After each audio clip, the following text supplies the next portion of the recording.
All right, how we doing today? What's going on? Hey.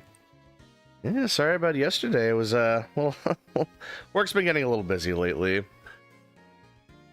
Yeah, it's like my job is very seasonal based, so it's been pretty calm over the winter, but now it's starting to pick up a little bit. It not like pick up per se, but it's starting to like we're starting to see some movement, so to speak.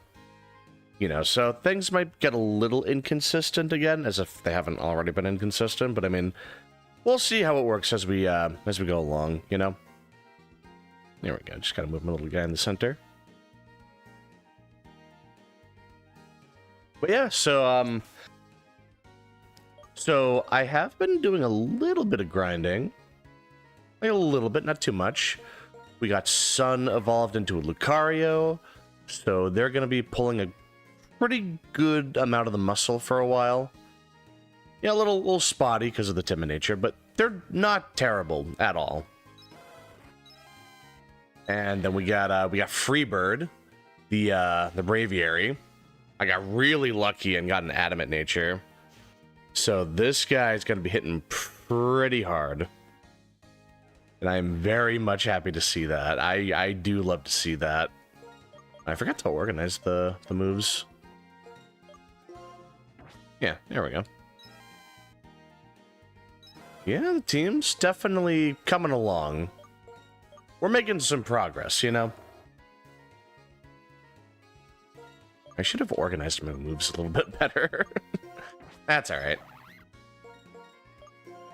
I mean, I had all the past couple days to work on that. You'd think I would have a better grasp on this by now, but that's alright.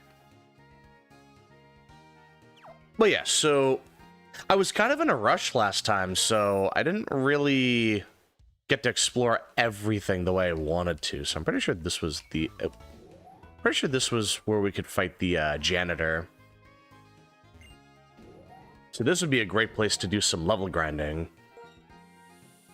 Also, I think we get the EXP share. Oh no, we already got the EXP share, that's right. Oh, you know what it is? We don't fight the janitor, we fight the janitor's kid in Black and White 2, that's right. I actually completely forgot about that. Yeah, alright. Hello, sir.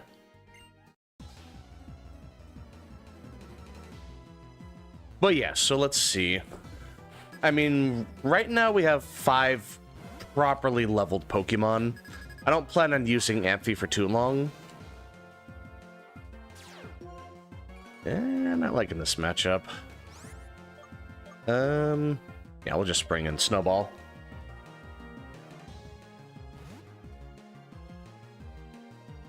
Yeah, sorry, I'm gonna mute the mic a little bit here and there. I'm kind of gunked up.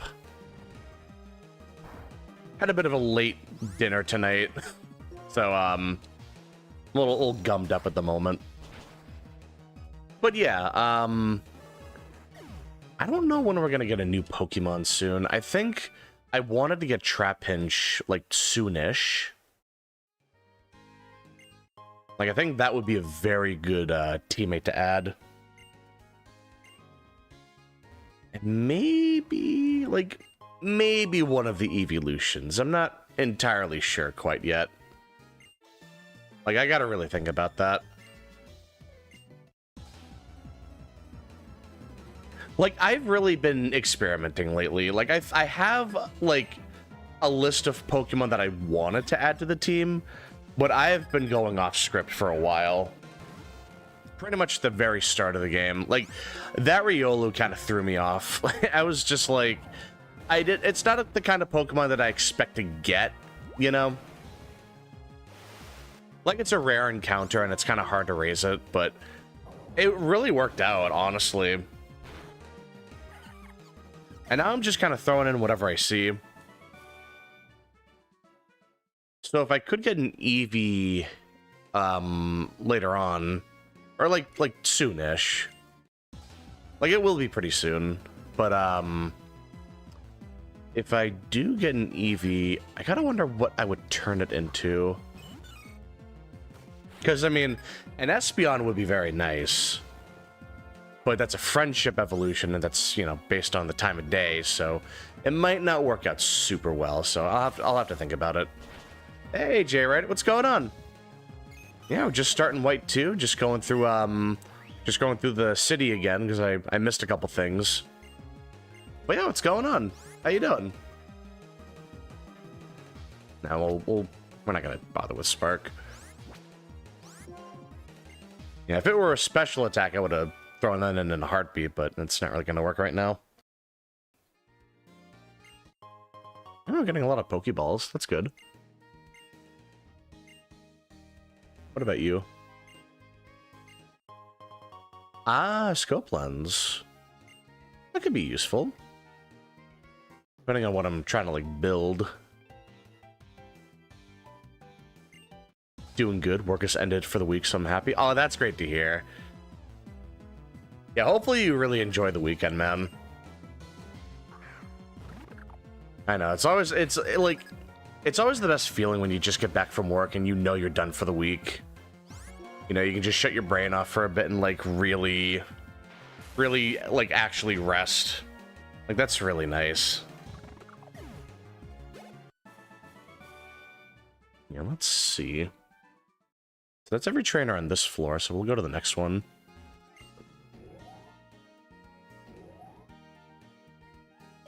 Here we go. Is it black and white 1 or 2 where Sturdy changed to be unable to be one-shot period? Yep, that was back in black and white 1. Like, the very start of Gen 5 is when Sturdy became a focus sash.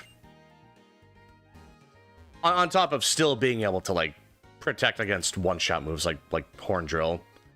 But mainly the focus sash thing is like the main appeal to it. Like, it's very useful to have that. You know what?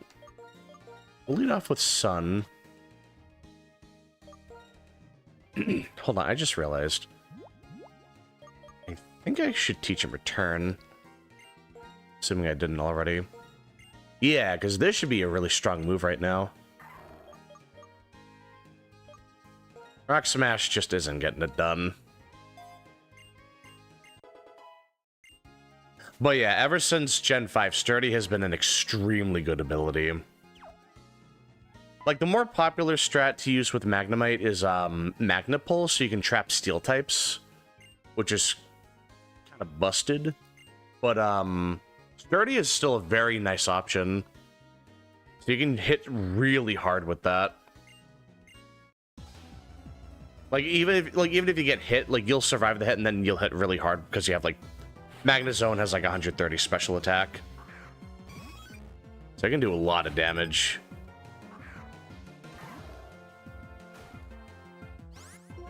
Let's see. I was not expecting the Eevee. I think I'm getting mixed up with the Janitor's team in Black and White 1. There was a Trebuchet and a Mincino, I think. Yeah, here we go. I remember that old strat with Raticate changed to Aeron because of Sturdy. Yeah, the old Fear strat. The way you do it with Aeron is, you have a Sandstorm, and then you have Endeavor with Sturdy, so you'll push their HP to 1, and then they'll pass out from the Sandstorm. Yeah, that's usually the go-to strat for that. That's very useful.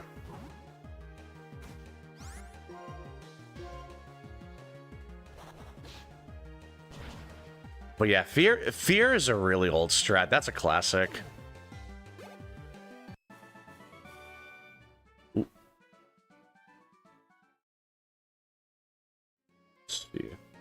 Endeavor plus Shell Bell. Oh yeah. It was yeah, Endeavor and Shell Bell, because you'll take the hit, you'll faint. I mean, you won't faint. You'll survive, and then Shell Bell heals you based on the damage you dealt, which will basically be all of your health. So you'll be able to get a lot of, like, you can just start the whole thing over again. It's a really nice strat. Like, level 1 strats are really peculiar. It's usually focused around, like, Endeavor. But it genuinely has a lot of uses.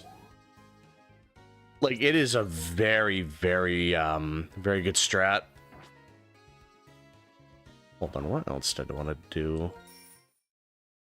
Oh, you know what, actually? Hold on. I forgot to get the Eviolite. That'll be a really good item. Yeah, let's see. I'm pretty sure you get that from a building up here. We'll just check each one. This town has so many good items. It's really easy to overlook something.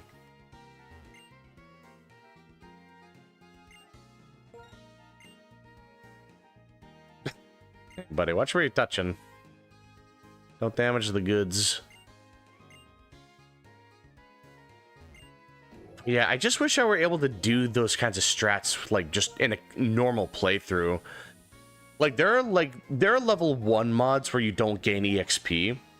So it's really easy to abuse those kinds of strats. Like, it's really scary when you get that kind of thing set up. Oh, tracked. Nice. Especially before Generation 6, because that's when Sandstorm and, like, weather abilities, that's when they got nerfed. Because, like, ever since X and Y, weather has only, what was it? It only lasts 5 turns now, or 8 if you're using one of the weather stones. But up to Gen 5, it was permanent, so it was a really strong strategy. I do like that this game really focuses on different languages. It's really interesting.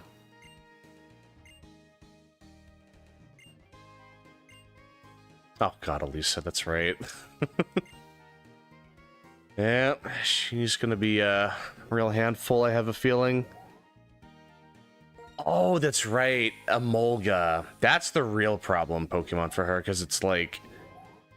You would think using a ground type in the electric gym would be a slam dunk, but Emolga's part flying as well, so she's immune to ground. But you can't even use electric on her either, because I'm pretty sure Emolga has, what is it, motor drive? Where it's immune to electric and it increases speed when you get hit with an electric move. Like, it's a pretty nasty Pokemon to put on our team. Like, it's not really a good Pokemon overall, per se, but it's a really strong strat. Like, it's really good at punishing, like... It's a punishing Pokemon for, like, the campaign. Not so much for competitive, but it is still... That is going to be a big problem. I'm sure I'll figure something out eventually. Shouldn't be too bad. Oh, yeah. Yeah, here we go. Thank you.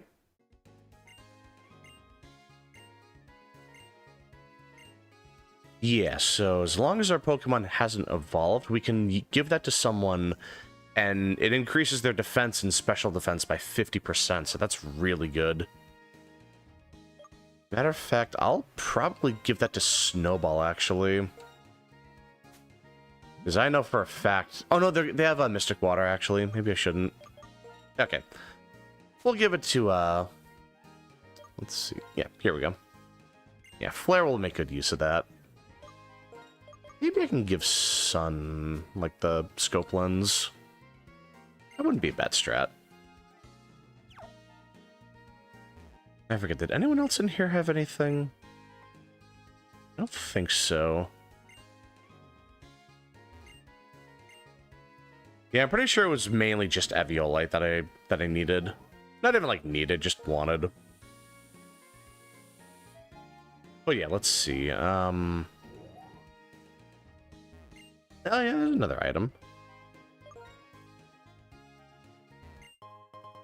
Charcoal. Okay, I was about to say, like, if we had charcoal, I would give that to Flare. It's all right. We'll move the Eviolite to Magneto, because right now leftovers isn't really helping a whole lot. Well, I mean, actually, hold on. I may as well just give Freebird something, you know. No reason not to. Like, I really love that about Black and White, is that they are so good at giving you items during the campaign. I feel like that's one thing a lot of the older Pokemon games were bad about, is they were very frugal about giving you items. Like hold items. Like, sure, they'll give you Pokeballs and potions out the wazoo, but, like, God forbid you just happen to find, like, an expert belt lying around. Or God forbid you get, like, a leftovers before the 3rd gym, you know? Like, it's insane.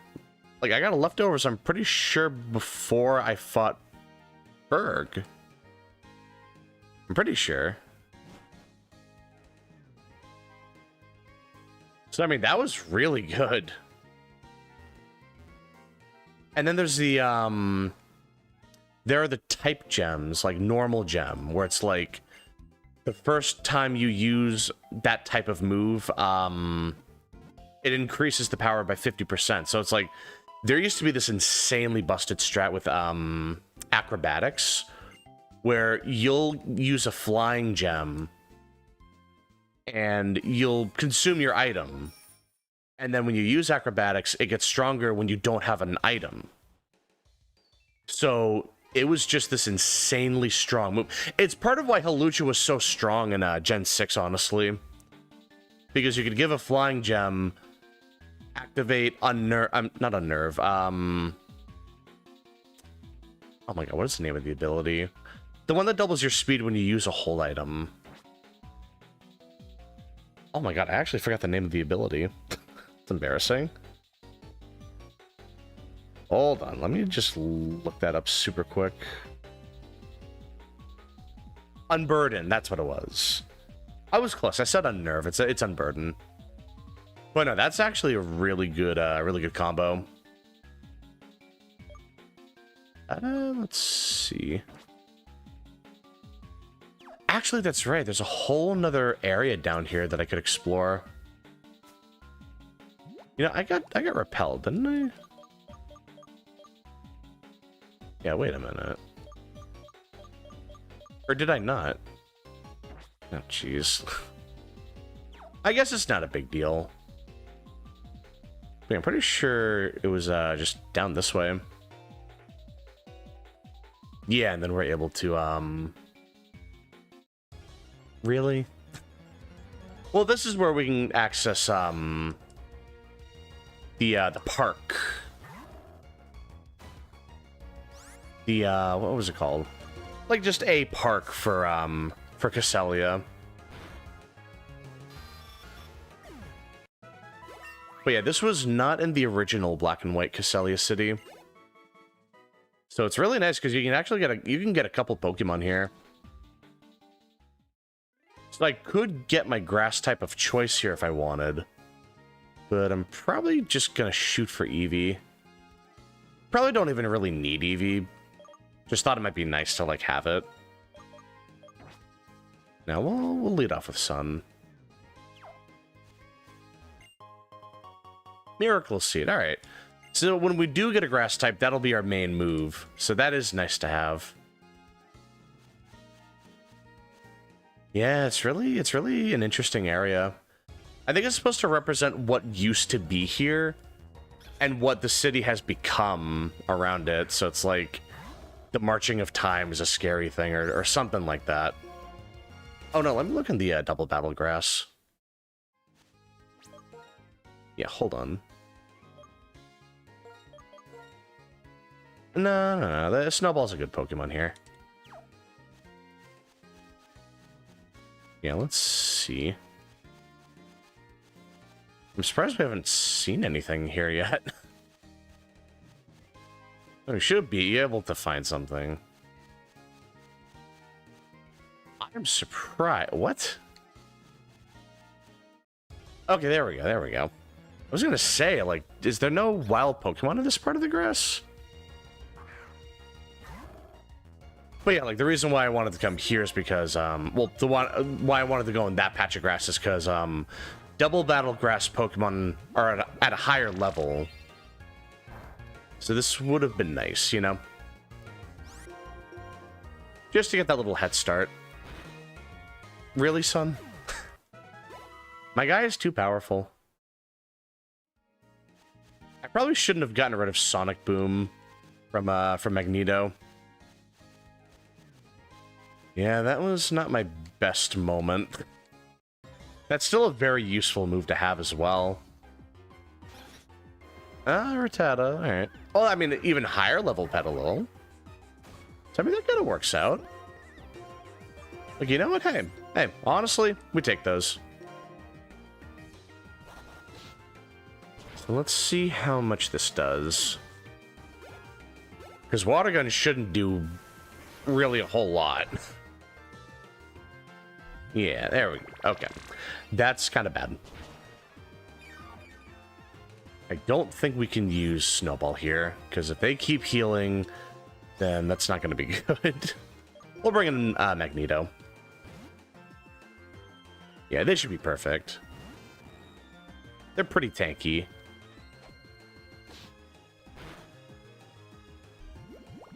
I probably could use another one. Even if they land a crit, they shouldn't get knocked out from this. Also, I needed to bring in something with Thunder Wave anyway, so that works out really well. Yeah, I'll take that.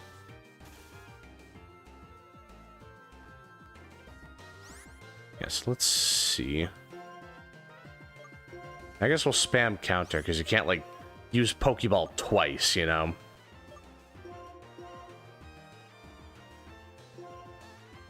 What? Oh, you can only... Oh, okay. So if you go for a Pokeball, that eats up both of your Pokemon's turns. Okay. I thought it was going to be like, I could still make one Pokemon do something. How are you not captured? What are you doing? God. Man. Well, that complicates things. Actually, we'll use Flash. Lower their accuracy, I guess. It's like the best thing I can come up with. Because I don't want to do too much damage. I mean, I got plenty of Great Balls, so it's not like we're running out anytime soon. I should still be careful. Oh, there we go.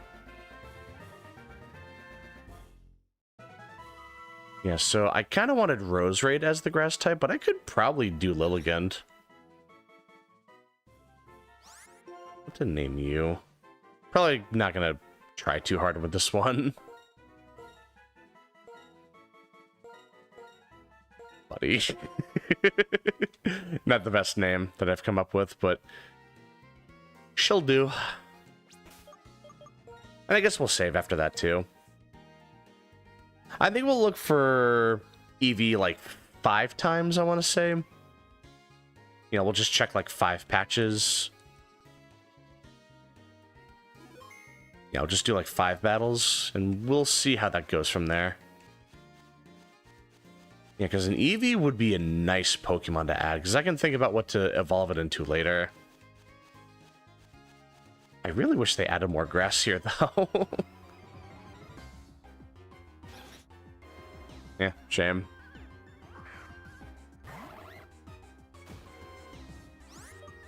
Oh, that's alright. I mean, I don't even really need an Eevee. I just thought it might be nice to have as an option. And that could genuinely help. Because maybe having an Espeon on the team could be pretty useful. Like, I got no idea.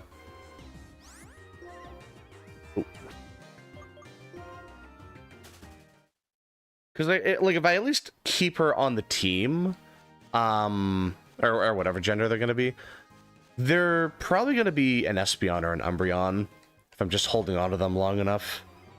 Let me check my list.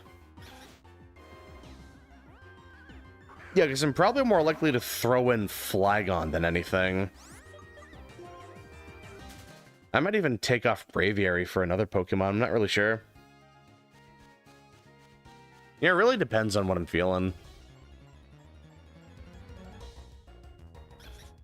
Yeah, so that's encounter number 3, so We'll check 2 more, and then we'll probably just move on at that point. To be fair, I have been getting very lucky with my encounters.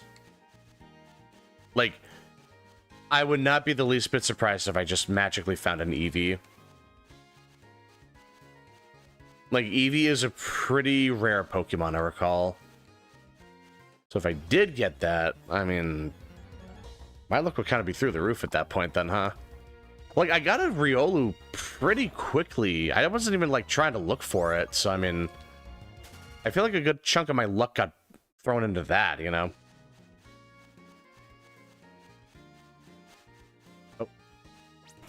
Well, I mean, we can get a little, a little EXP, why not? I should probably get Snowball some EXP.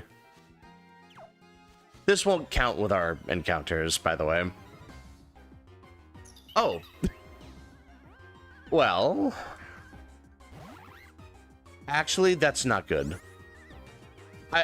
Let me check that, actually. Because if I were to use Lilligant, I would want to level up moves with Petalil first. Let me look that up super quick. Because, like, Lilligant is a good Pokemon, but I kind of wanted to get certain moves first. Oh, yeah, you know what? I would want to level up Giga Drain. Yeah, you don't level that up. Yeah, that's a problem. Yeah. And I get Stun Spore as well, and that could be very useful. But once I get Giga Drain, it seems like that would be the best place to evolve. Okay, so it's cool to see that you can get a Lilligant without wasting a Sunstone. But unfortunate that it's not really gonna work out if I catch one right off the bat. Thinking about it, I have to get a Sunstone. I don't remember where those are. I can look it up later. It's not like a huge deal. Eepy? Eevee, please? Come on, just one. Nah. Whatever. It's fine. I think we'll live. Yeah, so let's see. There's still a little bit of the sewer we can go through. Mainly with, yeah, hold on. Yeah, it's like right up here. Yeah, there was that little cave area we can go through. I'm pretty sure that leads to the desert, actually. I'm fairly certain, at least. But yeah, that would be very helpful. Because we can get a couple good Pokemon in there, so maybe I can just make up my mind as I go. Oh, actually, wait, hold on. I think did I miss an item over here? Well, I mean, if it were the summer in-game, then yeah, that would probably help. Yeah, let's see. Who do I want to bring in here? Probably Snowball? And I can use a potion. I don't have a potion. Alright. Huh. I forgot about this protein, too. Yeah, let's give it to Flare.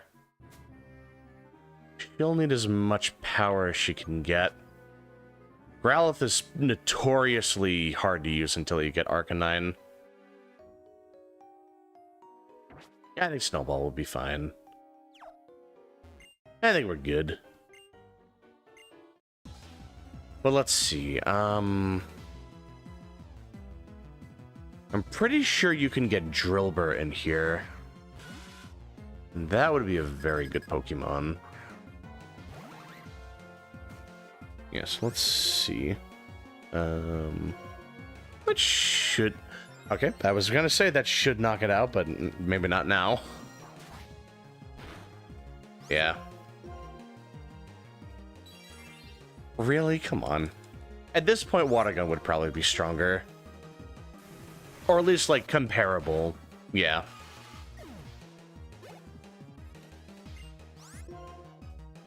Huffing, yeah, let's bring in Magneto. I want to get them leveled up. Having a Magneton would be pretty damn good. Because they are just very strong right out the package. I mean, even just Magnemite on its own is already pretty good. Because I'm pretty sure he has, like, base... What, like, base 90, 95 special attack? Let me check that, actually.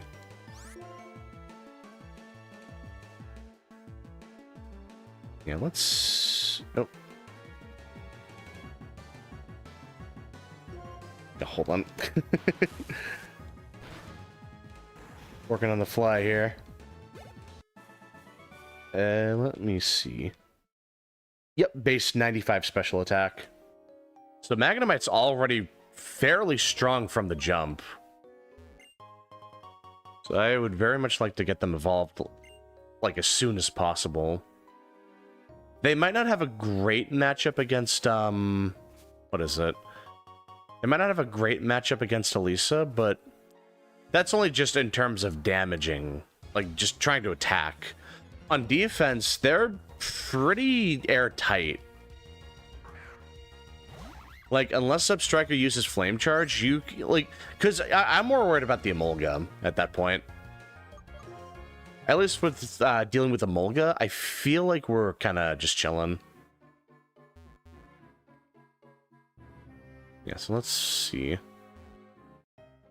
What do you have, sir? I'm part of the sewer. Yeah, I'm the Rat King. You didn't hear?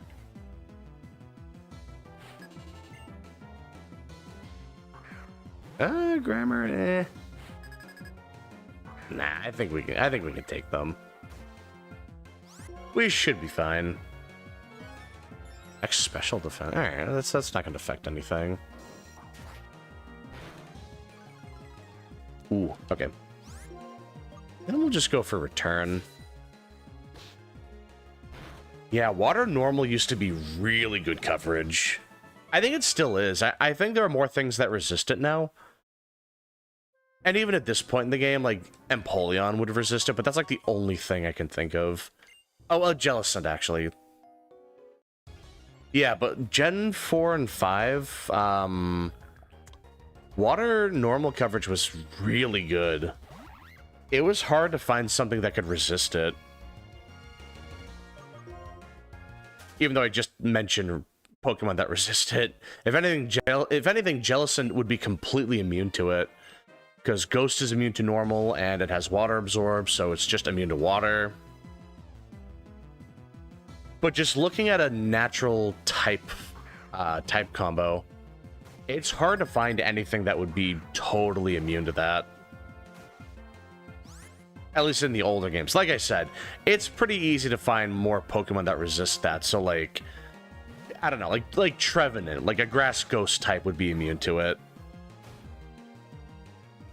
Or, like, Dragapult, a Dragon Ghost type. You know, like, it's really not that hard to find Pokemon that can resist it nowadays, but it used to be pretty solid. I mean, even by Gen 5, it was getting a little outdated, but it used to be really solid. Like, if you go to, like, the first 3 generations, maybe Gen 4 as well. Because, like, Empoleon's, like, the only thing that would resist it at that point. But, like, it's a really good type, like, really good type coverage combo. Woobat, Nah, I don't really need that. Like, it's not one of the best combos out there, but it's just very simple and usable. You know, that kind of deal. I guess there really wasn't that much in here. And I'm noticing that would be a one-way trip if I did go in there. Like, if I came from the top and came to the bottom. Which, fair enough. Ooh. Do we have here? Are you a Drillbur? Yes, you are. I'm tempted. I'm very tempted to just add Drillbur to the team.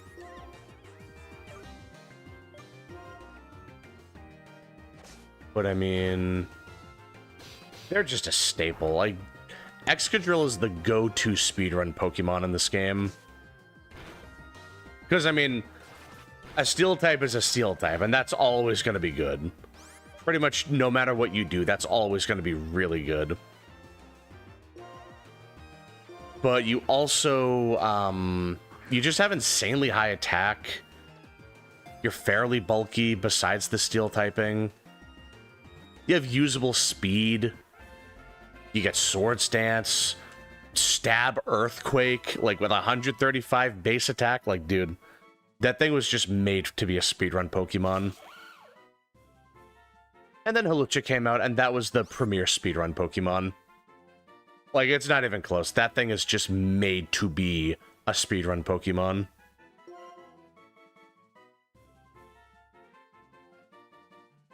What is the name of the mole from Winnie the Pooh Bear? I'll just name it that.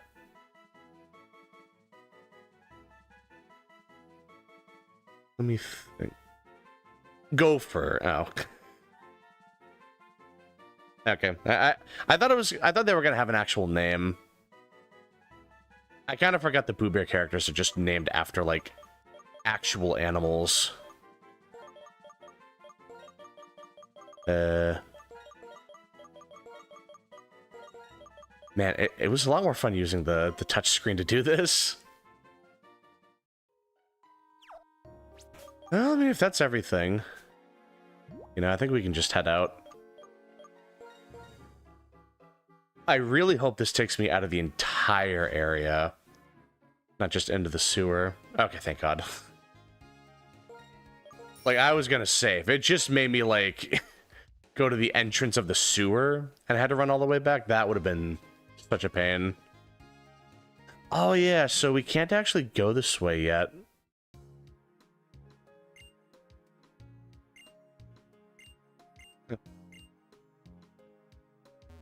Yeah, so apparently there's like, they're just doing an inspection.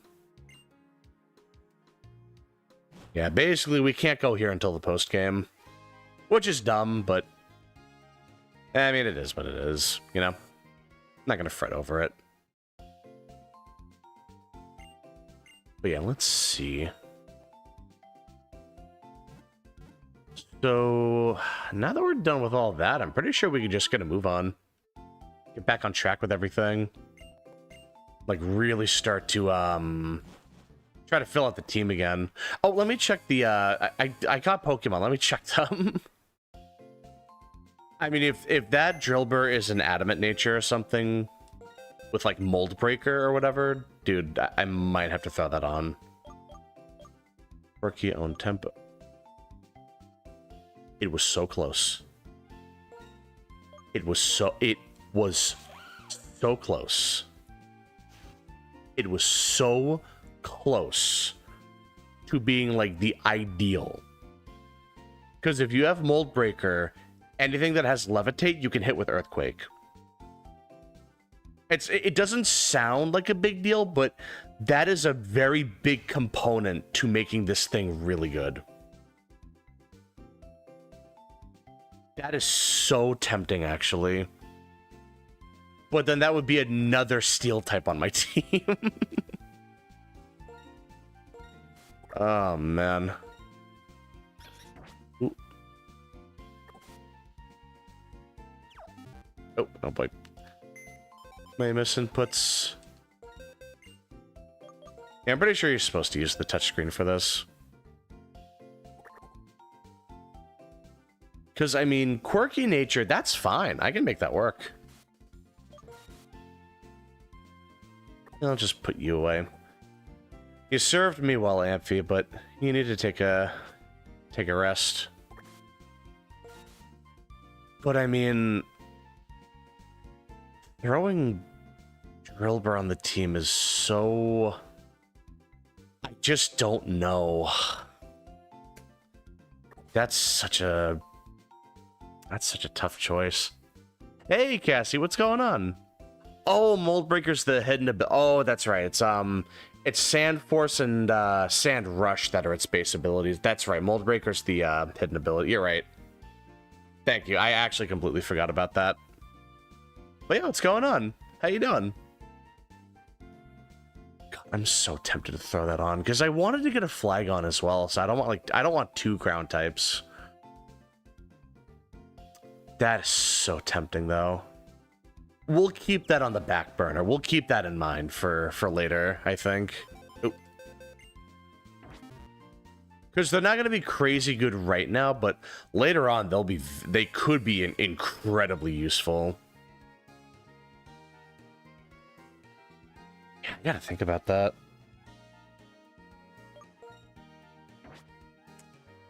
Actually, that would be 3 steel pipes if I replaced like Freebird or something. Even if I replaced Sun, that would still be 2 steel types. Damn. Oh, I gotta move the cursor. I mean, my super cool stylus.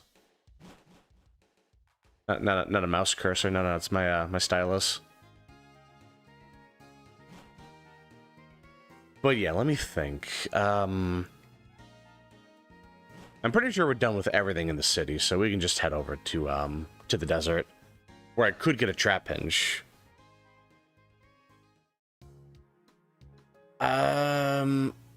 Thinking about it, isn't there a PC I could use out here? Okay, I thought I didn't fight him. Oh, it's this guy I didn't fight. Okay. Yeah, no, that's fine. He shouldn't have anything too dangerous. Just playing Morrowind now? Oh, nice. How was that? I never played Morrowind. I know that's like the Elder Scroll series. Like, I've heard Morrowind is a really good game. Let's see. Also, I'm pretty sure they remade that, didn't they? That was like a recent, like a not even a year ago, like a remaster, remake, something like that. Yeah, that does look like a fun game. I've been enjoying Fallout New Vegas, so if I do beat that, I'll probably jump over to like an Elder Scroll game after that. Probably Skyrim.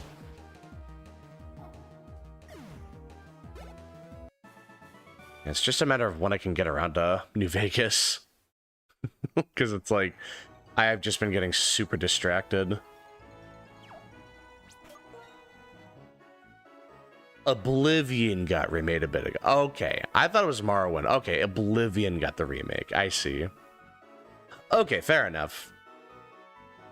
I knew it was one of the older Elder Scroll games. I guess I just got it mixed up for a second.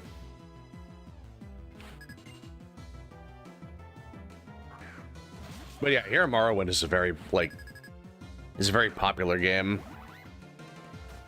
Like, that's a classic.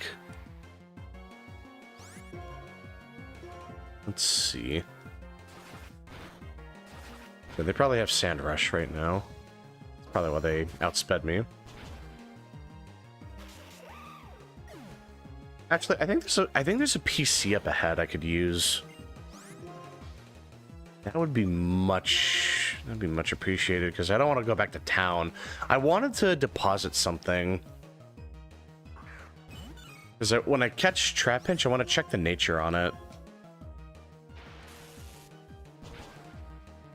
Yeah, that would be really, really nice.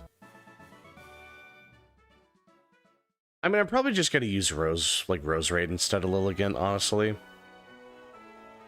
I would just like to keep my options open. Oh, Stardust, alright. Yeah, I was thinking, like, I must not have fought her before. Like, I keep running past her by sheer coincidence.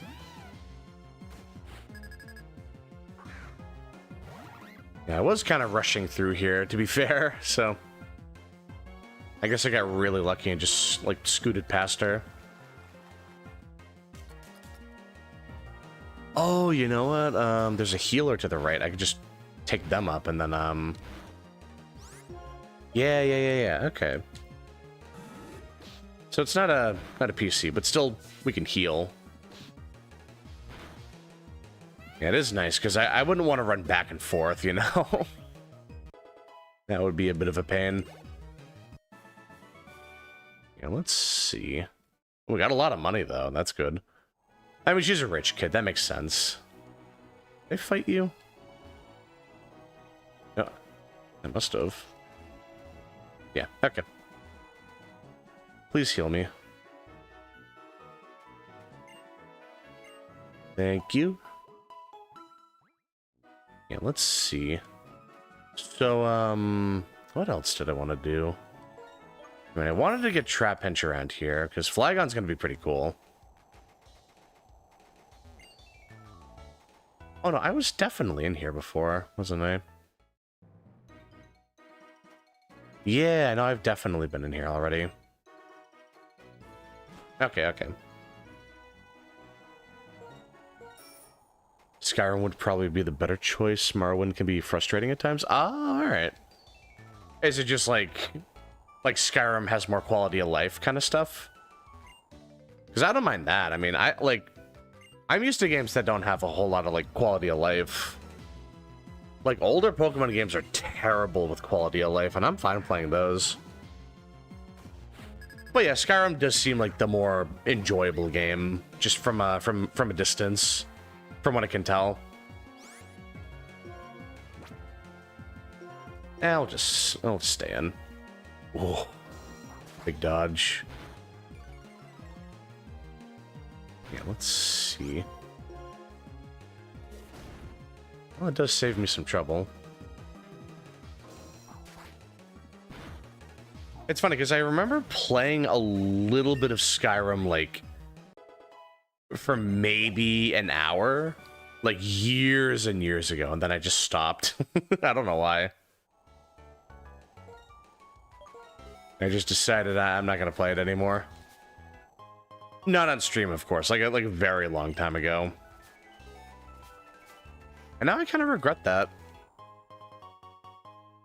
Like, now I really do want to, like, try it out. What do you have? Oh. Oh. Yeah, Magnemite. Oh, nice. So we can use that to escape from a battle if we need to.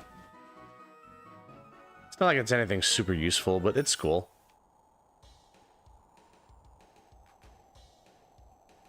Oh, I thought there'd be like a PC around here. Oh. Also, I did see that item. Dig. Oh, that'd be really nice, actually. Wait a minute. I mean, that'd be perfect for the electric gem. Right up until we get to, Emolga. I never fought the twins. Oh, jeez. Yeah, I really rushed this area, huh? Damn.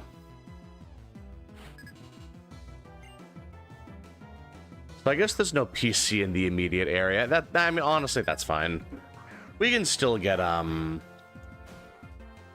we can just go to the next town and, deposit something. Let's see. We should be able to just, like, double up on something. Yeah, there we go. Yeah, that's not a problem.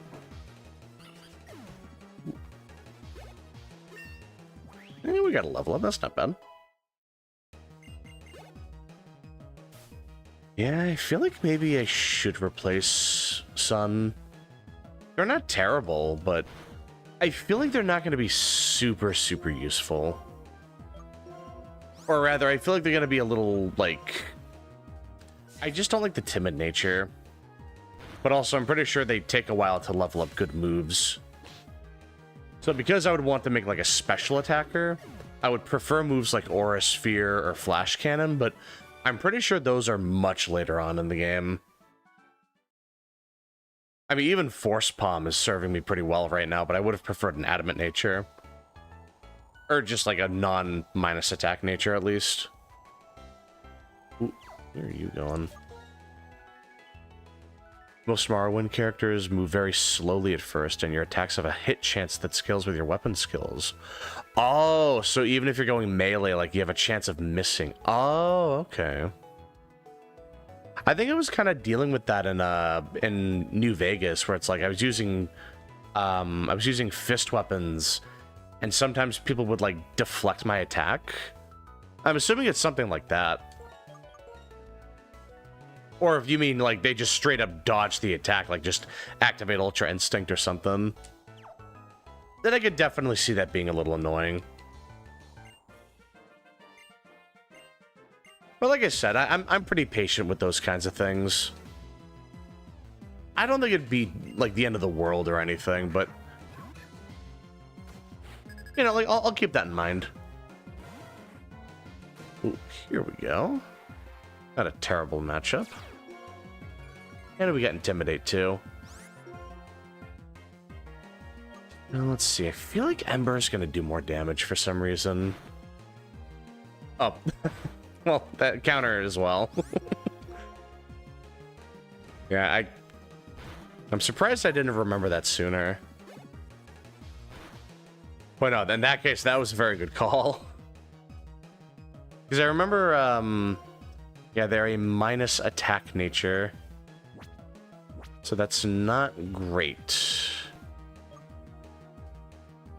But I think we'll be fine. I definitely need to train someone up. Honestly, I think Flare will be fine. I think they're okay. Yeah, hopefully this, like, flinches or something. Oh, wow. How about that? Let's see how much Ember does. Probably not a whole lot. Oh, no, it did KO. Alright. Yeah, I guess Ember's just going to be the stronger move for a while. Takedown? Nah, I got return. I don't need to bother with that. Moves like Takedown are just so useless. Like, return is clearly much better. I get the idea is, like, you're not always going to have that maxed out power. But it's like, it's really easy to max out the power. Oh, yeah, yeah, they added this. Join Avenue, that's what it was. Oh, that's so nice. Yeah, I remember this. Yeah. Now I remember. This is where you would do, you would do a lot of stuff with other people. Like, this is how you would connect with people. Because you can flesh out your Join Avenue and, like, add facilities to it. So you can, like, yeah, you can get, were they called O powers in this game, or was that Oris? Now I don't remember. But yeah, you could get like something akin to O powers, where it's like you gain more EXP or you gain more like money or something. Yeah, this was really cool. Oh, my favorite phrase. Oh my goodness. New Vegas just has a block button and hitting blocking enemies feels horrible. Ah, okay. I see then. Okay. Yeah, I'm still learning about New Vegas, so I guess that makes sense. I remember this place kind of... Yeah, it's like you could connect with other people and, like, you can make friends here and you can invite them to facilities and they can invite you, I'm pretty sure. It was really cool. I don't think it's really going to matter too much. We'll just,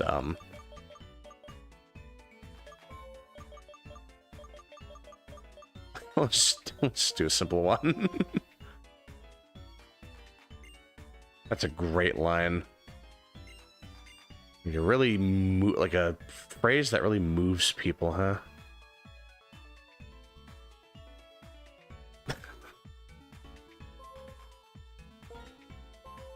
just constantly one word them. Cool. That's great.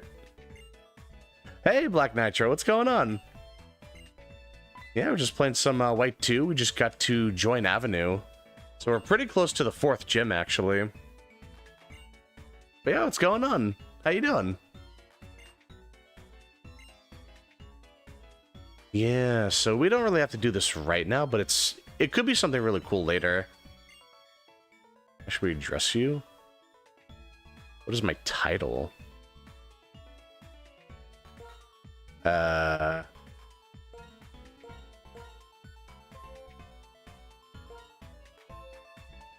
The dude. Sure. The dude, nice. I'm getting that warm, fuzzy feeling inside. Yeah, we can just ignore this anytime. We can come back here anytime. Doing all right, man. How's it been? Yeah, I'm doing pretty good myself, actually. Thanks for asking. Oh yeah, the Rosa thing. We can do that later. Yeah. Thunderstone. Okay, that'll be nice. But yeah, like I've just been getting back into Pokemon lately.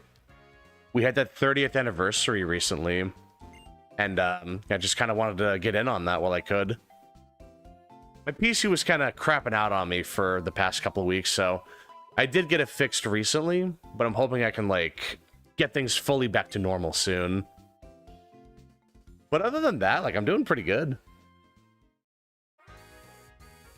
Hopefully, life's treating you well. Oh, yeah, this place. Yeah, we gotta be champ, and then we can come back. It's kind of like a mini battle tower, I'm pretty sure. Yeah, so we could get... You know what, actually... Let me put Buddy away. I keep forgetting I have them on the team. Oh, we can buy TMs here, too. That's right. Yeah. Hold on. What do you have? Probably like Thunderwave. Yeah. Thunderwave and Gyro Ball.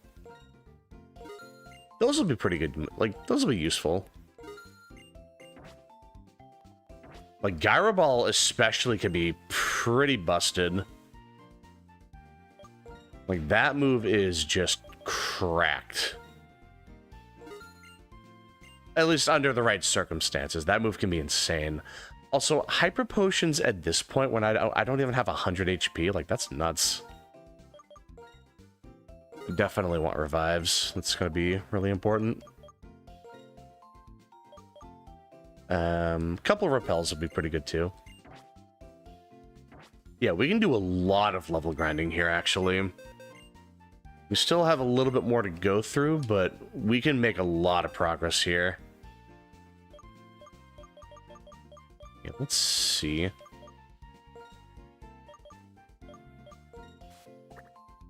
Yeah, we'll just put you in here.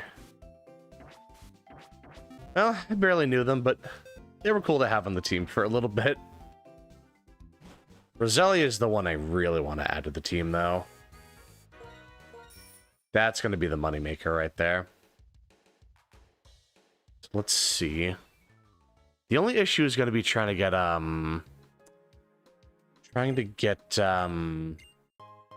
Matcha Brace, nice. Trying to get a Trap Engine. Oh, Shiny Stone, that's what I needed. So I can evolve Roselia into Roserade. Hey, Cookie, what's going on? Yeah, I'm just playing some White 2, going through, we're pretty much like a third of the way through the game now, I think. Maybe like a quarter of the way through. So we're pretty close to our 4th badge. But yeah, we still have a lot more to get through before we're done with everything. But yeah, what's going on? How you doing? Actually, wait. I don't think I can use strength outside of battle yet, can I? Because actually, I would be able to check the, I could move this, couldn't I? Oh, I can. Oh, nice.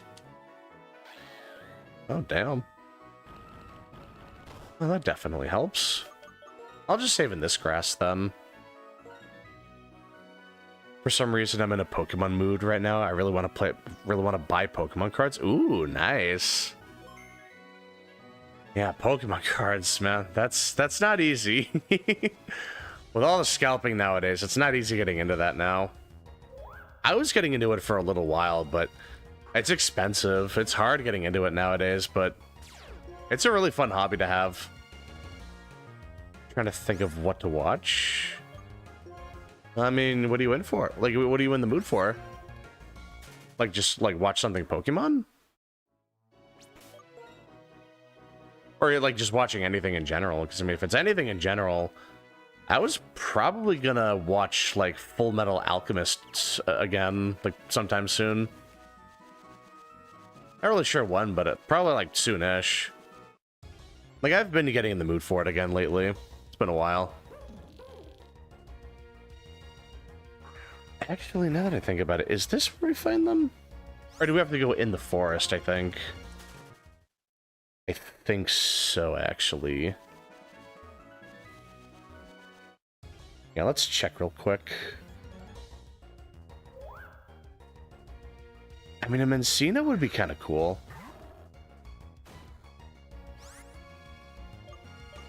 Yeah, let's see. Oh, you know what? It is in the forest. I just looked it up. It is in the forest. Oh, alright. It shouldn't take too long. Ooh, Solosis. You know what? That would be a really good Pokemon as well. In fact, that would be an excellent Pokemon to add. But I don't want to give up anything on the team, and I still need to get, God, I'm probably not even going to keep half of my team right now. I don't know. I got a lot of options later down the line. Just watching anything I was thinking about watching the original show or Ben 10. Ooh, nice. I haven't watched Ben 10 in a hot minute. God, what was a show that I really liked watching as a kid? Oh, I don't know if you watched it, but Metabots. That's an old show that I loved as a kid. Dude, that was such a fun show. My God. Like, the dialogue was great. The animation was awesome back then. And, like, it still holds up very well today. Like, it's a really fun show. Like, I don't know if you're into that, but, like, that would be a really good show to watch. Oh, let's see. Yeah, let's see. What to name you?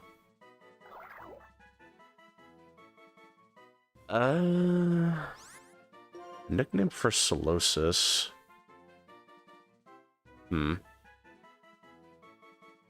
Oh, I know.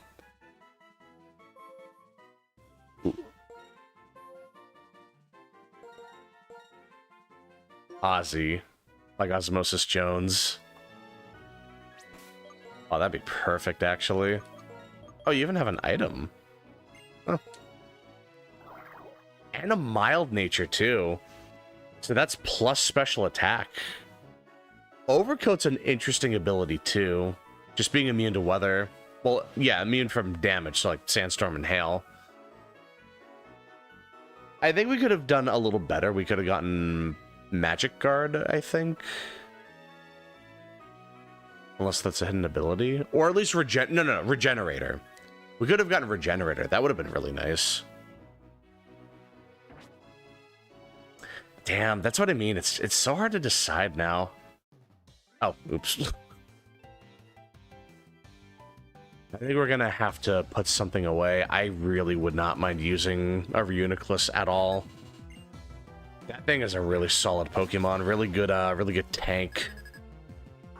Well, very, like, self-sufficient as well is another thing.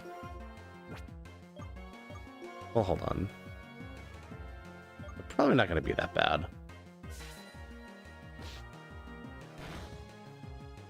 Yeah, like, the only ground move they would have is, like, Dig. Lately, I've just been watching dumb comedy movies. Oh, nice! God, I haven't seen a comedy in a while.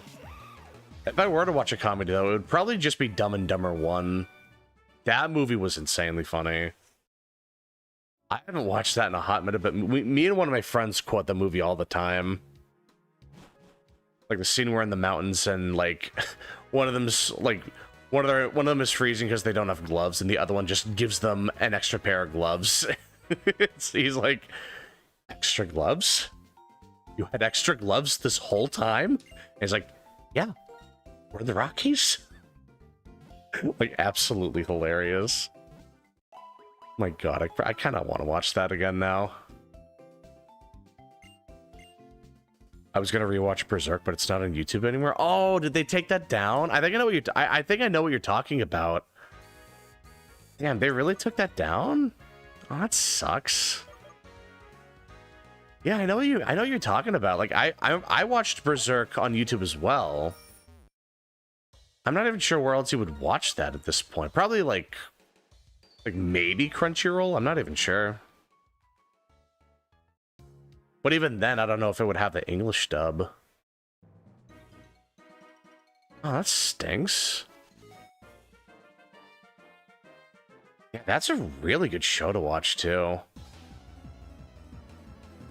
Dude, I could rewatch Berserk again, actually. That's always a classic. It's a very dark anime, but, like, it's very fun. Like, if you have a strong stomach for that kind of stuff, like, that's a super good anime. Like, incredible storytelling, like, really good, really, honestly, it's like the anime doesn't necessarily do it justice, but if you read the manga, like, the art is beautiful. Like, absolutely breathtaking sometimes. My God. But yeah, it is dark. It's very dark. It's very difficult to convince someone to get into that. Yeah, hold on. Actually, no, we'll keep them up.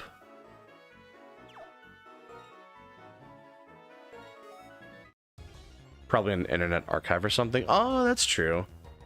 You could probably find just about anything on there. Yeah, I might have to look into that then. I don't usually use Internet Archive, but I've used it for a couple things, and it is genuinely useful.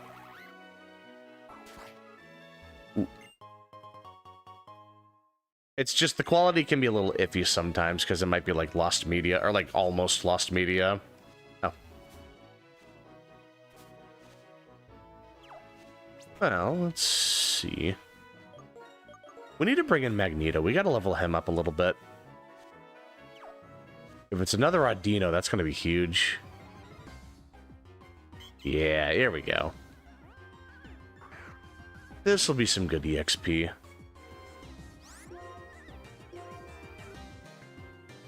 Hopefully we get at least a 3-shot. Wow, okay. I don't think that's gonna be a 3-shot. Oh, wow. Well, grab some popcorn. We're going to be here for a minute. Been playing some 4U, thinking about getting to G rank. Ooh, nice. Yeah, 4U G rank is something else. Like, that's tough. Like, I would never be able to solo that myself, unfortunately. Like, it's tough. Ugh. This guy's playing the long game here.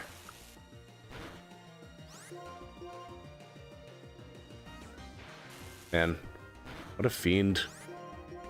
This is going to be super worth it, though. I'm going to get, like, at least a level up. Maybe close to 2. I mean, thank God they didn't have Recover or something, or Wish. That would have been terrible. I really want to fight Big Snake Boy. Yeah, they need to bring him back. Hopefully we get to see him in Wilds. There seems to be a lot of evidence leaning towards that, so I'm really hoping we see him, like, return. I mean, we got GOG, so anything's possible. Yeah, let's see. Could probably help with 4U if you have Pretendo. Yeah, we should probably do, like, another 4U stream sometime. I was thinking about doing that once I get my PC set up, like, all normalized now. Cause, like, we're getting close, but we're still kind of going through some, there's still a little turbulence on my end. Mainly just trying to, get everything properly, like, set up.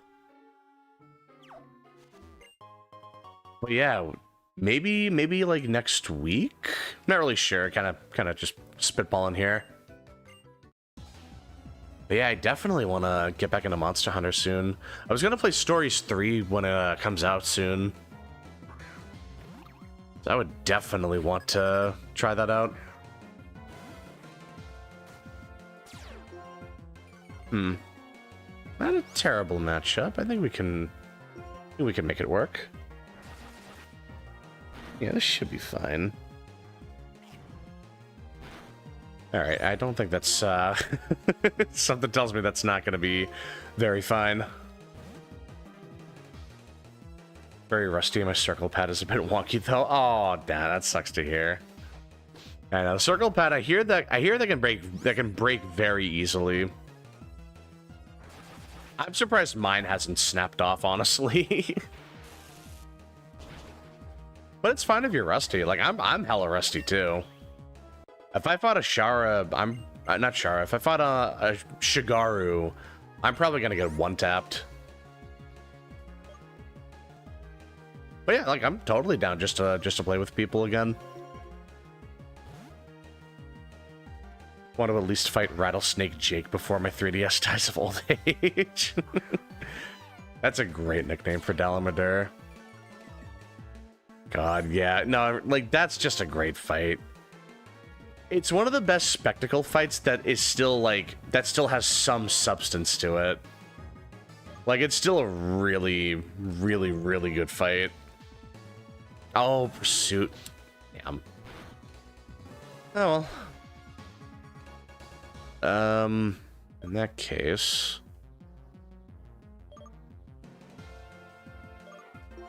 yeah, let's bring in Magneto. That's a shame. And this guy's a breeder, so we'll rebattle him if we leave and come back. So it might be best if I just stay in here for now, like for a little bit.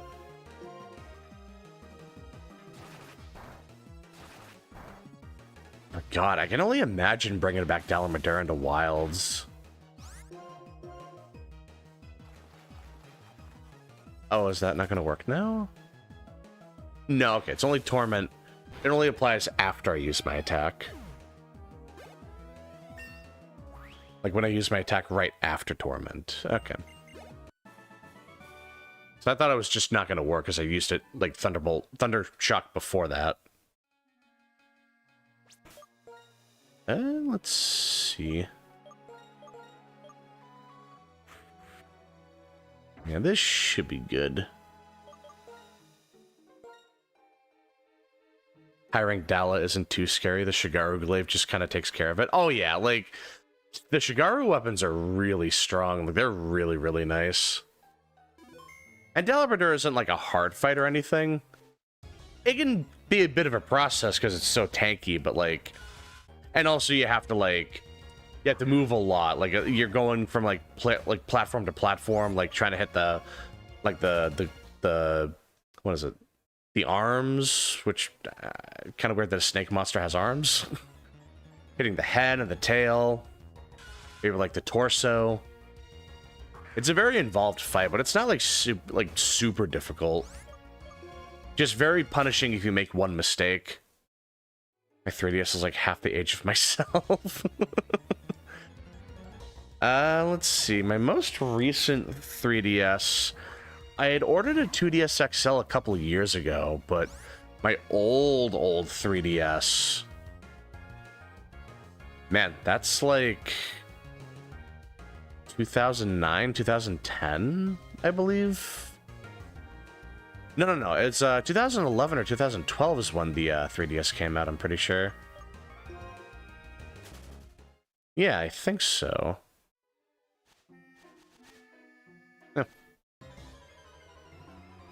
Is it just going to be another, oh, Panpour.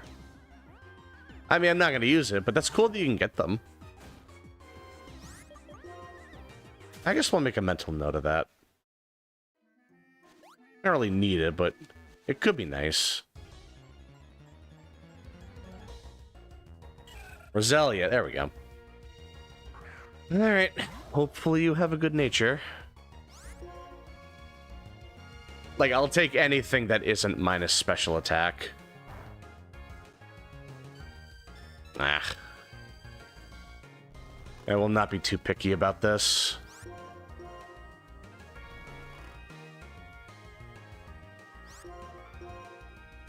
I'm 18 and I got it when I was 6. Wow, 12 years. Not bad. I think I was like 16 or 17 when I got my 3DS. One of my oldest consoles is still one of my oldest handhelds is still my my Game Boy Advance SP. I was actually looking at that a little bit ago. Like, that thing is super old. Like, that thing is old at this point. Like, the top of it, like the back of the screen is, like, scratched up to hell, so it's like, it lost a lot of its color, but it still looks so nice. Like, it's still really, really nice to hold it. Like, because it's like, I've grown a lot since I last used it. Like, my hands are a lot bigger now. So it just feels really tiny holding onto it. My 3DS is from 2017. I've been thinking of setting up an emulator on my laptop. Oh, nice. Yeah, no, emulation's really... It's gotten really easy to get into nowadays. Like, it's a really nice way of just playing an old game. Like, if you ever wanted to play, like an old... Or, like, replay an old SNES game, for example. Like, it's super easy to run those. Like, maybe I'll try to play, like, maybe Super Mario World or, like, Super Metroid or something. That would be pretty fun. Even though I can play that on the Switch, so it's not like I need it, but it's still cool. Just having that option. What to call you?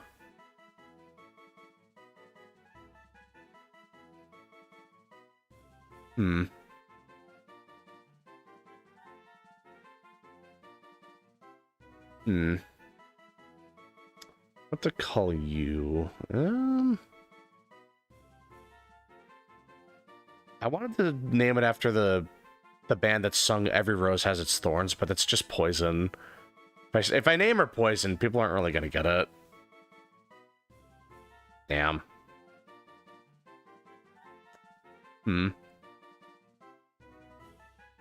I feel like Rosie's a little unoriginal.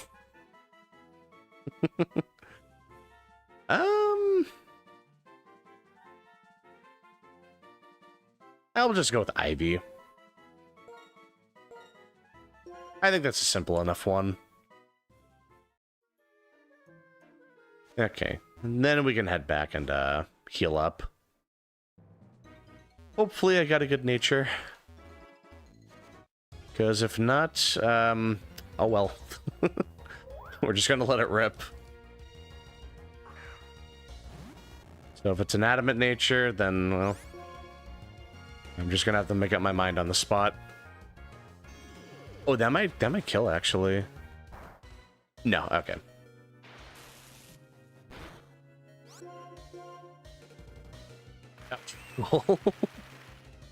It just gave me the win. Not bad. I forgot half my team is dead right now. Yeah, let's see. Yeah, should be able to get back, no problem. Of course, my first ever console was the Nintendo 64. That's an old console. That's a goodie. And the train's going by. Hopefully that's not picking up on the mic. And they're really blasting that thing, too. Okay, that's perfect. It's not a minus special attack nature. That's all I can ask for. And we got natural cure on the side, too.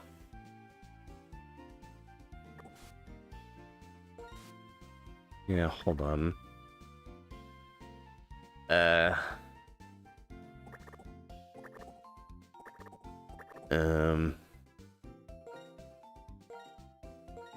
Honestly, it might be Sun. I think so, yeah. Like, Ivy would be an insanely good Pokemon to throw on right now. They're just way too good not to have at the moment. Also, I'm probably not going to use Freebird.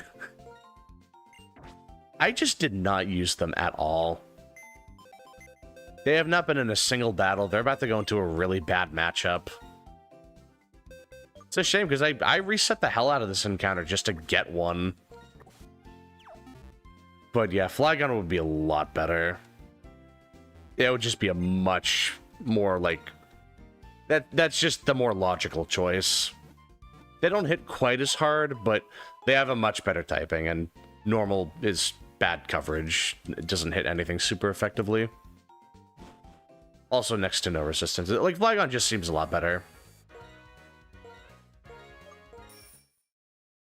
Of course, that involves trying to get a Trap Pinch and trying to raise that thing for a while. Which will definitely be good, but it'll take a while. My first I ever played on was the Nintendo Wii. Ooh, the Nintendo Wii. That's a classic. Dude, I put in an ungodly number of hours into the Wii. That was such a fun console. Like, if they ever put Wii games on Nintendo Switch Online, dude, I'm gonna be all over that. Like, I'm gonna jump that the second it comes out. God, that's gonna be really fun. You don't have any psychic moves. Alright, that's okay. We'll just give you EXP share. Where did I put that? Oh, there we go. I was about to give them a Twisted Spoon, but yeah, it's not really looking super good. Hidden Power could be funky. Might not be a terrible idea. Oh, I thought you were going to be a fight.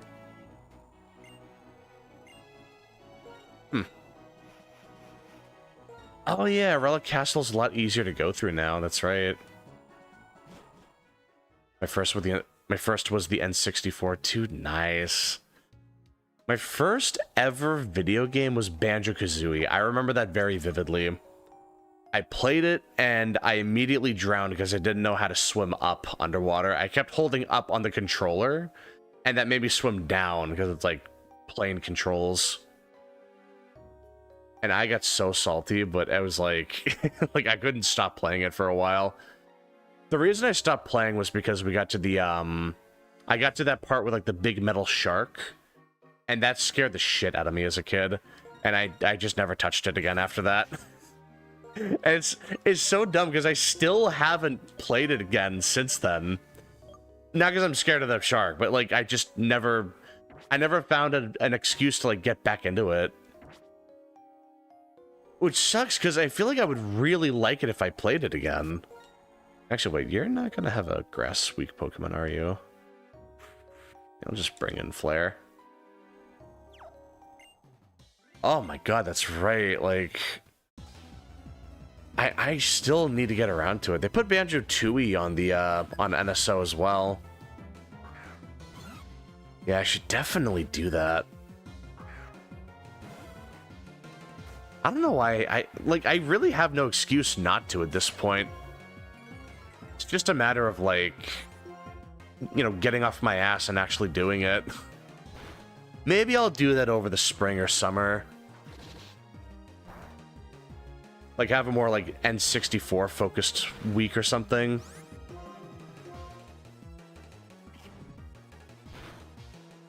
Or maybe I'll just play that once a week or something. I feel like it wouldn't take long at all to finish. I know it's a collectathon game, but I feel like it would go by fairly quickly. Probably like 2 or 3 streams.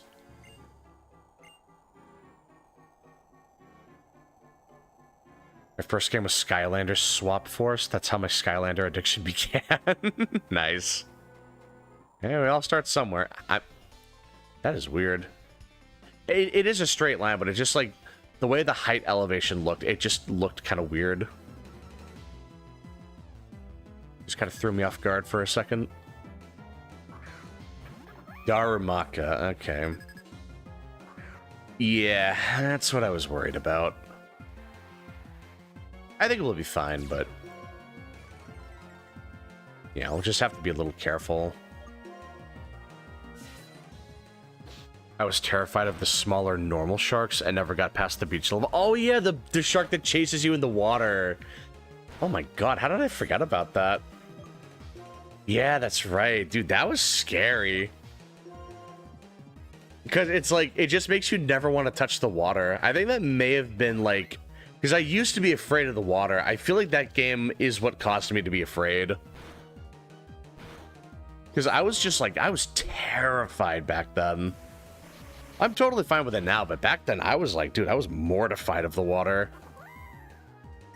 It took me a while to learn how to swim because I just didn't want to get in the water for a while.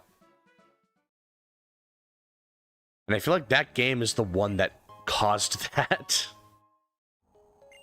That is so funny. I mean, it's a little sad, but it is still kind of funny. Like, I can laugh at it in hindsight now, you know?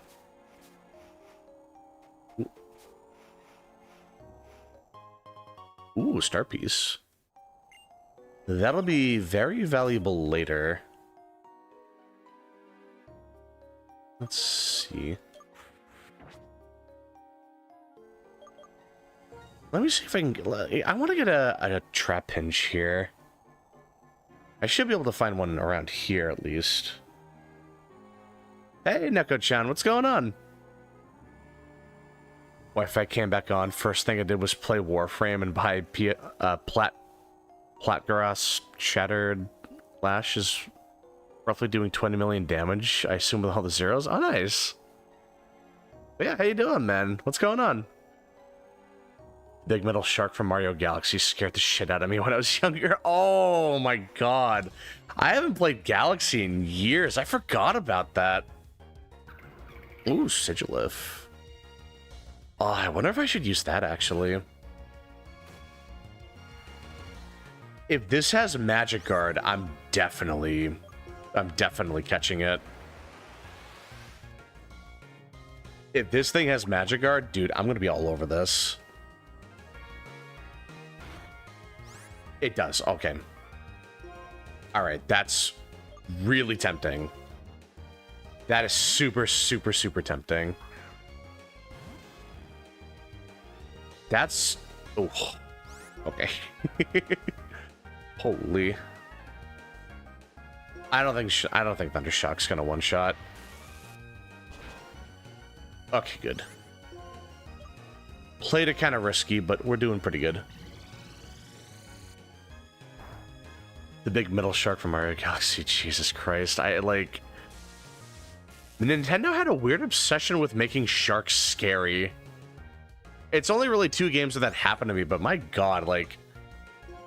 when I saw the shark in Banjo-Kazooie, I just lost all faith in God for a minute. Like, dude, that was terrifying. Like, absolutely diabolical thing to put in a Nintendo game. There we go. This could be huge.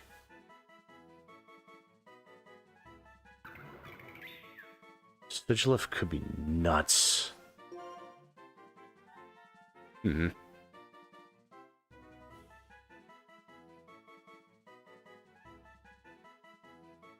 Let's see. What to name you? Well, I'm not even sure what you are.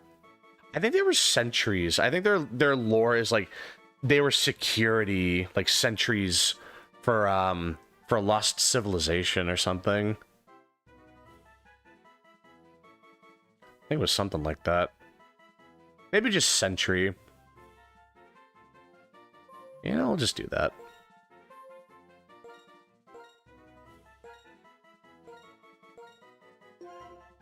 I don't. We'll worry about the nickname later. All right, let me see.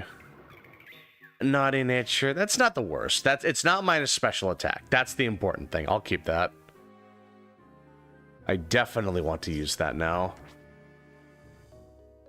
So I might not use Ozzy in that case. This just seems a lot more immediately useful.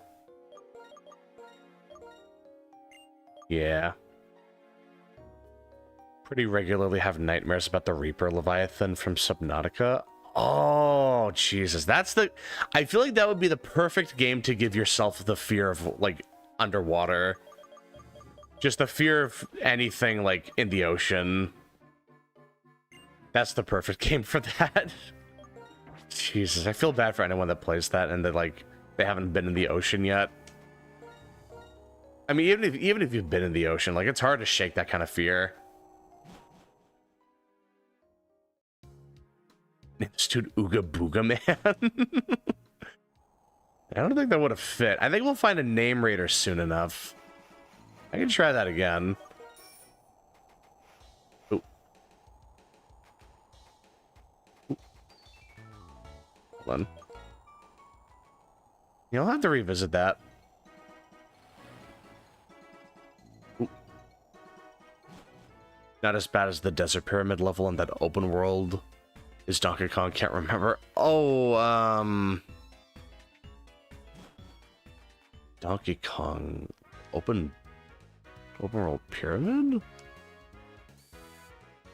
I haven't really played a Donkey Kong game in a while.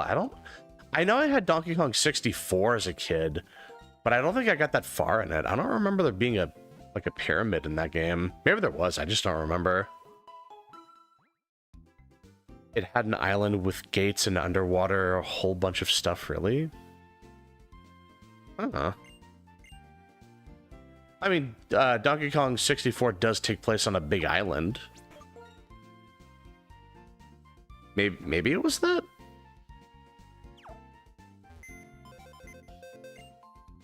My dreams are normally searching for something I can't find. Oh, okay. Yeah, I know if you have, like, dreams are your mind's way of, like thinking about certain things. So it's like, that could genuinely mean something.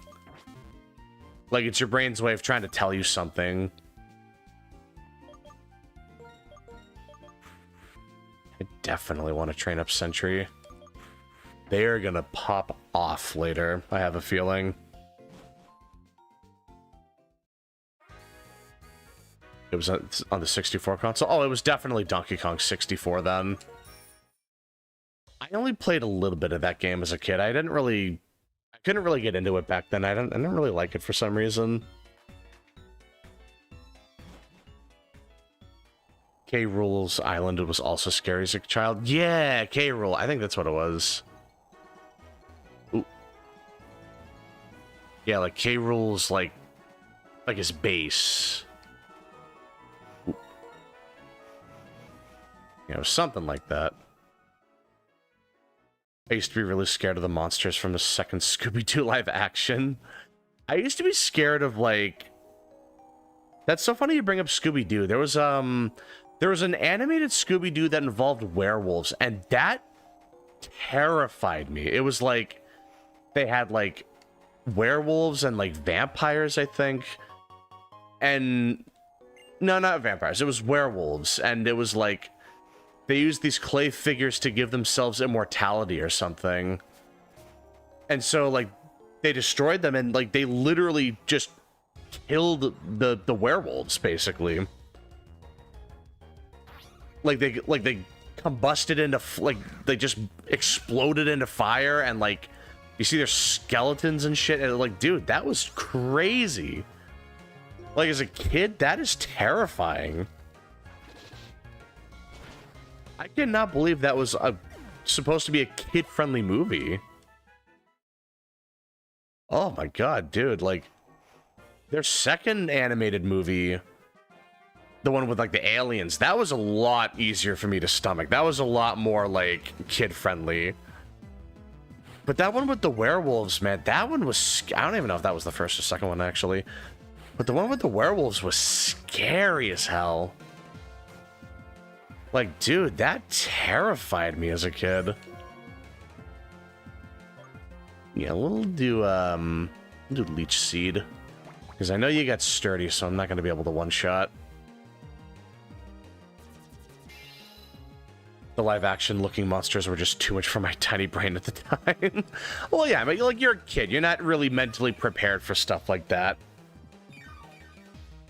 Like, you're still scared of the boogeyman in the closet. It's like, especially because it's like, it comes from a series that you trust. It's like, it's Scooby-Doo. Like, this is what I watch when I just want to, like, relax. Like, when I'm a kid, I want to watch Scooby-Doo and, like, I want to laugh at Scooby trying to eat a sandwich or something. Not watching wolves spontaneously combust and die. Like, literally die. It's crazy. The aliens in Last Mimsy was terrifying in the sequence. Scientist was murdered on screen. Oh, Jesus, is that really what happened? I don't remember that part, but that's what I mean. Like, I feel like it was easier for me to stomach that stuff because it's like, I imagine it wasn't like super graphic.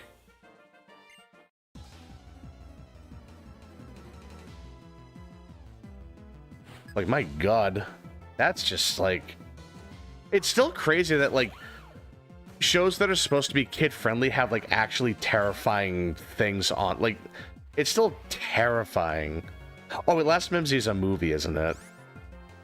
I thought Mimsy was the name of the alien or something. From Scooby-Doo. But no, like, I get what you're saying. It's like, they do some crazy shit in those movies. It's like, it is scarier than it has any business being. Especially for Scooby-Doo, of all things. Like, that's just a lot. I've ever seen the movie 9? Like, just the number 9? Like, that's it? No, that doesn't sound familiar. What's that one about? Oh, Firestone. Once I get to level 45, then we can evolve to Arcanine. Because that's when we get Flare Blitz and we can get Extreme Speed back to back. We're already like halfway there, so it's not like it'll take too long. Yeah, just 9? No, I don't. I've never seen that. Let me look that up real quick.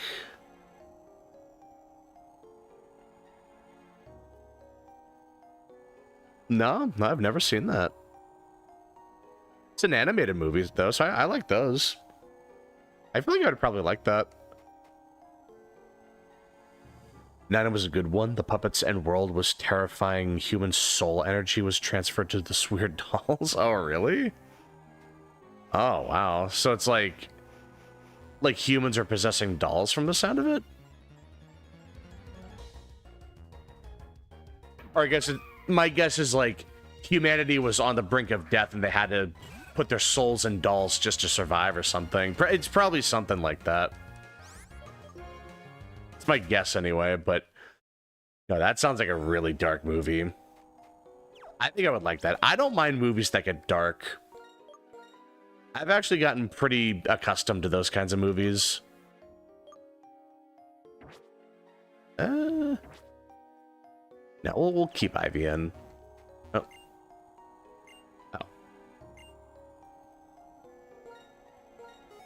Yeah, let's see. It's definitely a trainer. A lot of red shards in here. Damn. Yep. Oh, that is what it's about. Oh, wow. Yeah, no, that does sound pretty terrifying. Dude, I honestly would not mind watching that. What about Caroline? No, that doesn't sound familiar either. Let me look that up too. Hold on.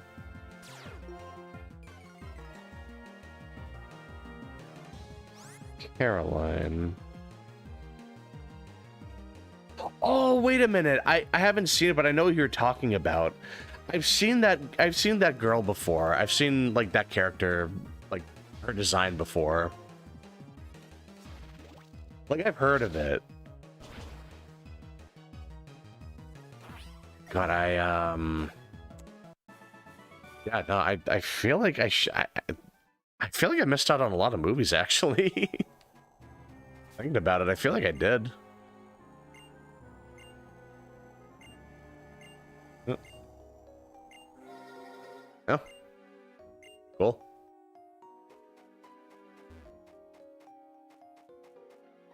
Oh, yeah, then they're gonna...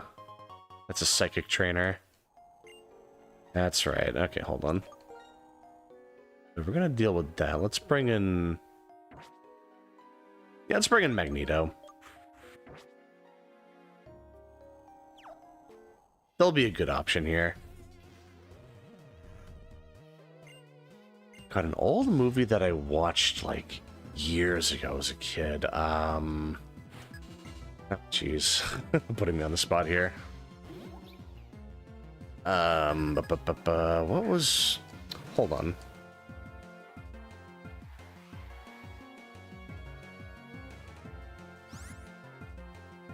Hold on.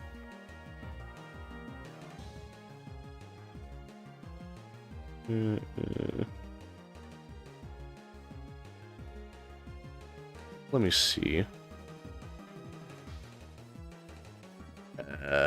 What was the name of that movie? I'm trying to remember now. James and the Giant Peach. That's what it was. Oh my god, I hadn't thought about that in years. It's a really cool movie because it's like it's live action for parts of it, but most of it is actually like I think it's claymation. Like it's a really interesting movie.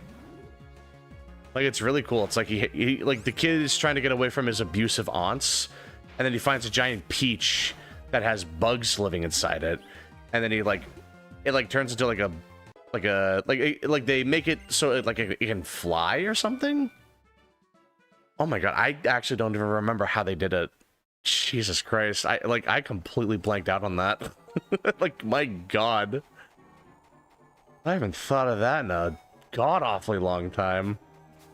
I don't even totally remember the actual story. I just remember liking it. Have you seen Rango? I have heard of Rango. That's the one with the chameleon like cowboy, right? I've meant to watch that for a while. I just keep forgetting to do it. Like I really do want to watch that because it looks fun. But I just need to I need to make time for it. I never make time to watch shows or movies nowadays. I'm always just like playing games or something, or just goofing off on YouTube. That movie has a repressed memory. Well, yeah, it's like it can definitely be creepy in some ways, but I remember loving that movie. The ending was really satisfying too, because basically, like, well, I'm not gonna spoil it, but like, I remember really liking the ending of the movie. That was a really fun, just really fun movie, like through and through. Honestly, older movies were scary, but written very well. I'd wish they would take notes. Yeah, it's like, because I feel like with the older movies, they respect kids' abilities to, like, understand how the world works, you know? It's like, granted, I was a big scaredy cat, so, like, Scooby-Doo scared me. But I feel like the average kid wouldn't really be fazed by stuff like that. Especially with, like with a movie like a movie like James and the Giant Peach, I feel like it's only creepy just with like how it looks sometimes. Not even like it's like a creepy movie entirely, but it's like it's really like the art style. It's really the way everything is animated. I feel like a lot of companies are scared of, you know, scaring kids. Like, no, it has to be really, we have to play it really safe. It has to be really kid-friendly. Like, nothing scary. Gotta softball everything, and that kind of just cuts into the quality of the movie. Like, it's just gotta be very formulaic and can't take risks. Which is a shame. Reminds me of the Little Prince book. Yeah, I don't remember that one either. Let me look that up.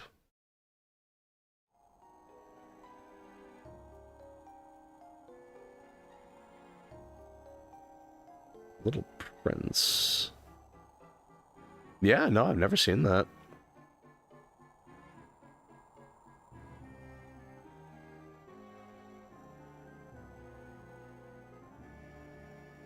Hold on. It did remind me of a book, though. Like a really old kid's book. Oh, jeez.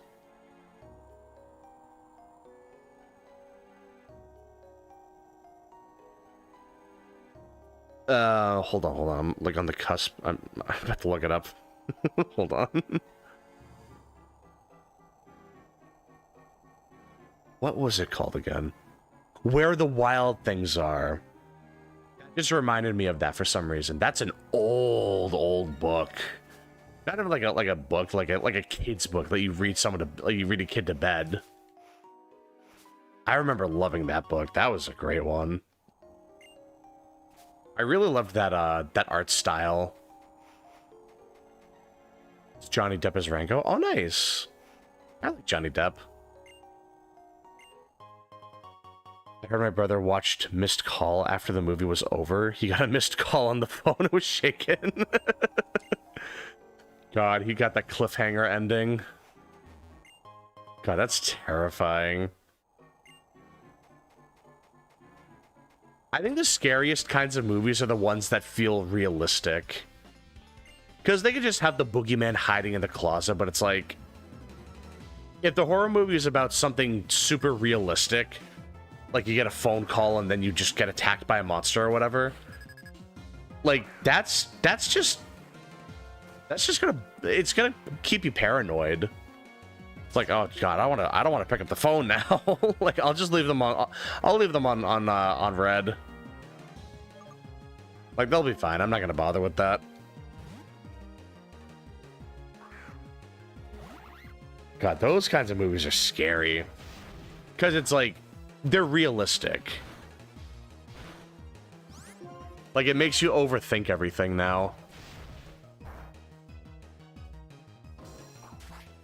It's like it would be like having a movie about like if you don't pay the IRS your taxes, they just send the boogeyman to break your ankles or something. It's like, yeah, I don't believe in the boogeyman, but I do believe in the IRS breaking my ankles. Like, it's just it's more relatable than scary, honestly.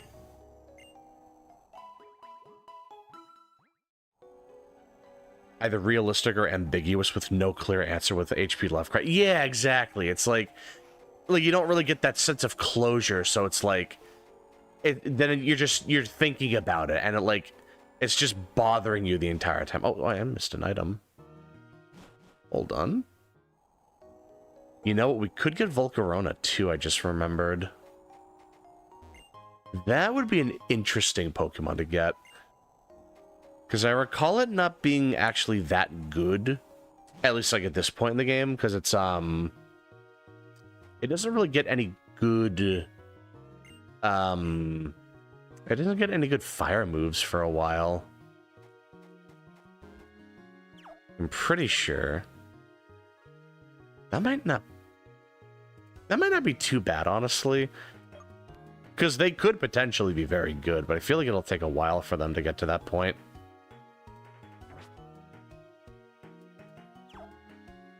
I think so.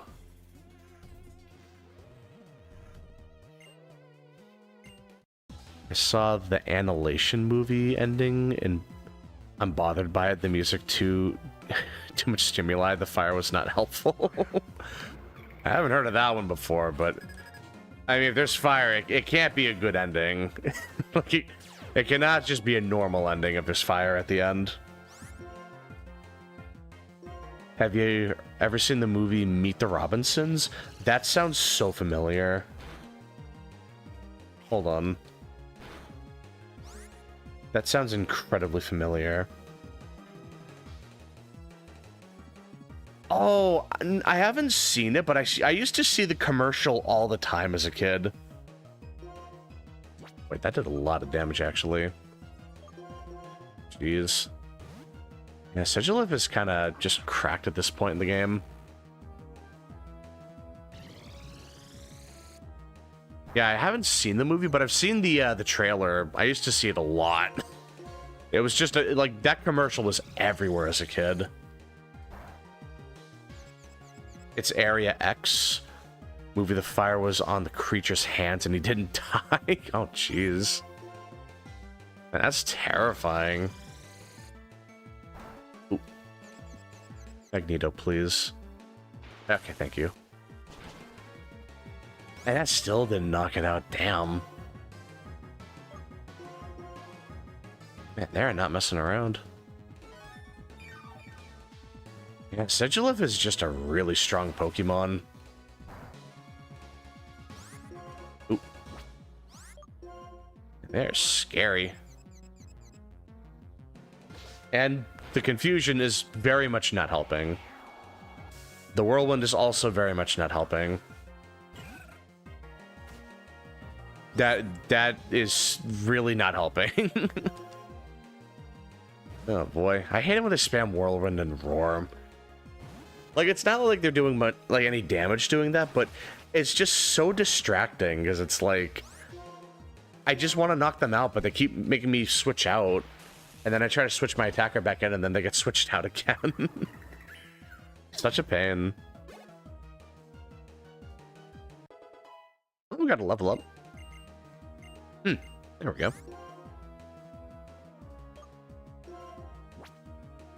I'll get rid of Psywave. That move kind of just sucks.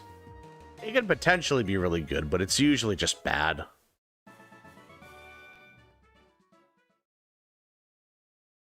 The Magneto movie in X-Men First Class was scary. Humans don't like something stronger than them.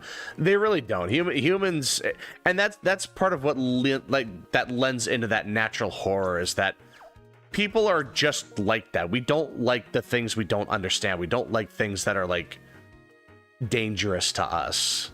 Like, that's a perfectly relatable fear. And I think it's really easy to like prey on that instinct and make a really good horror movie out of that. Even if it's not like necessarily horror, just something that like that puts you on edge, you know? Yeah, it makes you uneasy, it makes you nervous. That's why realism is so good when it comes to making a scary movie, because it's like if I see like, I don't know, King Ghidorah as the horror monster, it's like I know that's not real. Like, come on.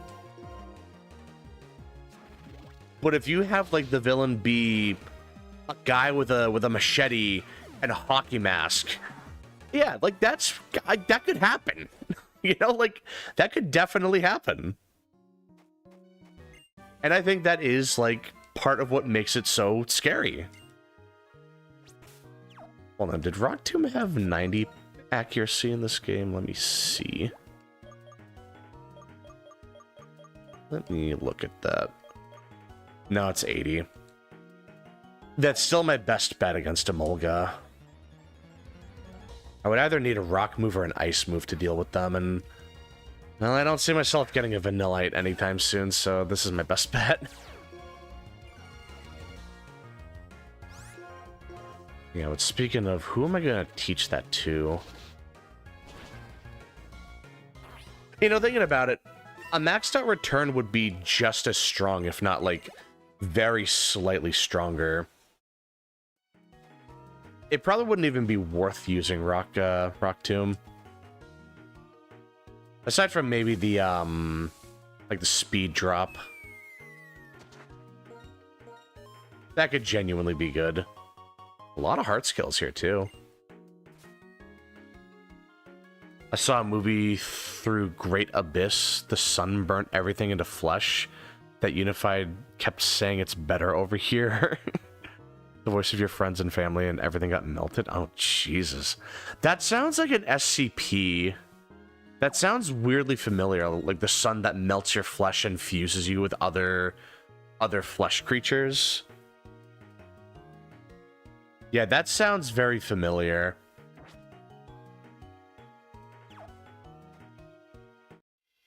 The radio demon does the same thing. Oh, yeah. I think it's called Radiohead. Where it's just a monster that plays any noise. Yeah, no, that's I think I've heard of that. That's scary.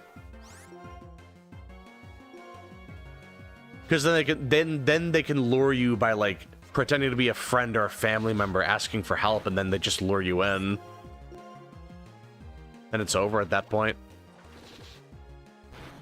Not a huge fan of rewatching movies unless I really like the movie. One time for a week, I just kept watching Ratatouille. Watched it like 31 times in 7 days. Not bad. I was the same way with the first Pokemon movie. When that came out, I was just all over that. I was completely obsessed with that. I would rewatch the opening segment. Like, I would rewatch the, like, when all the Pokemon are going to that big park. Or not park. They go to, like, that big, like, the big area where, like, all the Pokemon can just hang out and stuff. Oop. And then it's, like, the whole Mewtwo thing as well. Oh my god, dude. I rewatched that so many times. I feel like there was a time where I probably could have recited the entire movie, like, line for line. Like, I watched it that many times as a kid. I don't remember the lines now, but I remember the movie, like, beat for beat. The best horrors are the ones that take everyday things into nightmares. Exactly. That's what I'm saying. Like, that's what makes a good horror movie, is, like, relatability and, like, just taking something that's common every day and scaring people. Like, just, like, if there was a movie about, like, a disease that killed people, and the horror comes from how it spreads, it's like, that's very relatable. Like, I feel like, especially nowadays, that's very relatable. I'll have to do that soon. Hold on. I never got Trap Pinch. I completely forgot. I was supposed to get Trap Pinch. Goddamn. I need to do that. Yeah, hold on. I was supposed to do that, man. Oof. I rewatched the Keldeo movie a ton as a kid. I think that's the last Pokemon movie I watched before I stopped watching them. I remember watching the Keldeo movie one time, and then just never again after that. Do you have a favorite horror movie? Oh, jeez. I think my favorite horror movie... What was that? I guess... I don't know if this would count as a horror movie, but I guess my favorite horror movie would be I Am Legend. Because that's what I was saying before. It's like, if you take a disease and turn that into a horror film, like, then it's genuinely horrifying. Like, that's a super relatable fear to have. Like, I love that stuff. Also, I write cosmic horror, more dilemmas with no clear right answer and is the base. Oh, yeah. Yeah, the ones that are open-ended are not the worst. They're the scariest, because it's like, you don't know if the person writing the book survived, or if, like, the monster was actually defeated at the end, and there's a new monster, like, on a cliffhanger. The Lucario movie with the orange slugs were super spooky. Oh yeah, the one they basically just killed the people. Yeah, well, not kill, but like they effectively killed like James and Misty and Ash. At least it was very heavily implied. I mean, obviously they were revived. They came back, but like, if the movie didn't get the happy ending, that would have been it for them. There we go.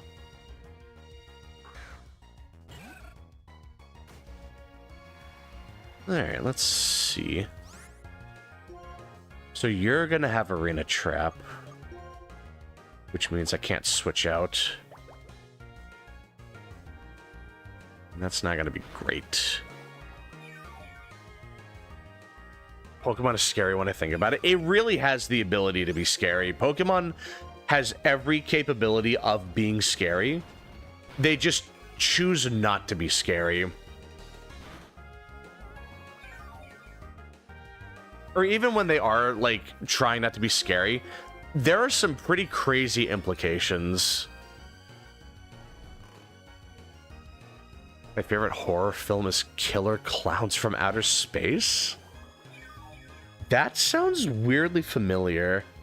That is such an absurd title. But that just sounds like... Okay, no, I've definitely never seen that before. But that does look terrifying. I mean, any like clown movie is gonna be scary, like just naturally. But no, that is yeah, those are really creepy designs. Like I kind of like that, honestly, because it's doing its job. It's creeping me out, you know.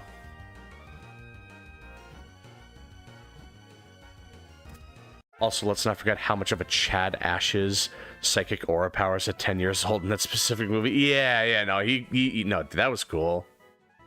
The Lucario movie was really nice. Because I'm pretty sure that was during Gen 3, so that was the movie that showcased a bunch of Gen 4 Pokemon.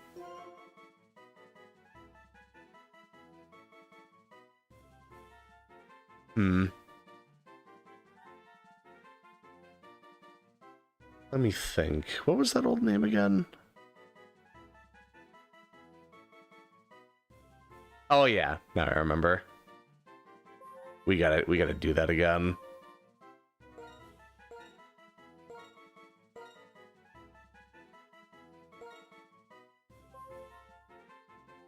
Where is it? Nope.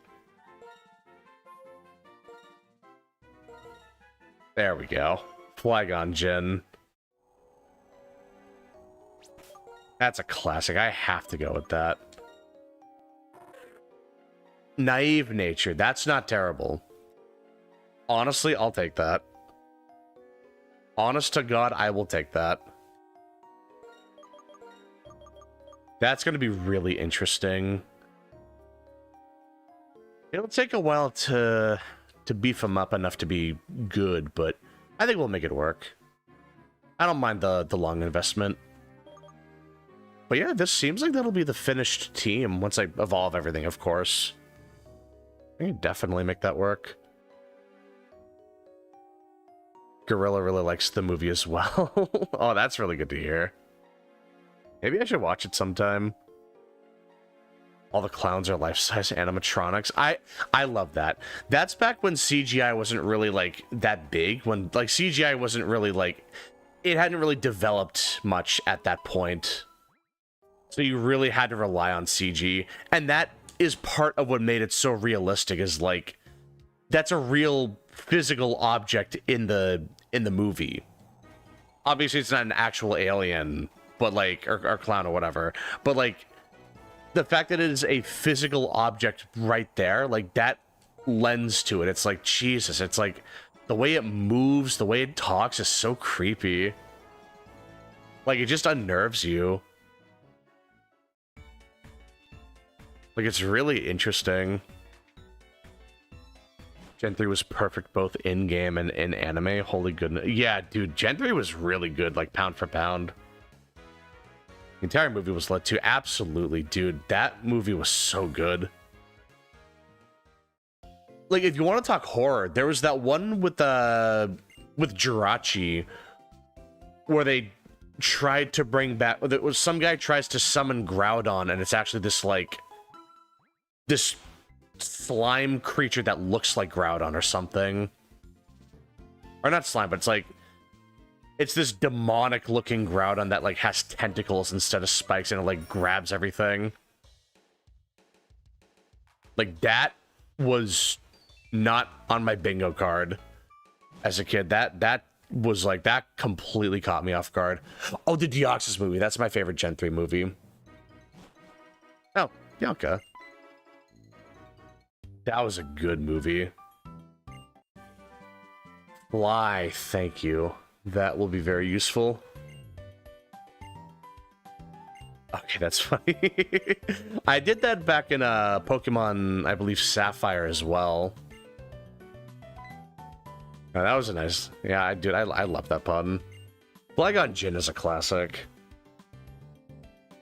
Evil Groudon. Yeah, dude, that was terrifying.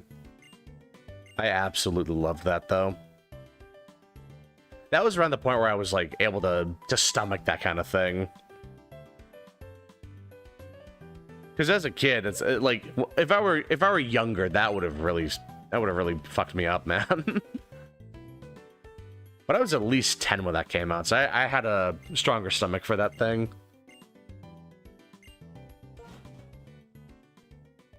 They're Killer Clowns from Outer Space video game that has the same gameplay as Dead by Daylight?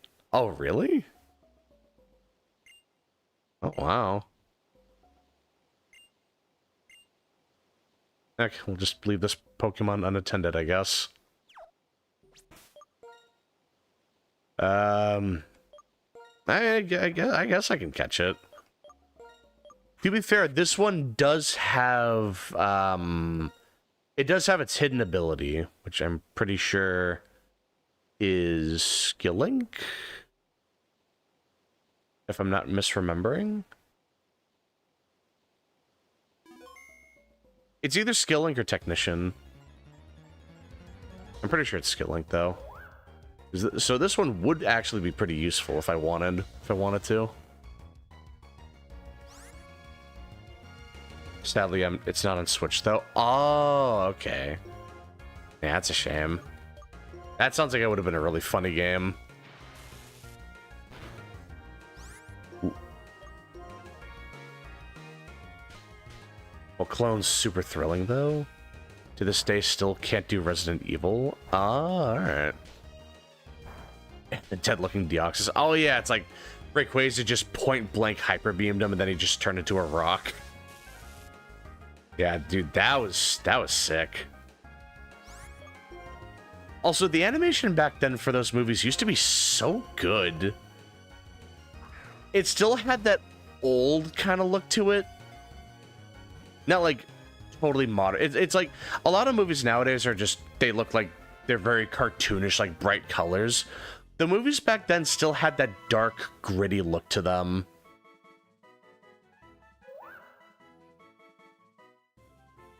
Like, they still looked really old-fashioned, despite the anime looking more, like, computer-drawn, you know? I'll just call you Sweep. Because they like cleaning. But yeah, it's a shame they, yeah, it's a shame the Resident Evil movies tend to be pretty bad. We don't have that many of them, which I guess is kind of a good thing, actually. It's a shame, though. Okay, so this is the person we can talk to sell our mushrooms. So what's nice about them is that we can sell them for double what we would have otherwise. Yeah, here we go. So normally this would be 250, but now it's 500.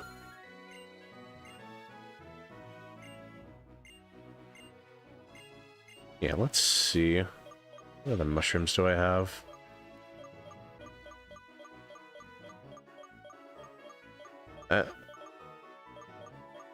Do I not have another mushroom? Oh, maybe not. Oh, unless she wants my berries. Huh.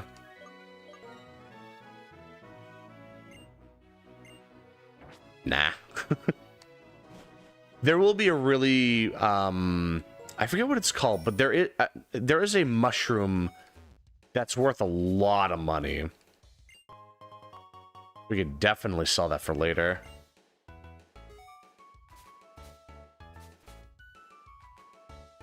Ooh. I have a soft spot for the first two, but they're really not great.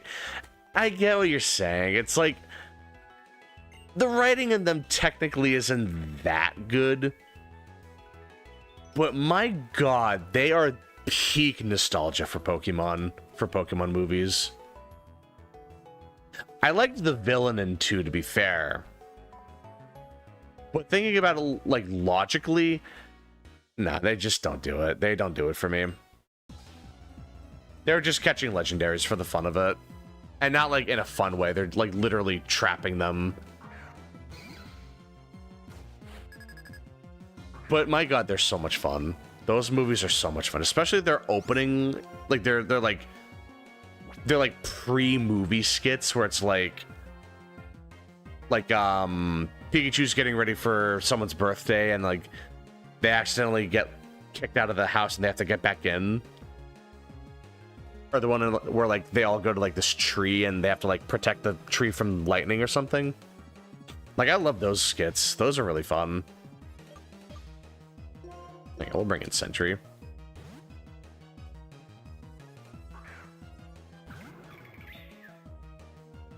Oh, you were talking the Resident Evil movies? Oh. I haven't seen any of the Resident Evil movies. I've only heard they're kind of bad. But yeah, I mean, to be fair, Pokemon movies don't really have, like, the best writing. They're very, like... They're very serviceable. I will say, though, the third movie, Entei, that is the best movie. That's the best Pokemon movie. I'll die on that hill. Like, Entei, the unknown, like, seeing all the fake Pokemon... Like, that is so... It's like, it is just such a good movie. Even as an adult, I think you would genuinely enjoy it. That's how you know a kid's movie is good, when even an adult can enjoy it. There's a really good movie I've watched before. I can't remember the name. It's like a puppet movie and has something to do with crystals and these big bird monsters? Huh. Well, it doesn't sound very familiar. Did you say mushrooms? Oh yeah, the mushroom men from Dark Souls 1. My god. No, I love those guys. God, now I really want to play Dark Souls 1 now. Once I beat Silk Song, I think that'll be my next Souls game. Dude, it has been a while since I played Dark Souls 1. I really want to get in on that again. I really want to get back into it. Oh, it's Charles! No, not the girlfriend. Oh, God. Oh. What a great guy. Charles is one of my favorite side characters. He doesn't really do a whole lot, but he is just so, like, weirdly memorable. Oh, hold on. I think I missed something up here. Yeah, here we go. Still a couple things we can do here. Dark Crystal. Huh. I don't think I've heard of that one. Crystal Castle and Entei movie. Oh yeah, dude, the Crystal Castle was so cool. Like, the way they have to get into the castle, too, where it's like... They, like, Ash uses Cyndaquil to, like burn it down with Flamethrower, and, like, it's trying to regenerate, so they have to use Totodile with Water Gun to, like, keep the hole open long enough, and then they have to break in that way. Like, that was such a cool moment. Like, actually had to think about how to like, get in. PS1 made me sad quit. Aw, yeah, dude. Dark Souls 1 is sad. It's a really fun game, but the story can be very sad sometimes. Especially with what happens to certain characters. I'm not going to spoil too much if people haven't played it yet, but, like, my god, that is such a genuinely, like, what happens to some of the characters is tragic. I'm going to be bold and go for the kill. I have a feeling this is going to kill. Yep, okay. I got a little brave there. Oh, wow. There we go. Yeah, dude, Dark Souls 1, like, there's so many fun side characters that just get really sad endings. I think the one that really gets me the most is, not necessarily, like, their story, but, like, What makes me sad is like the pyromancer you make friends with. Because I just remember him saying, "Don't you dare go hollow." And it's just sad. Depending on how you played the game, like, he can have a rough ending. It's more like the implication than anything. Because it's like, he'll eventually turn hollow and you have to kill him. And apparently he was like really close to doing something important. I'm not gonna spoil it if people haven't played it, but it's a really sad story for him. Like, that guy really goes through it.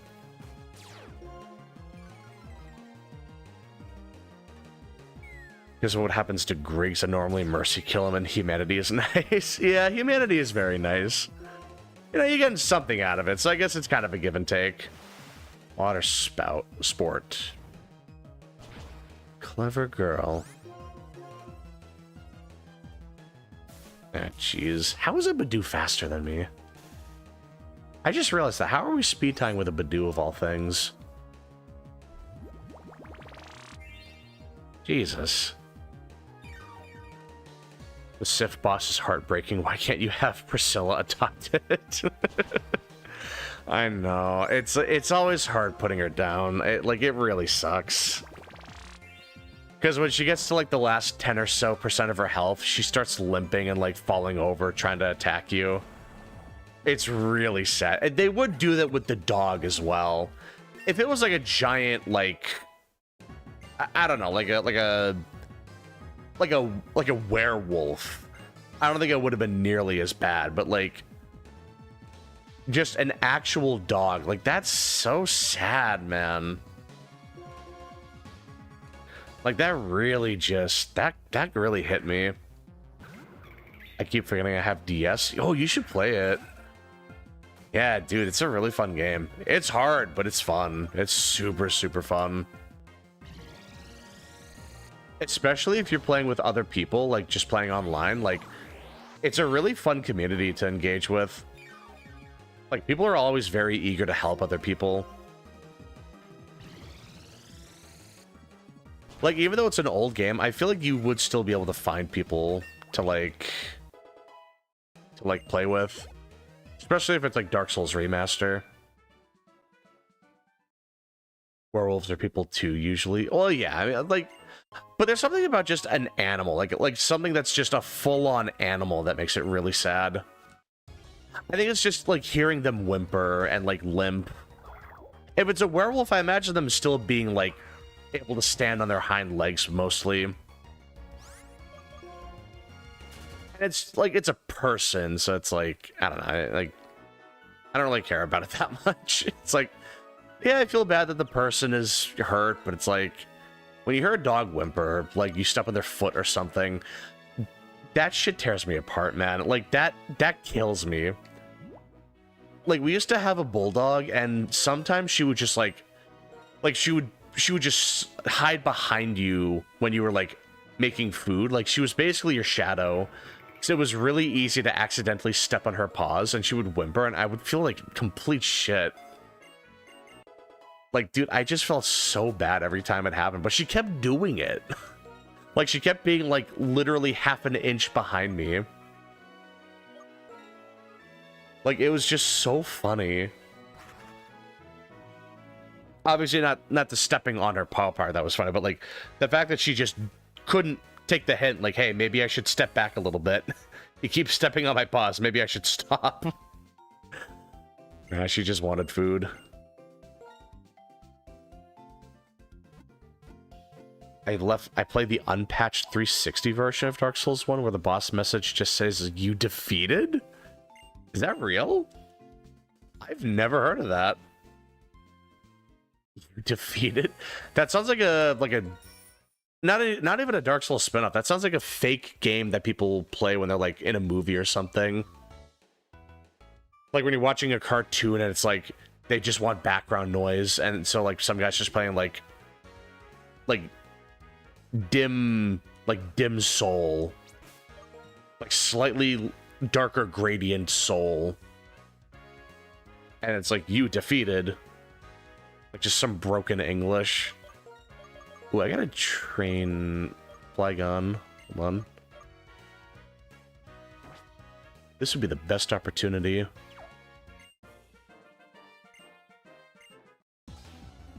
Yeah, let's see. But I didn't know they actually did that with Dark Souls. That's really interesting. Yeah, let me look that up, actually. You know what?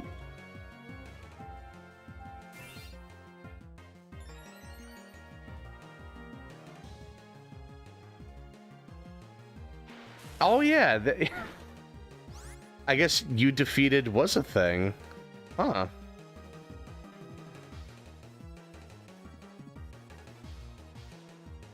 Oh, like you defeated as in you beat the boss, not the boss beat you. Oh. I had it backwards. I see.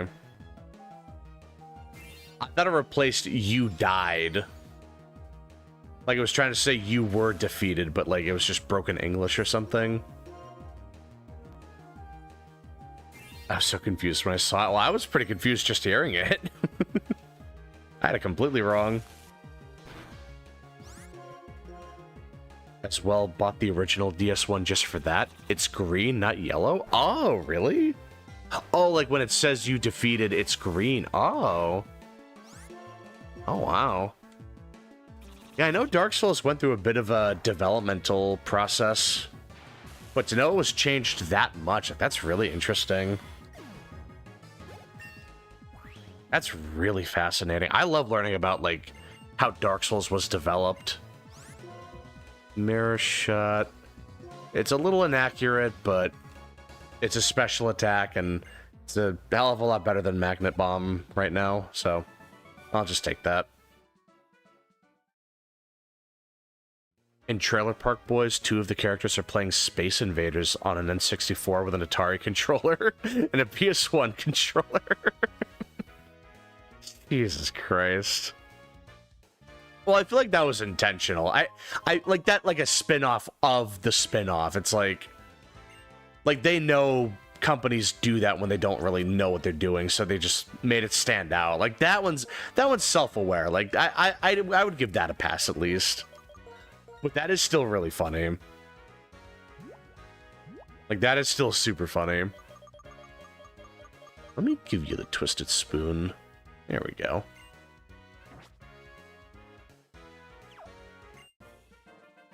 I don't know if every person here can be fought, but it's still a good amount of EXP and money to make. Birdier, huh? I guess that'll be fine.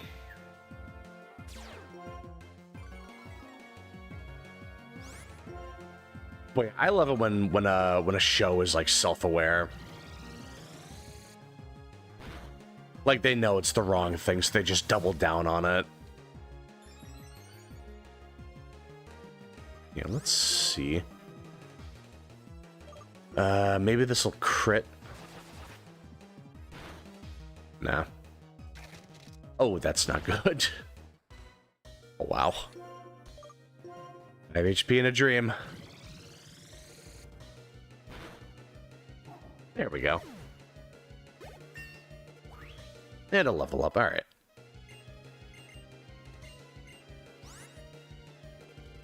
No, not gonna do light screen. If it was reflect, I might have.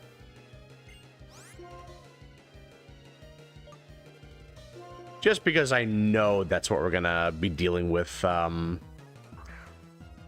Elisa's gym. Just a lot of physical attackers.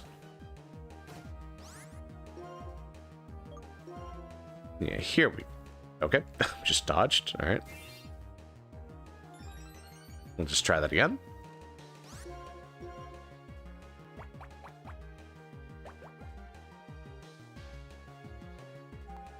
Nice. As a kid, I couldn't get through Chargestone Cave, so I would clear out both of the sports buildings every day with my level 54 M4. Man, you were ready for the Elite Four and then some. Holy. That's great. That's great to hear. I remember playing Pokemon Sapphire, And for some reason, I wanted a Blaziken before I fought Watson, so I just, like... I went just above Slateport and trained against, like, the level 14 Electrike. And just got my Combusken all the way up to a Blaziken. I don't know why I did that. Like, for some reason, I just felt compelled to, like, level grind like a maniac. I don't know what I was thinking. But I still had fun doing it.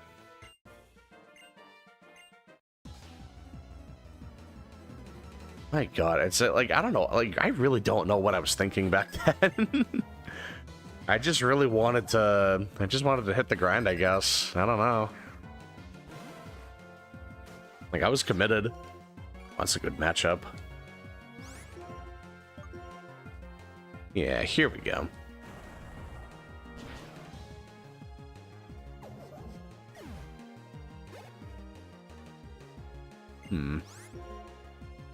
Herdier, Magneto should be the better one to use here. I'm playing for you right now. What monster should I fight first? Gypsyros, Kechawacha, or Tetsukabra? I would probably fight Kechawacha. That's a really fun fight.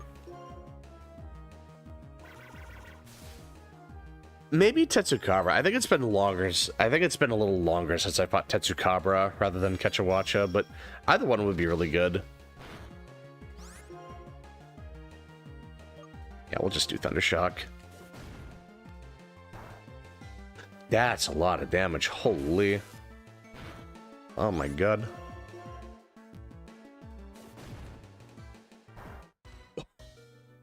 One HP in a dream. You know how we do things around here.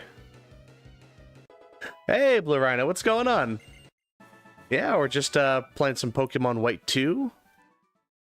We're getting pretty close to fighting the 4th gym. I'm just doing some training first. But yeah, what's going on? How you doing? I need to go back and heal. I would do Gypsyros to get it over with. Oh yeah, I mean, like, Gypsyros is probably my least favorite fight of the 3. I'd probably just want to get that over with too, actually. I would just much prefer to fight Kechawacha. Because that's a more engaging fight. That monster's a lot more interesting.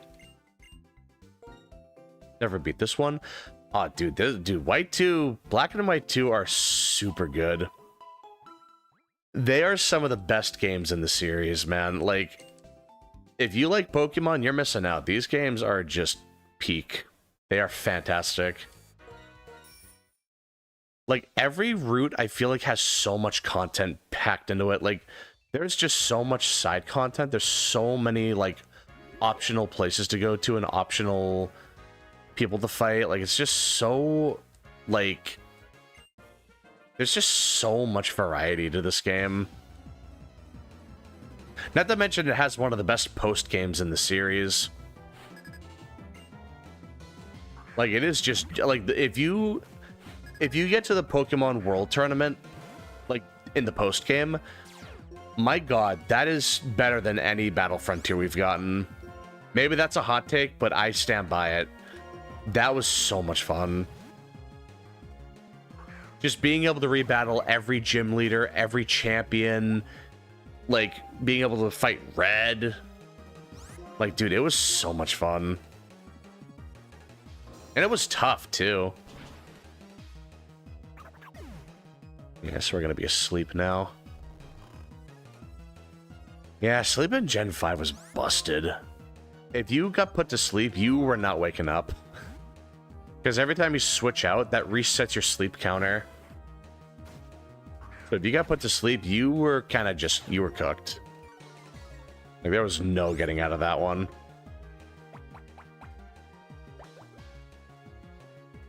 Hopefully this KOs. That'd be good. You'll love to see that. Panpour.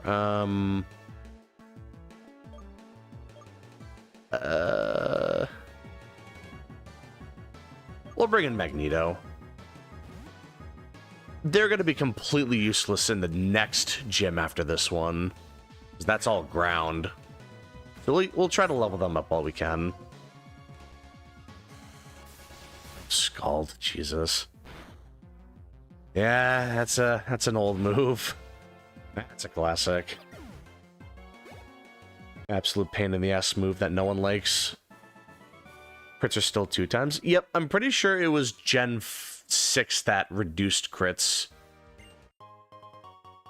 So if you're using like a crit focused attacker, like they'll still be pretty strong in this game. Though to be fair, I think they changed the crit rates in Gen 6 as well. So they weakened the crit damage, but increased the crit ratio, I think. And then anything that would increase the crit ratio got increased as well. Like, it got further increased. So it was even easier to build up for a crit. It's low rank monster, so I don't need to worry too much. Oh, okay, fair enough. Using Brute Tigrex armor right now. Ooh, nice. Yeah, dude, I need to get back into that. I heard Brute Tigrex is really comfy. 2 times is too much. It really is. There used to be this insanely busted Kingdra set where it had the ability Sniper, which increases crits to triple damage instead of just double. You would teach it Focus Energy, you would give it a Scope Lens, and I think it had a 50% chance of critting. And you would spam Draco Meteor, and the crits would ignore the special attack drop from Draco Meteor. So you would just nuke everything. And that's still a set to this day. I'm pretty sure it's 100 crit rate. Like, the crit rate's 100% with that now.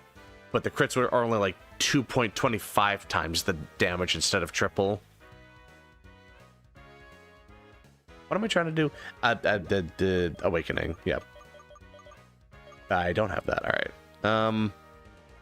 I'm going to assume we don't need to wake up Snowball.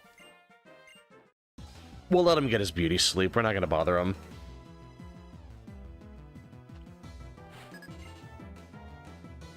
Brute Tiggy in for you was the capture set. Oh, it was a capture set.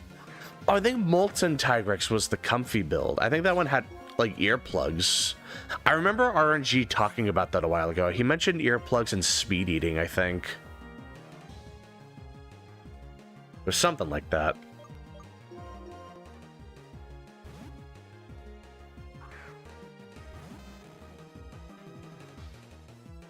Brute Tiggy was still good. Well, that's good to hear.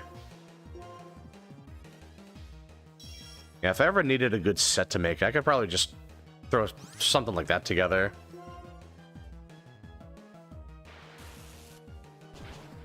Molten is good, yeah. Oh, well, that's good to hear. Yeah, I can tell they really had a... I can tell Tigrex got a lot of preferential treatment in for you. He seems like a very popular monster in that game. Sandile. I'll bring an Ivy. That'll be a good one.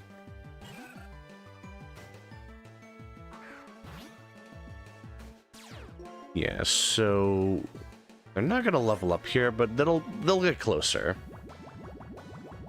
We're making progress.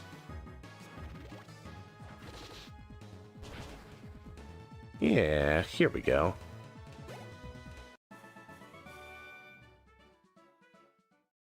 What else?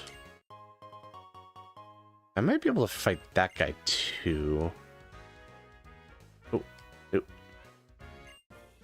Yeah, here we go. I love fighting Tigrex, so I don't have a problem with getting his gear. Well, that's good to hear. I still have a rough time fighting Tigrex. Like, I feel like if I went back to, if I started playing Freedom Unite, that would probably be the monster that gives me the most trouble. Even though it doesn't look like it would be super difficult, I feel like I just really struggle against him. Like, I really need to, practice that matchup. It might just be a rough sword, like, a rough sword and shield matchup. Not really sure. Oh, how did that not knock it out? Oh, that sucks. Damn. Hate to see it. Alright, Sentry. Have fun with that. There we go. But yeah, I think, I'm pretty sure I was trying to make something in 4U last time I played it. I don't really remember what. I know I was making the Chameleos glaive, but armor-wise, I don't... Maybe I was trying to make the Uka Uka U setup? Maybe. No. It was, oh, Rusted Kushala. I know we fought that a little while ago, and I made the arms, and that was really good. I think at this point, I'm just trying to farm a charm that has, honed edge, honed blade. Down to play 4U with you again. Oh, nice. Yeah, we should try to do that sometime. Maybe like this Saturday we can try to play. I almost forgot about this one. Kind of just left halfway. I still need to grab things. Oh, wait, is there nothing else in here? Oh, alright. Okay, fair enough. There may have been something in the baseball area. Aim for an Edge Gem 3 with 3 slots. Yeah, it was something like that. It was either level 3 or level 4. Either one of them sounds like it'd be pretty good. I know it was something like that. Because it's like trying to get the skill on any armor is a little tricky. From what I understand. Is there nothing else around here? Man, this is a big field. I mean, it's baseball, so that makes a lot of sense, but still. The basketball court was a lot smaller. Well, yeah, I mean, like, it's baseball. Like, they need a field this big. I guess I didn't really think about it. Edgemaster 4 would be nice, but you can make do with 3, because I have and still don't have a 4. Oh, alright. Yeah, I mean, as long as there's a way to make it work. Oh god, the musical. Well, I don't know if you had to come in here, but I'll just get this over with.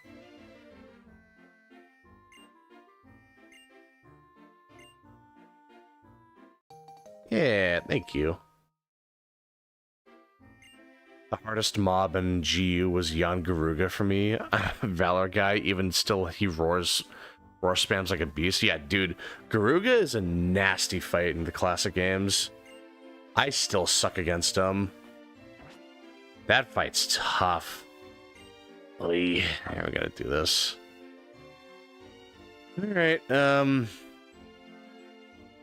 we'll, Magneto, sure. Let's pretty them up. Oh, God. Actually gotta play dress up here. Oh, jeez.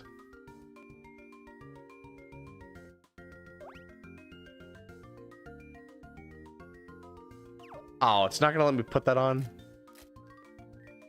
Damn it. Sure.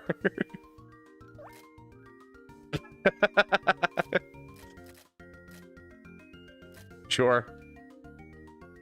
Man, that's a pretty cool looking Magnemite.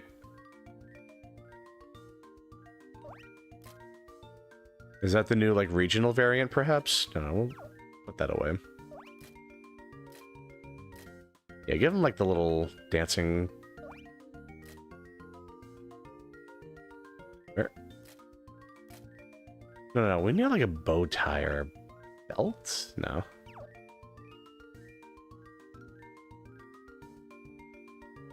And they don't give you enough options.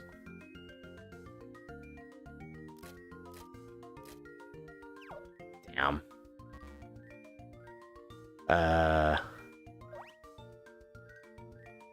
Jeez, really not giving me many options here, game. Okay, we'll make that work. Yep. What a stud. I like it. Hey, Keaton, what's going on? Just gonna post shorts on YouTube this afternoon. Oh, nice. Hopefully they're doing well. What did you make a short out of? Like, what kind of game are you making a short with? The hardest, most of the Edgemaster mixed set pieces are grind to get. Yeah, like that can definitely be. I remember the Honed Edge armor pieces being a pain. Hey, Night Owl, what's going on? Yeah, I'm just playing some White 2, just going through, just trying to get to Elisa like soon. But yeah, what's going on? How you doing? Nursilla was a heavy hitter in Primordial Forest if you're looking for a mix of status and raw. That's a good one. Ooh, nice. Yep. Yeah, I recall that being a pretty good, like the Nursilla weapons are pretty solid for, like, sleep builds. Kajula Grip, I've literally only used for the Crimson Fatalis Clave. Oh, alright. Yeah, I believe that's the one that I made a while ago, so it would be nice if I could, like, somehow make that work again. This a Nuzlocke? Nope, it's just a normal playthrough. We're not doing a Nuzlocke right now. I could do a Nuzlocke later down the line, but that's not what we're doing right now. Plan to do more shorts whenever I record 3DS games. Oh, nice. And console games in general. Yeah, good to hear, man. I know, shorts are really interesting, because it's like, it's not like your well, I just really ambushed that guy, huh? Like, it's not your typical audience. Like, the views, you can expect very different views numbers with shorts. They fluctuate a lot. Like, it's really hard to tell when you're gonna get, like, a big breakout video and when a video is gonna flop. Like, it really just depends. Like, it's kind of just whatever happens, happens. Is this emulated or actual DS? Oh, it's emulated. It's Melon DS. I wish it was direct capture. If like, I would love to just play directly from my 3DS, or I guess just my DS. No, I would play it on 3DS, honestly. I would love to, like, regardless, I would love to play it, like, legit. It's just getting a capture card set up is tough. Like, I hear capturing footage on a DS or 3DS is really hard. Either that or very expensive, or both. At least if you want it to be, like, high quality.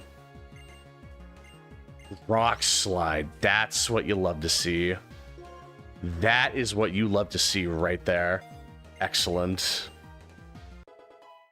It's good, don't get me wrong, but sometimes you really don't need both Sharp +1 and Razor Sharp.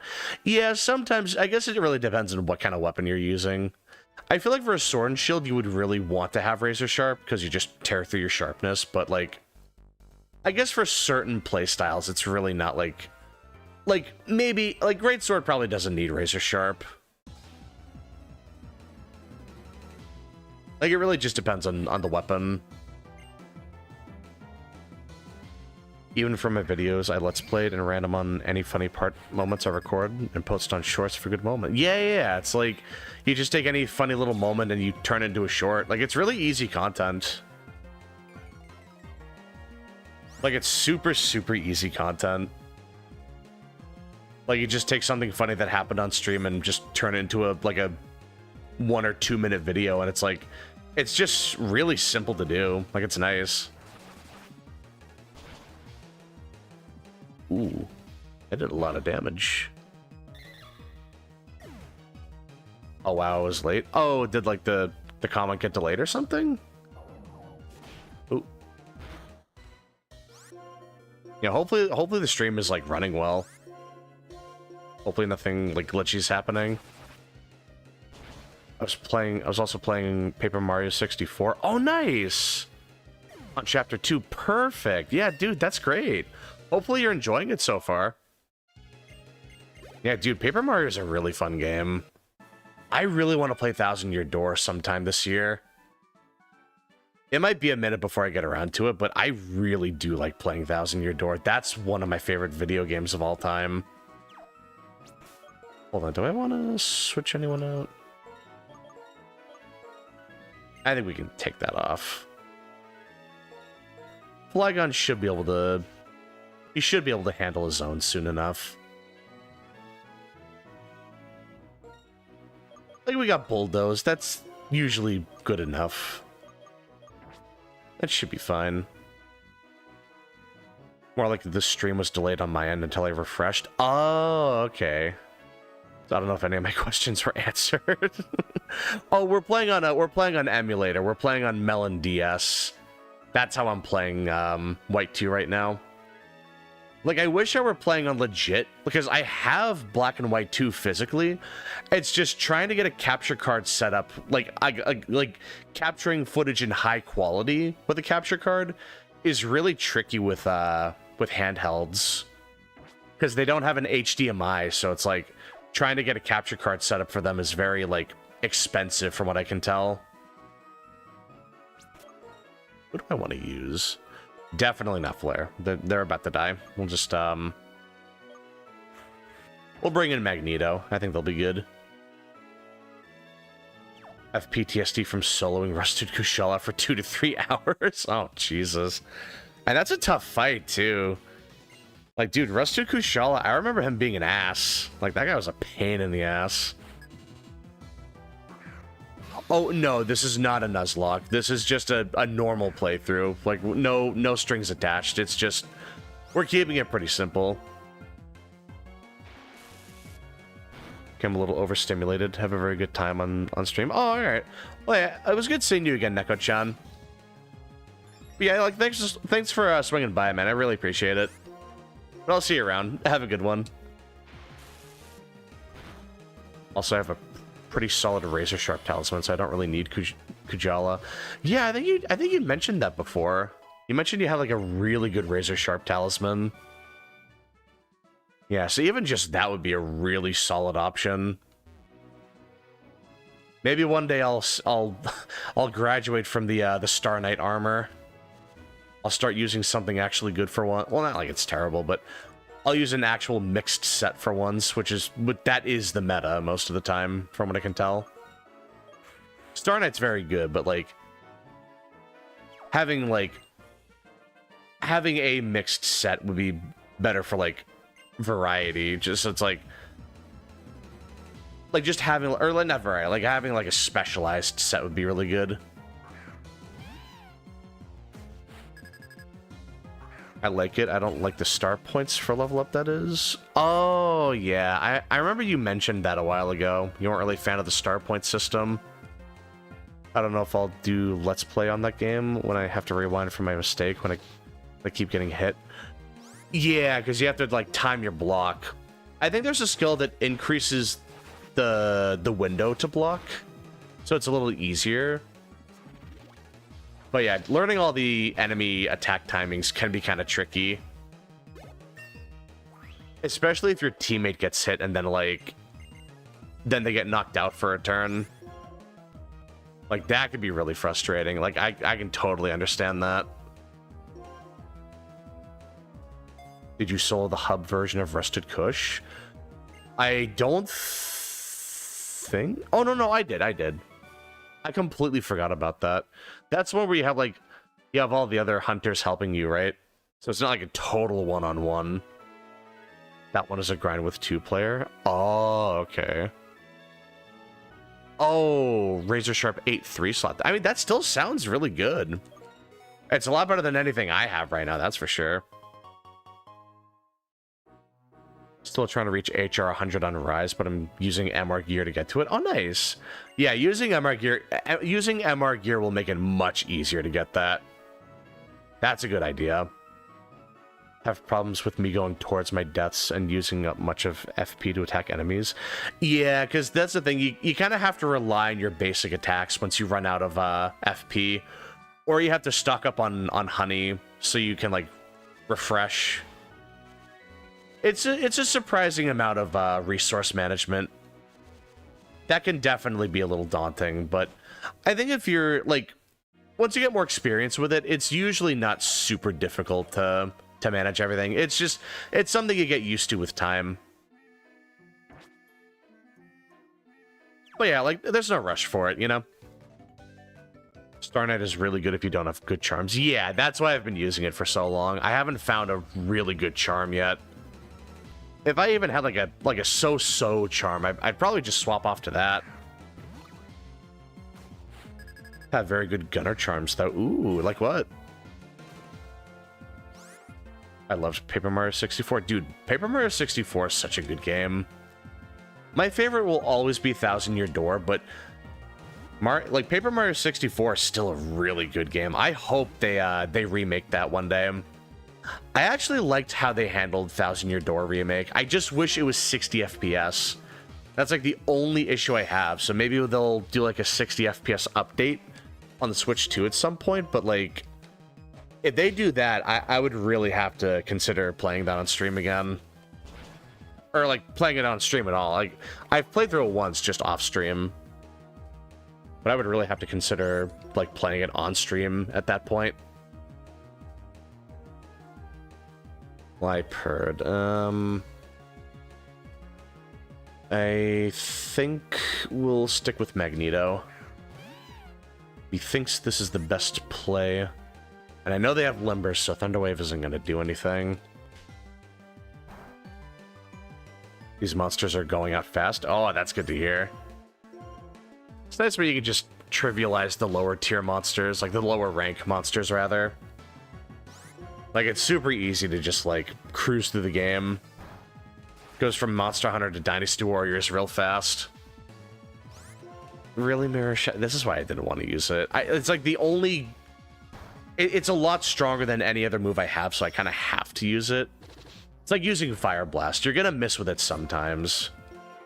I could have beaten it by now if I just did Thunder Shock, but whatever. It is what it is. That's why BP is just as good to stack up on. Yeah, so you can use you can invest your badge points into a bunch of things. Like there are some flower point management badges you can do. Like you can eventually get Flower Saver, which reduces the cost of every FP move by 1. There's also Happy Flower, so every now and then you just recover an FP per turn. Like it's really useful.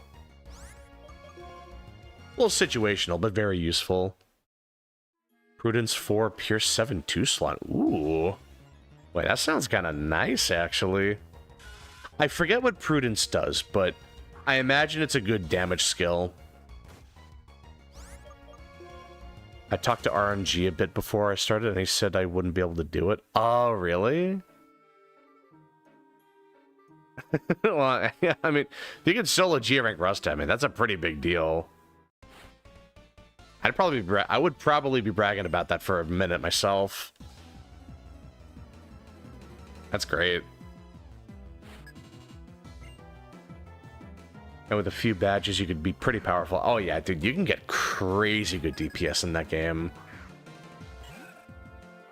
Like, it's really easy to just, like, totally focus on one playstyle. It's like, you can do full-on DPS, or you can be, like, super defensively safe, like, just... Like, you can manage your FP, like, it's... You get so many options in that game. Like, even just 64, like, you get so many options to work with.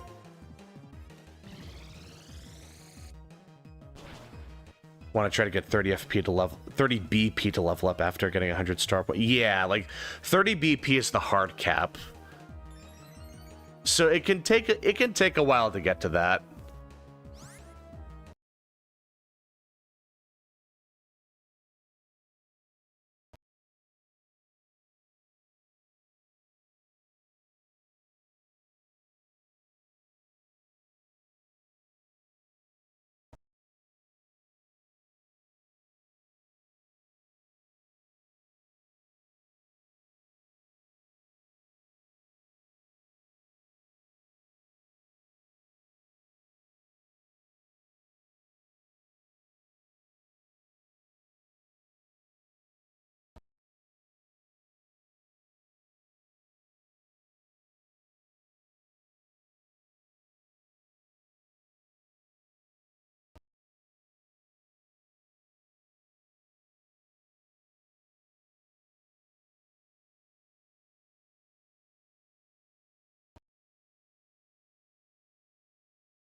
Oh, are we back? Okay, hold on. Oh my god, I am so sorry about that. Jesus, I don't even know what happened. Are we back? Oh my god. Okay, we're back. Jesus Christ. Holy crap. I'm so sorry about that. I don't know what happened there. My game just like completely went kaput. Jesus. I'm sure a single sentient in the stream. Yep. I wonder who that handsome devil is. Holy, I gotta read the chat again. Jesus. Got completely sidetracked there. Hold on, where am I at? Did a playthrough with just focusing on BP and FP while sacrificing HP. Oh, nice. Sadly, I had a bad save with which cost me. Aw. Damn, that sucks to hear. I've always wanted to do like a Danger Mario playthrough in Thousand Year Door. Yeah, that's rough. Like it's difficult to do that, but I imagine it's really fun. Ooh. Evade extender and peak performance. Oh, nice. Yeah, that's good to hear. I like evade extender. That's a really useful skill. Ooh. Oh boy. Like Paper Mario for Kooper because his shell is blue, just like for my blue Koopa Troopa self. Oh, nice. Yeah, it's like a bit of a self-insert there. That's great to see. Yeah, just going on an adventure with Mario. That's great. Holy. Jeez, I don't even know when the mic started cutting out. Like, honestly. I don't even know what happened there. You didn't have your Fulgur bugs to power up. Yeah, I'm running a little low on juice here. Actually, I'm getting kind of thirsty. It just reminded me. I should drink.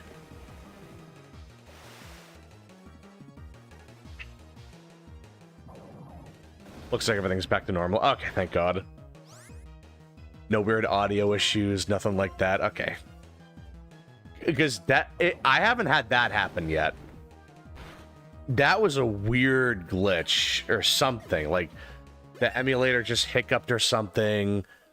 It froze up on me, and I tried clicking off of it. I tried like resetting it, and it didn't work. And then I just closed it and reopened it. But I don't know why the mic cut out. Because it like on OBS, it like the mic. The little like sound bar on the mic wasn't moving at all. That was so bizarre. That is so weird.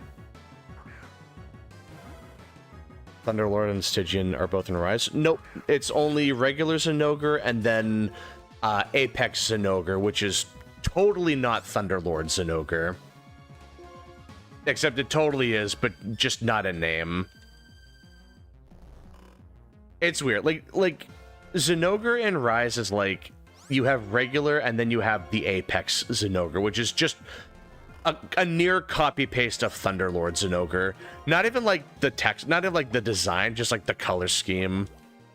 It's just a regular Zinogre with the color scheme of Thunderlord. And unfortunately, there's no Stygian Zinogre, like, at all.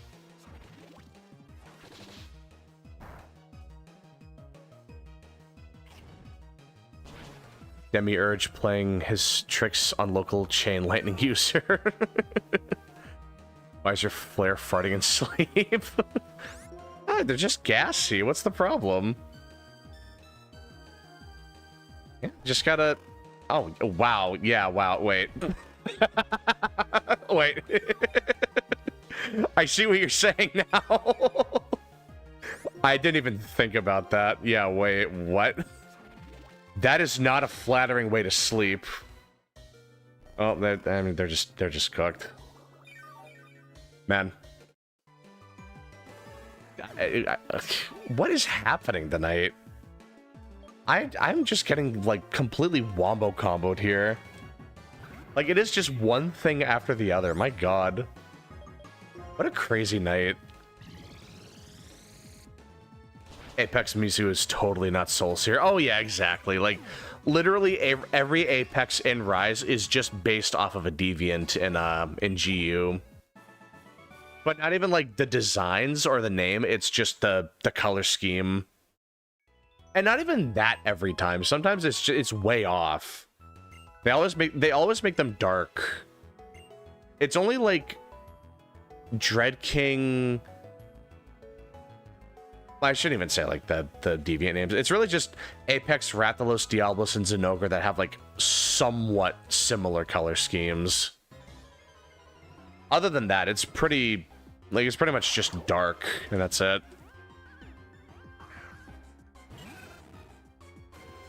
Ate too much Mexican cuisine. Yeah, they must have gotten Taco Bell recently. That's probably what glitched the whole system. My god. That is so funny, though. I might have to make a short out of that, honestly. Because I don't see how it happened on the stream. I only saw what happened on my end. I don't know how it played out on the, like, in the stream. That is so funny. I'm gonna have to rewatch that. I'm gonna have to make a short out of that and, like, rewatch it. That is so funny. That was an Ash Ketchum moment. Oh, man. Running into the monster thinking I have the Adept Evade. I know, that's part of why I don't want to stop using Adept Bow. Is like, I like Valor Bow, but Adept Bow is so ingrained in my DNA at this point, it's always just a reflex to dodge into the attack. And I always mess that up. Not always. I'm getting better at it, but like, it happens a lot. And it is like low-key embarrassing, but I'm getting a lot better at it. Totally not Red Helm, totally not Dread Queen. I know, it's like, I don't know why they did that. They may as well have just committed to it. And then they could have added the rest of the deviants in Sunbreak. Like, imagine getting Silverwind Nargacuga or like Grimclaw Tigrex or something. That would have been sick. Like, I'm surprised they didn't do more of that. Like, they really could have doubled down on that.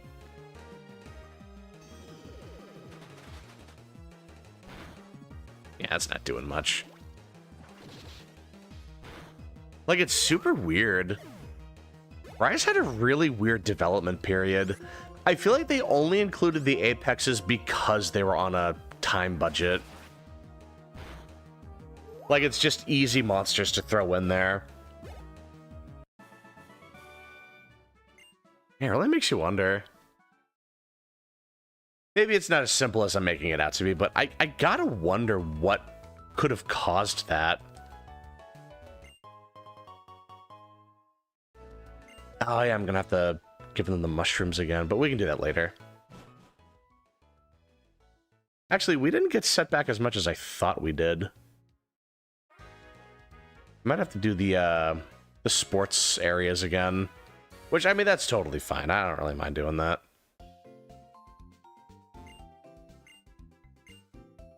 Wait, was one of those... It's one of those mice named Flagon Jin? That wasn't a mice. That was my Flagon Jin. Yeah, the trap bench called Flagon Jin. Yeah, see?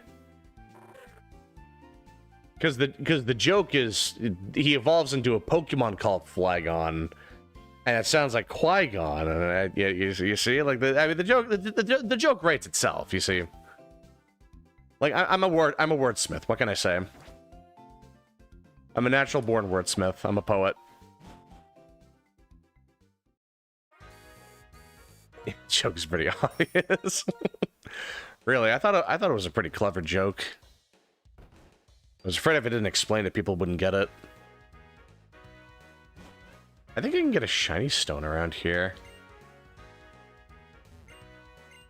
Because that would be good for, oh, Soothe Bell. A little late for that, but better late than never.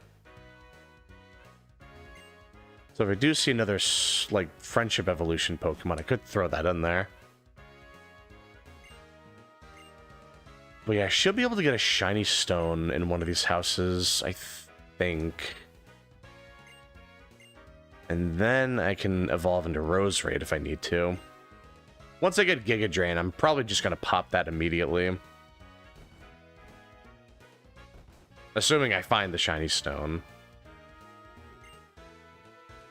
It should be, like, around here. Oh yeah, shiny Pokemon. I wonder if I'll find one this playthrough. Oh, well, I mean, it's close. It's not a shiny stone, but I mean, it's very close. I really thought we could get a shiny stone here. No, that's not a terribly big deal. But yeah, let's see. Yeah, I need to get back on track. I need to I need to fight everyone all over again, man. That's the thing. It's so easy to lose track of everything. I mean, I didn't get sent back too far, thankfully. Normally, this would have been really annoying. And I just would have like, man, I'm turning this off for the day. But nowadays, it's like, just getting set back by half an hour, that's kind of nothing. If it was like 2 or 3 hours or something, then I would have been like, all right, we gotta call it. Like, I'm tilted. But no, like, this really isn't that bad, thank God. It could have been terrible. Like, I could have basically lost the entire stream's worth of progress. Ah. Damn. Yeah, we gotta bring in Sentry. Very unfortunate that Qui-Gon was made Bygone by Maul. Was the only good Jedi in the prequels. God, it's such a punny name. You can make so many puns out of that.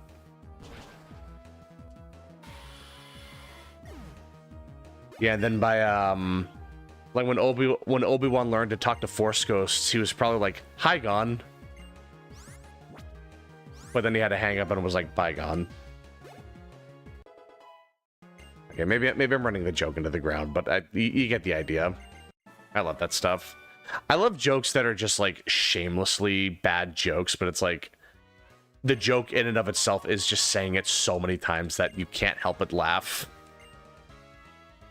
Like, it is just so like Like, the jokes are just kind of lame, but, like, if you say it enough times, then people are going to start laughing no matter what. Like, I love that. I love those kinds of jokes. Because you know they're bad, but if you keep saying them enough, you're gonna wear someone down. And then that just in and of itself becomes the new joke. Dude, I love that stuff.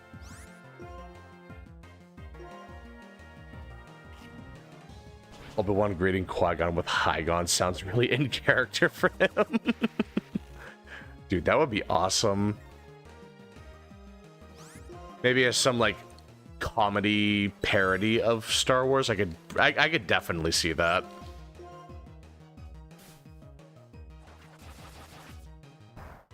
Ooh. At least I have a chance to level up Flare again. She was kind of getting bullied for a while. Yeah, we definitely don't want to mess with her here.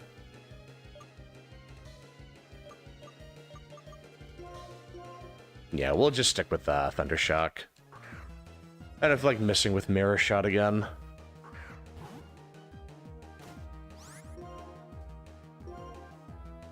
If I'm lucky, it'll be a 2-shot.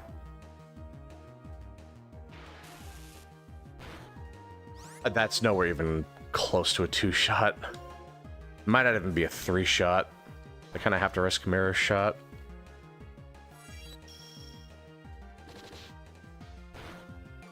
Yep, there we go. It lowered their accuracy, though. I mean, that's kind of cool. I'd much rather get Flash Cannon later down the line, but that's still cool. There we go. I think the only reason Obi-Wan wouldn't do that would be the fact they don't actually speak English in the movies. They're just translated so we Earthlings can understand them. Is that real? Because they speak other languages that we don't understand. Is that the only, like, are Jedi the only people that we understand? Well, I'm not Jedi. Like, are humans the only? Are they? They're not even really human. I don't know how. I don't even know how to word this. Like, are people the only ones that we can understand, and anything that's like super alien-like is just like that's the one thing we don't understand? That's so weird. I always wondered that, but I didn't know if that was like an actual thing or not. That's really interesting. But yeah, it's kind of hard to do a pun in a different language. Yeah, trying to translate a pun from one language to another is really difficult from what I can tell. You either have to directly translate the pun so it's no longer a pun, or you have to just change the pun so it makes sense in the new language, but then it's no longer the original pun. The language that all the characters speak primarily is Galactic Common, which is not English. Oh, alright. Ooh. Man, this is a really bad matchup. Holy. For that matter, a bunch of alien languages in Star Wars are actually real-world languages. Oh, really? It goes by so fast. Maybe I'm just thinking of like Jabba the Hutt, where he's just like grunting and farting or whatever. But that's cool. Like they're actually speaking different like real life languages. That's cool. I actually didn't know that. Let me see. 37, 38. Okay. I think Flare can squeak this out. I think we can barely make this work. Yeah, there we go. Matter of fact, I'll save after this. We still have another thing to kill. Okay, that's fine. It's okay. That's all right.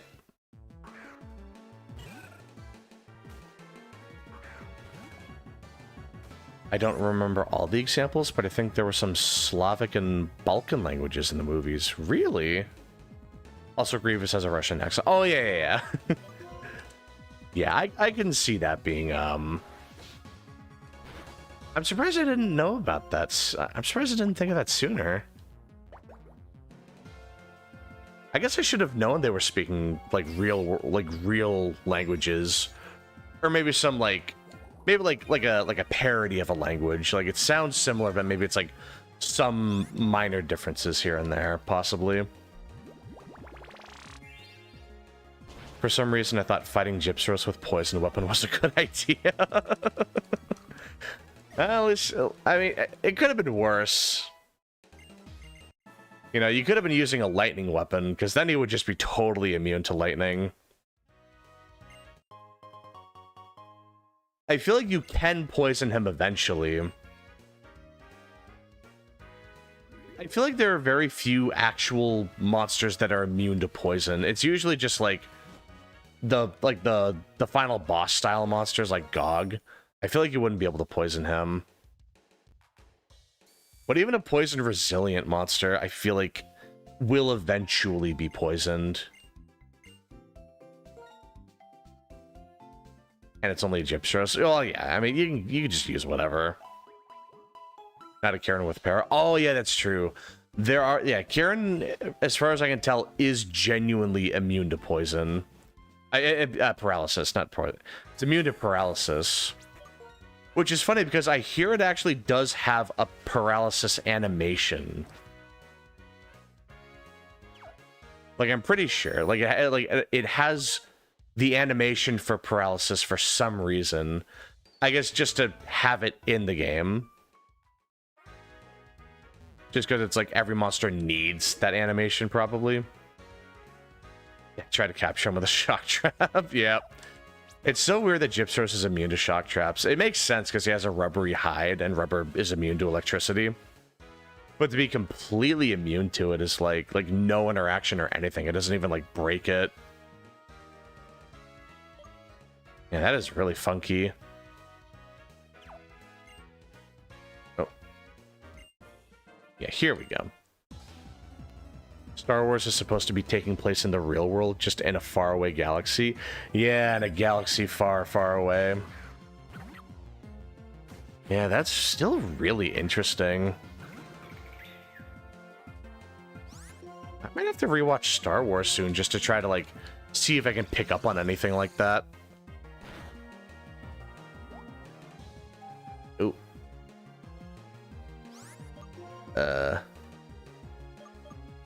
We'll just bring in Snowball.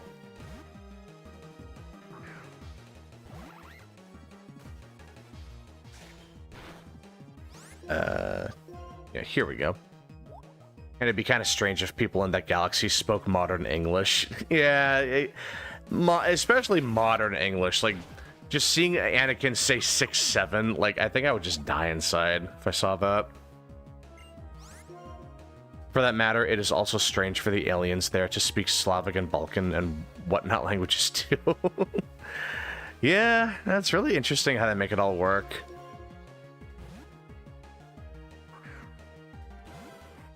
If anything, I'd be more surprised if they all spoke the same language. I don't know why I just assumed they would all, like, speak the same language at some point. I see him run out. Ooh, I see him run out like 4 times, and I thought maybe my game was glitching. Oh, yeah. It's like, is he an Elder Dragon? This is impossible. But pitfalls work fine on him. But it's easy to think that he's just immune to traps. Like, shock traps are so much easier to use than pitfall. Because they just come out faster. So if a monster's immune to shock traps, that's one of the scariest things that I can fight, because it's like... Then I have to rely on pitfalls, and anything can happen at that point. Ooh. Buddy, you wanna stop doing that, please? This couldn't one-shot by chance, could it? Oh, it does. Okay, thank God. And that was plenty of health. Okay. I'll take it. That's not too bad. Ooh. Yeah, let's see.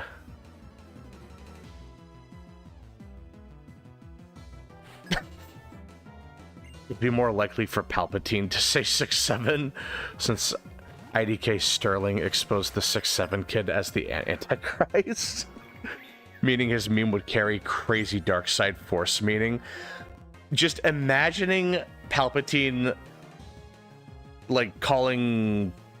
Who was it? Commander Cody? And just seeing him go, like, 6'7", with, like, force lightning. I think I would just have a stroke if I saw that. I just... That's a lot for me to take in. I'm kind of just doing it to myself at this point, but, like... That would be hilarious. But my god, that would just be like... I don't know what I would do to my... I don't know what I would do with myself at that point. Giving you a stroke is probably the intention. Oh, yeah. Order 67, give everyone a stroke by posting cringe on main. Yeah, oh god, now it all makes sense. Oh, damn. So if Order 66 didn't work, that was going to be the next one. He posts Brain Rot and the Jedi Council, and, like, he just Brain Rots everyone to death. That would be crazy. I remember when I first fought Zenogre, I kept trying to capture him with a shock trap, but to my surprise, when Zenogre charges up instead of... Yeah, because he'll charge up when you put a shock trap down.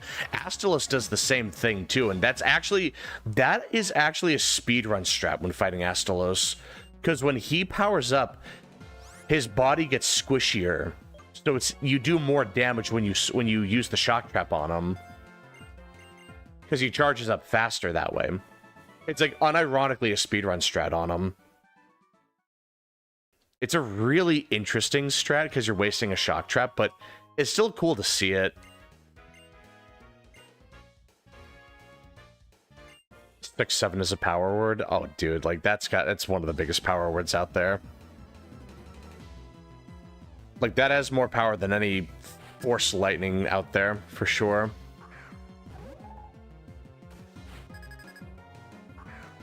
Pitfalls are better when it's a flying monster. Yeah, so if you use a pitfall on a flying monster, they'll fly out of the trap, and then you can flash them out of the air and get even more damage on them. It's like one of the few times that Diablos actually flies, so it's a really useful strat on him as well. Like, it's a super, super good strategy on him. Like any flying monster, but... It's really good on Diablos because he never flies aside from that. It's like the one time he does.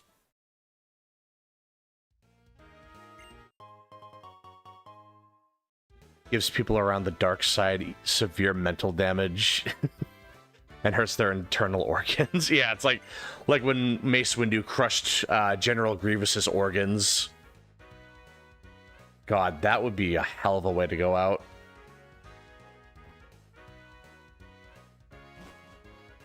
God rest your soul if you get... If Darth Sidious... I can't even speak right now, my god. God rest your soul if Darth Sidious starts saying 6'7".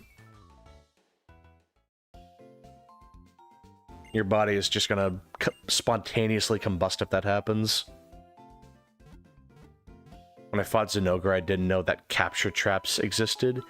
Yeah. I was usually very, like, frugal with my traps. Because it was a little expensive getting trap boxes, or at least like in like low rank. But trying to get the material also took a minute. And it was like, oh, let me see.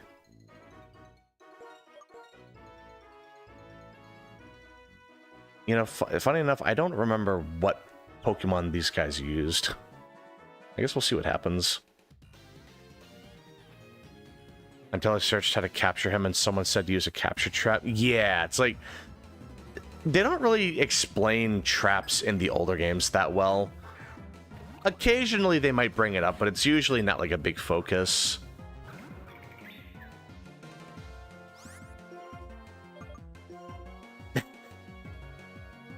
6'7", utters Darth Sidious.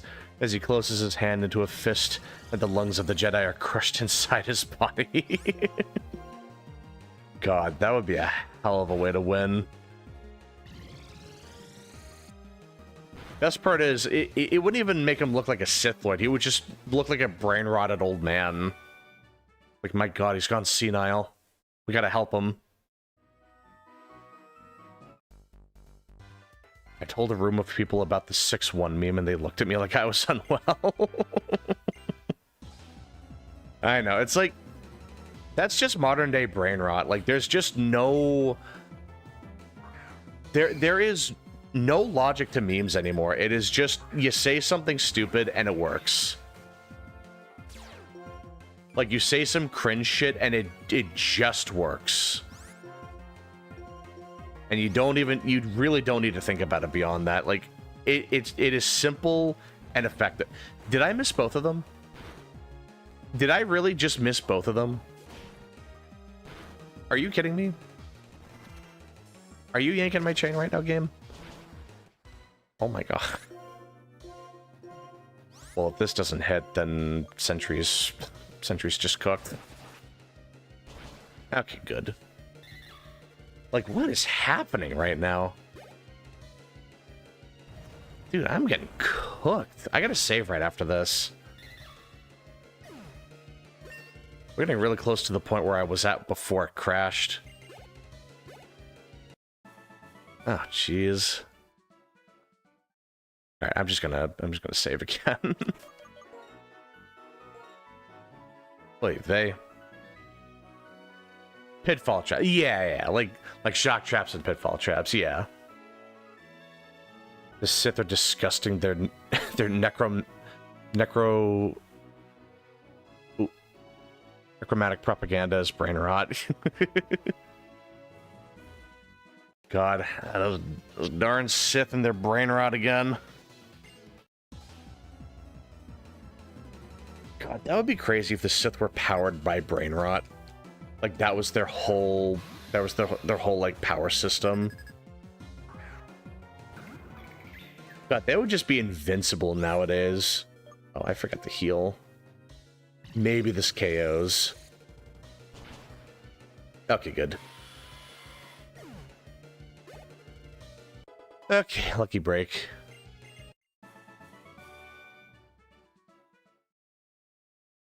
Okay, I think that... Yeah, like, I went up here, and that's when the game crashed on me. Okay. Hopefully it's nothing over there that's causing the crash. It'd be one thing if the emulator just hiccuped. Like, it was just a little glitch in the system. But it's another thing if there's, like, a texture that isn't loading that's causing the game to crash or something. Like, that would be the worst case scenario.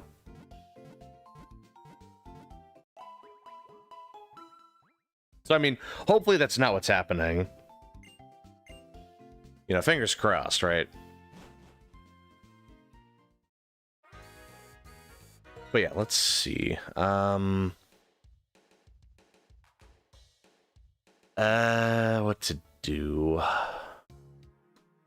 I mean, if it happens here again, I might just have to go somewhere else in the game, because I'm pretty sure we can do other things. Oh no, it was deeper in the forest, actually. That's when it happened. I don't really need to do anything in there, like, mandatory.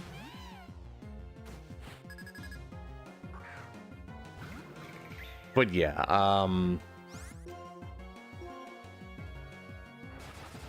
yeah, that might be bad. I'll have to see what happens. Yeah, I did stutter on that for a second. I was like, did he say did he mean to say something else? Like necromantic? Like necromantic? Like what word is that? Like, my God, that's funny. I mean, that and my brain is getting kind of scrambled. Like, now I'm kind of like, I'm more like worried about the game crashing again. I'm just trying to, I'm fingers crossed it doesn't happen again. Oh yeah, I legit just had a brain fart right there. Necromantic. I can't even say it. Necromantic. My lord. Ooh. That shouldn't be anything important. Yeah. Oh my god, my brain has just been like getting. Oh. My brain has been getting fried this week. Like I barely got any sleep on Wednesday. I was having a hard time sleeping last night too. My brain is a little on the fritz at the moment, but maybe I'm just making excuses at that point. Oh yeah, it's yeah, I remember what that led off with.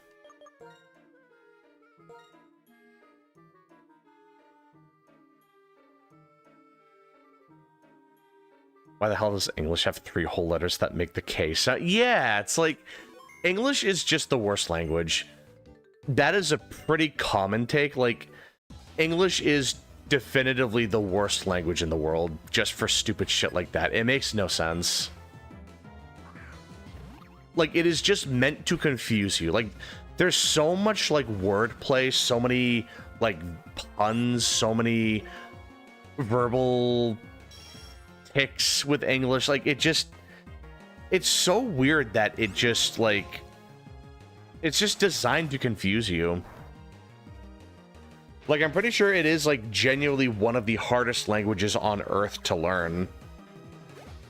Maybe behind Latin or something, because no one speaks it anymore. Well, maybe not, like, no one, but very few people speak it. But, like, I have a hard time believing that, like, there's a harder language to learn than English, of all things. Actually, no, I think this was a 2-shot with Thundershock. I think so. Yeah, okay. I remember that from last time. Okay, that's not too bad. And we got another level up. Well, 27 as well. Not bad. They are going to be the main attacker once we get into the gym. So maybe I shouldn't level them up too much more. Pincer? Cool. It would have been Heracross if it were Black 2, I'm pretty sure. That's a shame. I really... Oh, that's bad. I really like Heracross as well. Okay, good. That is one of my favorite bug types. Oh. Yeah, let's see. But I think they got beefed up enough. I'll just save one more time. Some African languages definitely gotta be harder to learn than English. Oh, really? Largely not because of being confusing, but just because of being insanely complicated for no apparent reason. Oh, like it's just a very intricate kind of language? Alright. So even more confusing than English.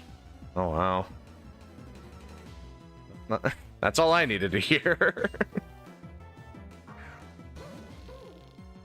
Yeah, language is just tough. Just makes you wish there was one unified language. Which there's no way that would have been possible, but it still makes you wonder. Like, if we all just learned Latin or something, I feel like life would be a lot easier at that point.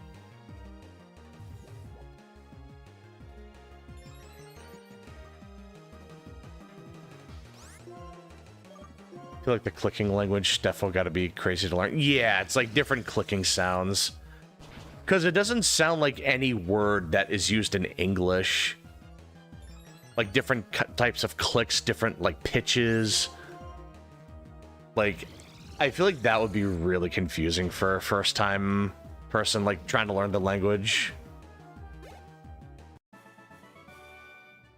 I can only imagine how difficult that would be.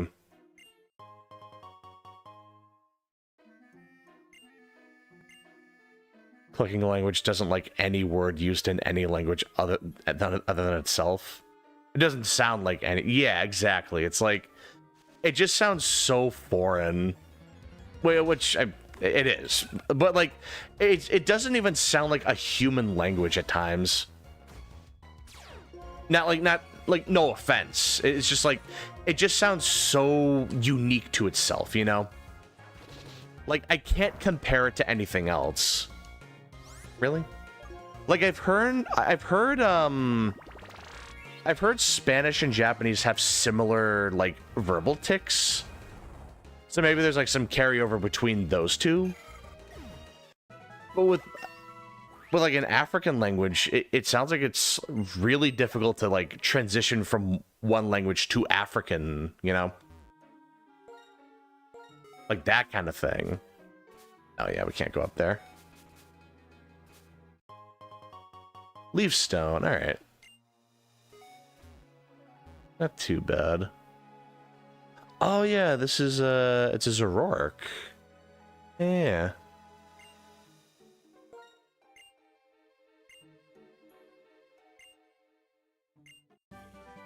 Snarl, thank you.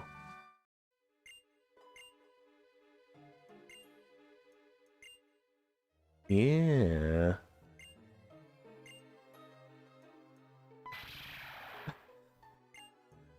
Yeah, that was a cool little...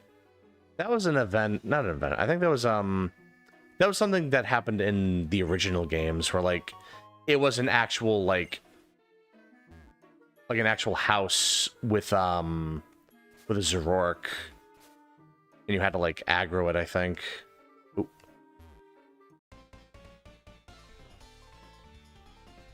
I don't think there's anybody here to take offense anyway. Yeah. I just try not to like be too insensitive about stuff like that. These languages are normal for them, but very strange and alien for us. Our languages are normal, but yeah, it's a matter of like cultural difference at that point. Yeah. Ooh, actually, let's bring in Flagon Jin. Let's test out our damage. We used Intimidate to lower their attacks, so maybe this would help.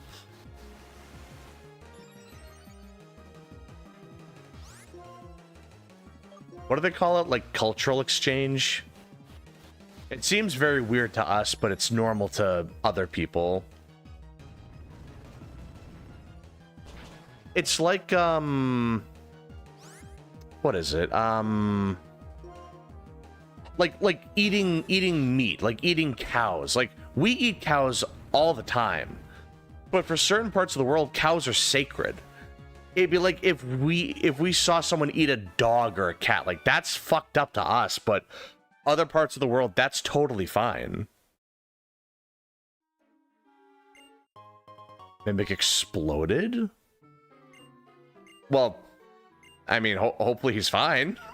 Like, I mean, hopefully it didn't hurt too much. Like, exploded how? Like, did he get like 1 million views, or did he get really upset about a game or something? My controller crashed again.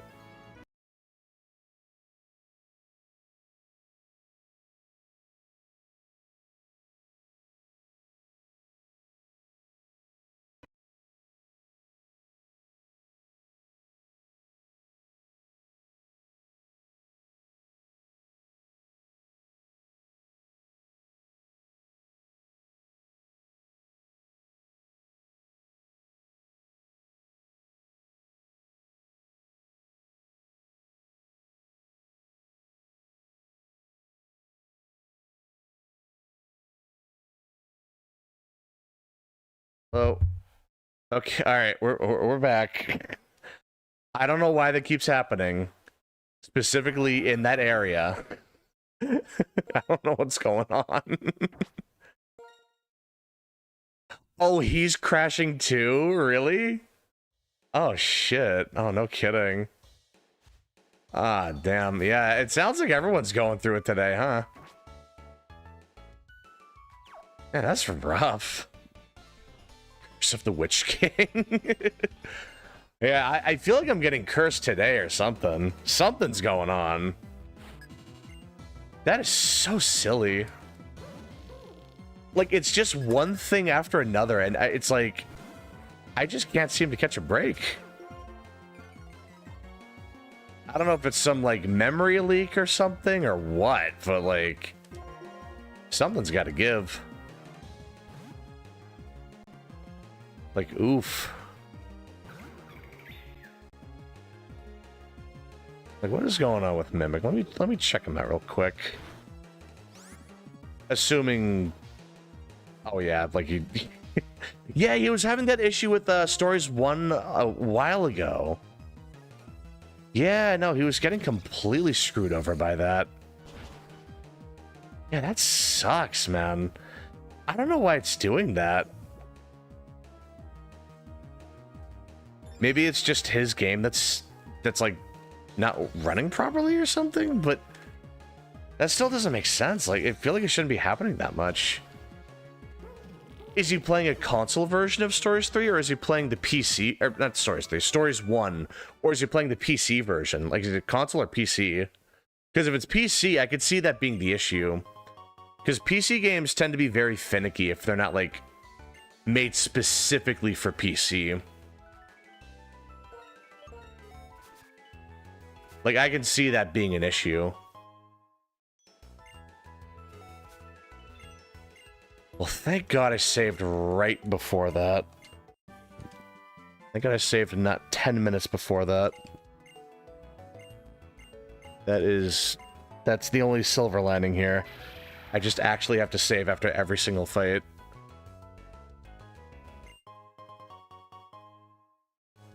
Matter of fact, I'm just going to save right here. I literally have to save after every single encounter. I feel like it's the forest. I've only had these issues in the forest area. Both crashes have happened around here. I feel like it has to be. I can't just be imagining it. Oh, this is the guy with the Emolga. Oops.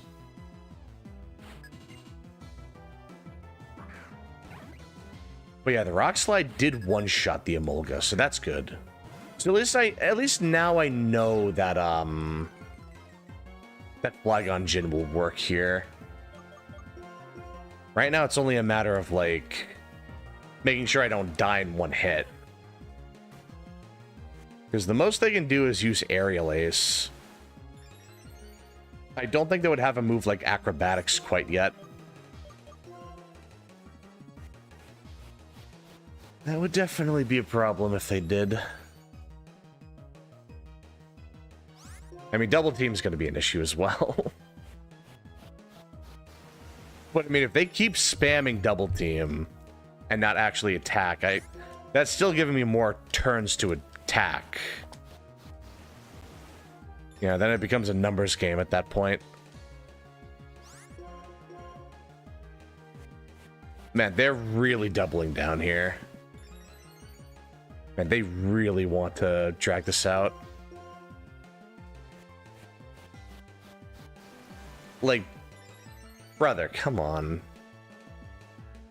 Why you gotta be like that? Why you gotta be like that, man? If I run out of rock slides, I literally have to switch. I can't do any damage. Okay, there we go. That didn't one-shot. That's tragic. That must have been a really good damage roll last time. There's still a chance. There's still hope. Yep, okay. Okie doke. Well, at least we got that done. Then I'm gonna save immediately because I don't want it crashing on me again. Okay. So at the very least, we're back on track. I just actually have to save after every single battle.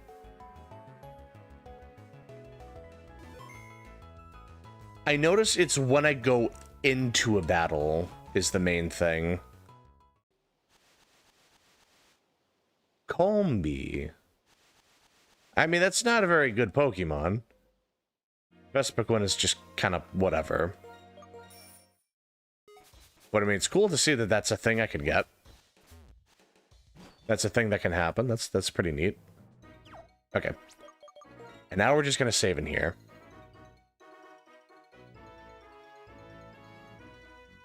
So I think I'll have time for Lisa, at least. And that might be a good place to call it, just because it's like... if this crashing issue keeps happening, then that's not looking too good. You know, we gotta be realistic. So that should still... we should still have plenty of time to play here. Yeah, let's see... oh. Ah. Ah, someone forgot something. I see. Oh. Huh.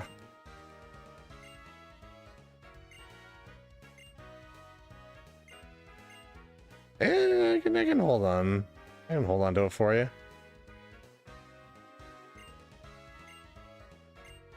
Hmm.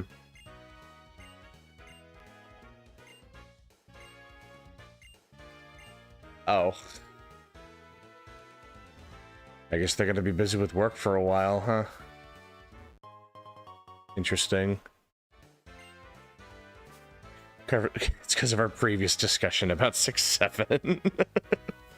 It's some of the Antichrist spirit, and he crashes your game each time you try to fight something. That's one way to crush my fighting spirit. Huh. Yeah, we can just have a little battle. Hopefully you don't brick my game and delete my save. That would be the worst.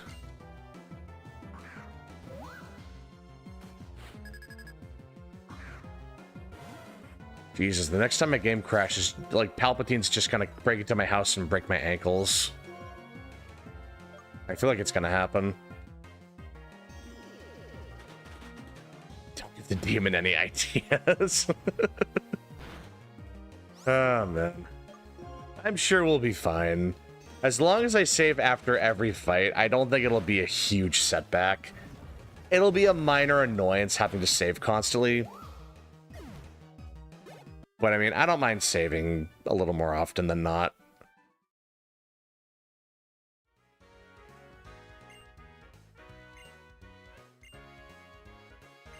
Oh, yeah, sure. I think you can get a girlfriend by doing this at some point. It's not very important, but like... I think they are like genuinely like, you can get a girlfriend character, but it's like really obscure. Oh, bun in the oven, huh? I don't think they can really see anything through your stomach, man, but alright. I guess they feel the rocking, though.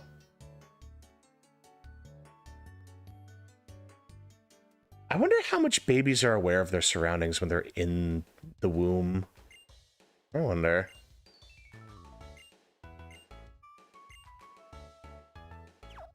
Okay, we'll just save after that.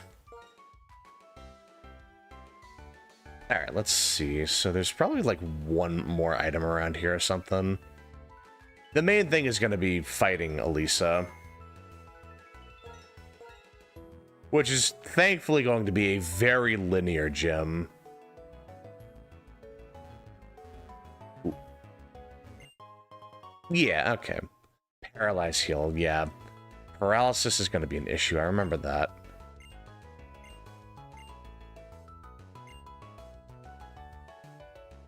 Oh. Yeah, this used to be the gym.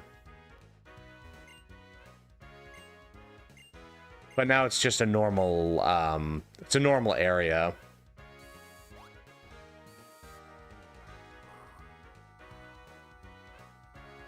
Yeah. I mean, I can't do anything with that quite yet.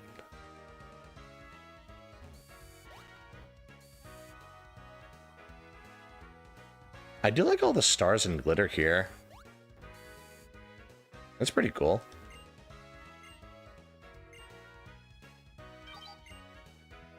Yeah, here we go. I do like how the gyms have, like, changed over the years. Like canonically changed over, like, in-game years. Because it's been 2 years since Black and White 1. So it's good to see all the characters have changed their, at least some of the characters have changed their gyms. No, I'm pretty sure all of them have changed. But it's still cool to see that, like, they keep that consistency through the entire game.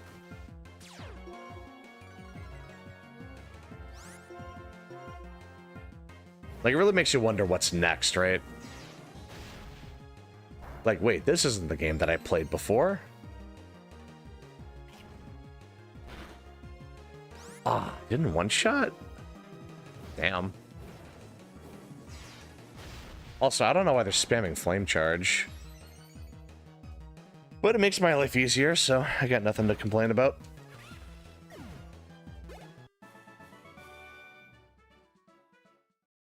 This reminds me of the racing minigame in Knights of the Old Republic. Oh, they had a racing minigame? Oh, cool. I never played Knights of the Old Republic.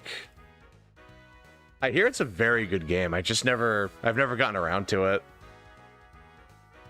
Just like a lot of other games I haven't gotten around to. Ooh. Really? It was just about to come down. Oy.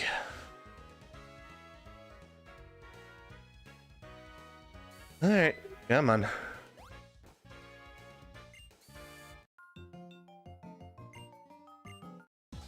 Yeah, so it's only like 2 more trainers in here, I'm pretty sure. So I guess you technically did have to go through a gym to get to Elisa. It's just not the gym. It's not the one with Elisa in it.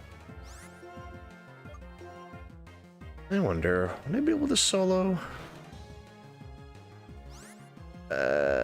I mean, I used Intimidate. I should be able to. Yeah, okay. Cutting it awfully close, though.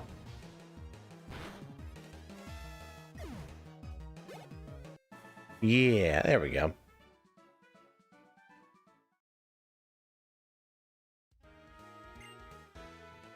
Alright, hold on. That should just take us to the thing. Yeah, so this is not Elisa. This is just someone that knows her, I guess. Not the best explanation, but it's one of the trainers at Elisa's new gym. Not even a trainer, just gives you an item. Alright. Here we go. Now we're back on track. Guess Mimic isn't streaming for a little bit. Aw, that sucks to hear. Maybe something crashed on his end and he just needs time to, like, reset everything. I've been having some issues on this stream as well. Like 2 crashes on my game. Had to reset the emulator. The audio got weird again. I mean, we're stable for now, but it's been really weird with everything getting all, like, glitchy and shit. I don't know what's going on. I guess it's just not a good streaming day or something.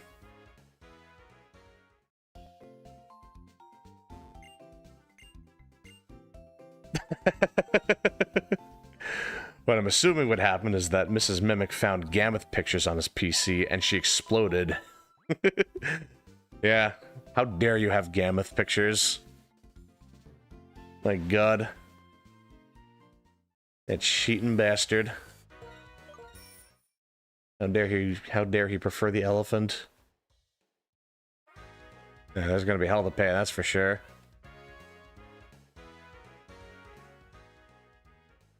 I mean, to be fair, Gammoth is my favorite of the Fated 4. I go against the grain a lot on that one. It's a lot of people's least favorite, but my god, I just like Gammoth. I like the monsters that are very, like, weighty. Like, they have a lot of, like, impact.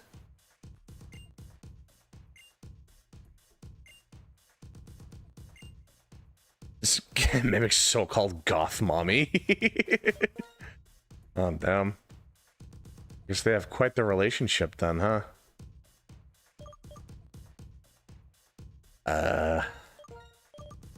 Let's be smart. We'll lead off with Flygon Jin. Ooh, yeah, let's give them the Eviolite.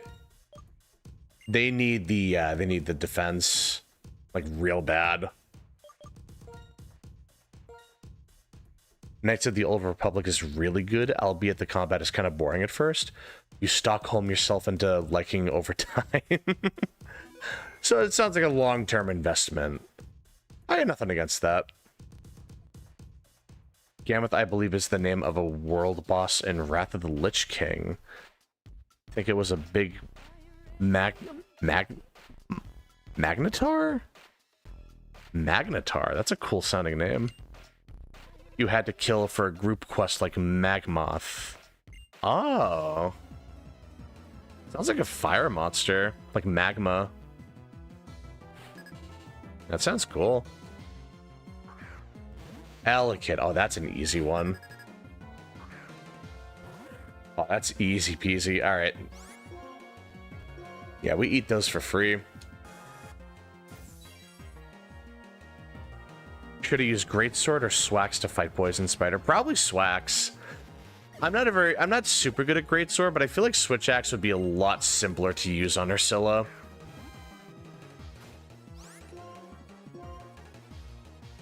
Especially because it's really good at doing damage once you actually do get the knockdown. Like, it's just a really solid DPS weapon from what I remember. Really? Cotton Spore? Have you no shame?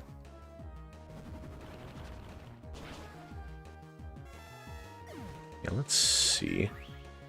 1200 EXP, not bad. Yeah, we're gonna power level in no time.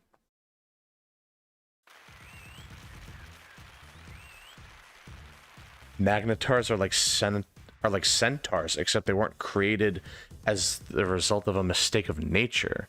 And they're also very large and covered in fur. Also have horns growing outwards from their upper jaws. Oh. Oh, they sound kind of funky. I kind of like that. Oh, I forgot to teach you Dig. That'll be a really good move. That'll work as a big damage move. Especially if I can't one-shot with Bulldoze and they try to heal. That'll be a good punish move. Mud Slap is worthless. When I started this For You file, I mainly used Swax, and then it came back to Greatsword. Oh, okay. So you're already pretty good with Swax, then. That's good to hear. I really want to learn Swax in For You. I was trying to make a good, like, evade window set. I just try to be really, like, evasive. But still very aggressive. It's hard for me to use it like that, but I still have fun with it. They're kind of more frost-themed rather than fire-themed because they live in Northrend. Oh! The fur is to protect from the cold. Oh, okay. In Borean Tundra and on its border with Dragonblight. I think Magmoth does have a lot of fire in his lair, though, but he's blue. Oh, okay. I see. I mean, Gammoth is an ice monster, so that actually sounds pretty comparable already. Well, not like an ice monster. Gammoth is a mammoth. Like, it's built to live in ice. Like, it's a very furry elephant. Like, it grabs blocks of ice and chucks them at people and monsters. I feel like I feel like they would fit right at home.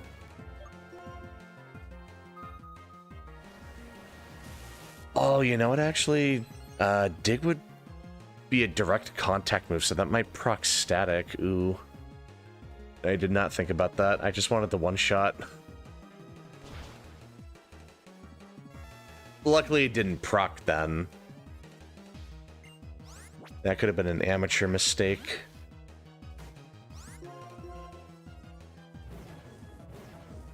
I'd beat the monster with the axe mode, then when I knock over the monster, I use sword mode to slash the shit out of it. Yep, that's the general game plan.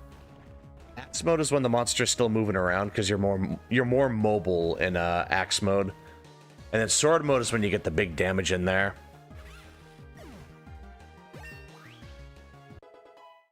Yeah, that's usually how you want to do it. I remember getting fairly decent at managing the switch gauge. It's a weapon where it's really easy to accidentally make a mistake with like managing everything, but it's a really fun weapon.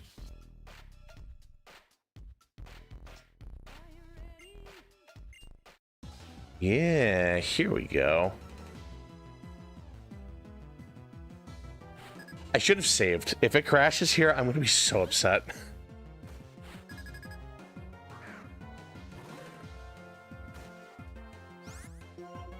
Dude, I really hope not. I feel like Bulldoze will one-shot. If it's just a Blitzel, I feel like it will. Yeah, there we go. Because Flagon Jin has a lot of damage. He's hitting pretty hard. I guess Flaffy was just a little bulky is all.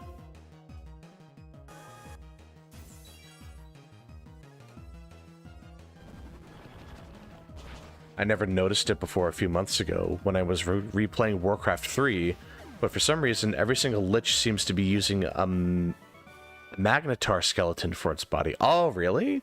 I guess that's to save on budget, so they don't have to create new skeletons for every new enemy. Oh.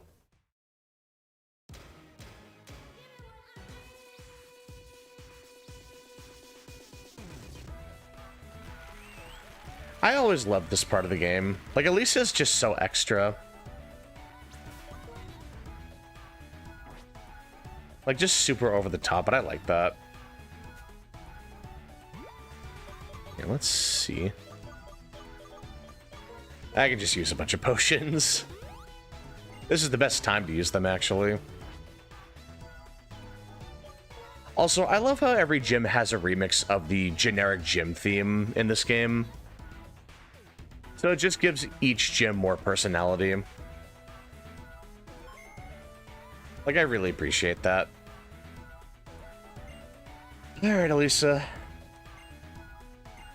I do recall this fight being fairly tough, but we should be properly equipped here.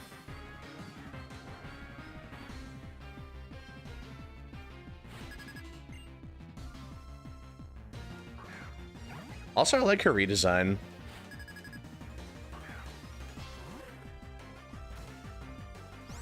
Oh, you meant they're literal skeleton skull and bones. Oh, I see. Oh, that's really interesting, then. I wonder why they do that. It's hard to notice at first because the skeleton looks just like a human mostly. Human one mostly. Easy to assume they're just using their own old skeletons. But the horns growing out of the upper jaw betray the truth. Ah, yeah, I see. That's really interesting. Can you stop missing, please? I don't think I'm gonna lift that. I'll just heal. Well, that's what I get for using a rock move. Almost every rock move has bad accuracy. It's really just like Ancient Power and Power Gem.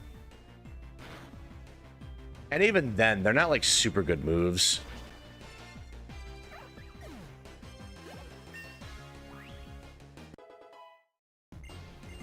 They've gotten better about it over the years, but it's still kind of a problem. Jolt Tick.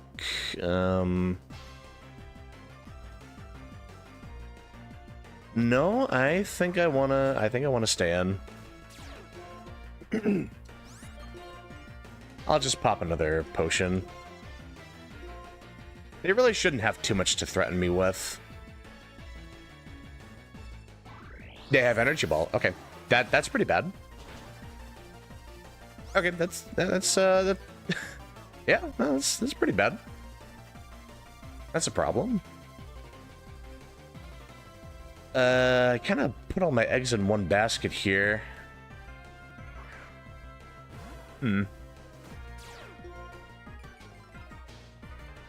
Well, that's all right. They'll just use Volt Switch, and then I'll have to deal with whatever comes in. As long as Flagon Jin is topped off, we should be fine.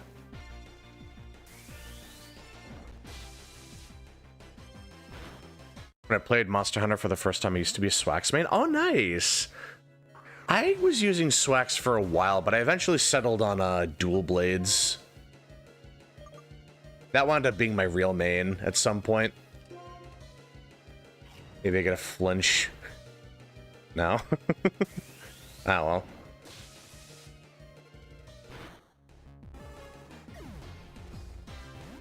But that's okay. We should be able to just... I mean, Flagon Jin should be able to handle this from here. There's a chance Rock Slide doesn't KO, though. If it doesn't one-shot, I'm kind of cooked. Well, not cooked, but it's going to be a little annoying. Ah, really? But they're going to heal. Yep, I knew it. They're going to heal. Maybe I get a good damage roll here. Maybe. Nope, I got a worse damage roll. That's huge. Love to see it. Alright,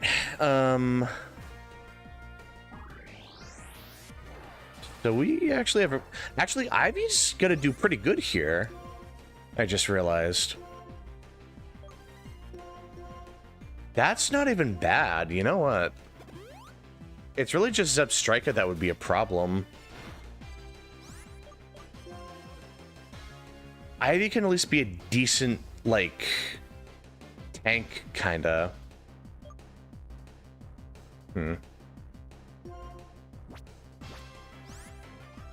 But they're probably gonna die too.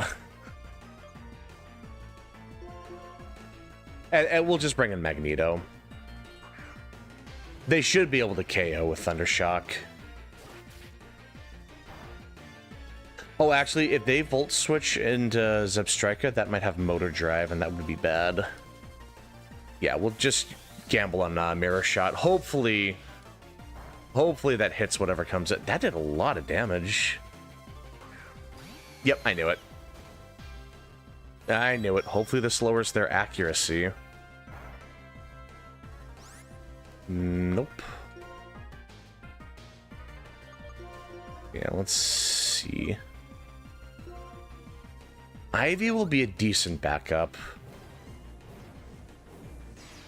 I'm pretty sure Zebstrika doesn't have anything to really threaten Flagon Jin. Worst they can do is stomp and flinch. I'm really hoping it doesn't come to that. Hey, guess what's happening? Yep. Yep. Okay. Alright, well, at least we got that.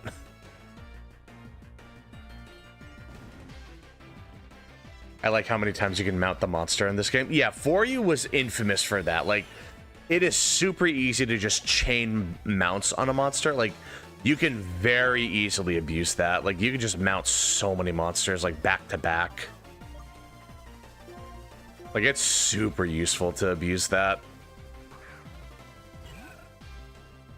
And there's no reason not to either. Like, it's just easy damage. It's free damage. Like, it's super easy to just spam that. Like, there's pretty much no reason not to if you're ever able to. Yep, and we got the old Leech Seed strat.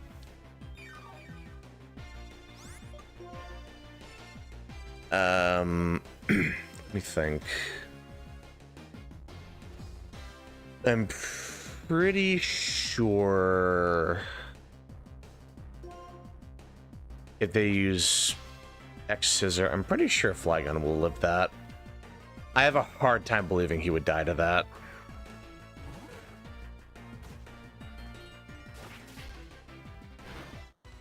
It's close, but no, we're doing pretty good.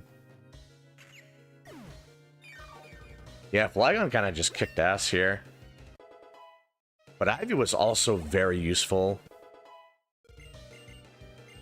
Oh yeah, I gotta reteach Giga Drain. That's fine. It's kind of strange how every Lich, both in service to the Scourge and not, specifically uses the skeleton of a Magnetar for their new body. No other skeleton is used by them ever, not even their own. Really? So it's just a complete transformation then? That's kind of cool. Maybe there's some, like, lore reason why they never use their own skeleton.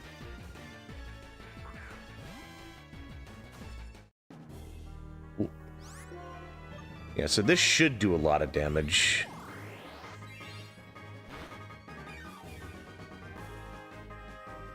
Yeah, we can definitely out-heal this. No problem. We totally got this. Except if they use Parafusion, that's really bad.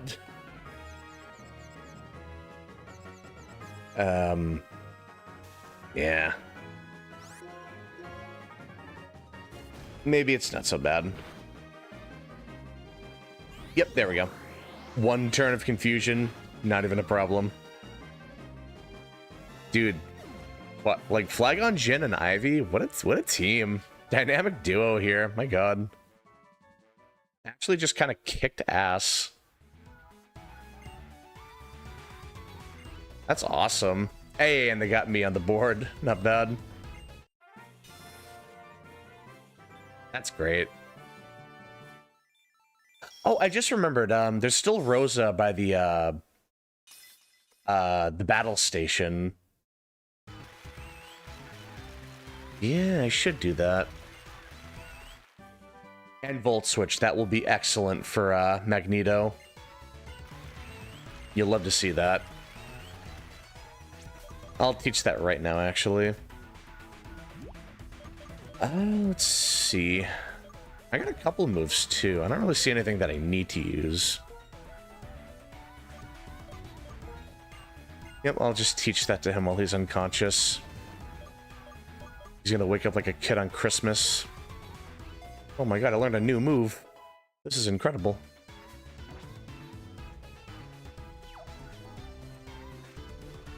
Well, oh, I'm gonna save. After everything I went through, you better believe I'm saving. Not too bad.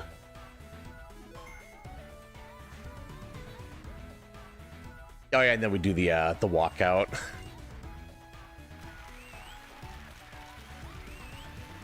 Yeah, we gotta do it for the paparazzi.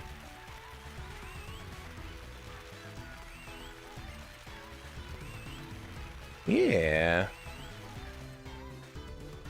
Now we should be totally good.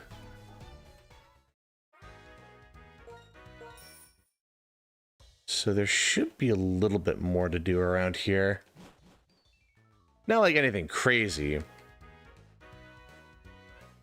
Yeah, we should definitely help out Rosa. That's probably the last thing I'll have time for. Well, I mean, I have time, but I'm a little worried about Melondius crashing, you know? I mean, it's been fine since the forest. Maybe it was only the forest area.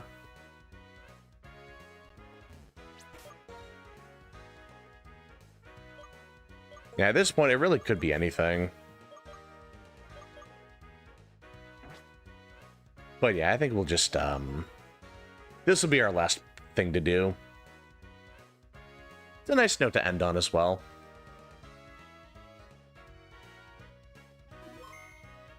There we go.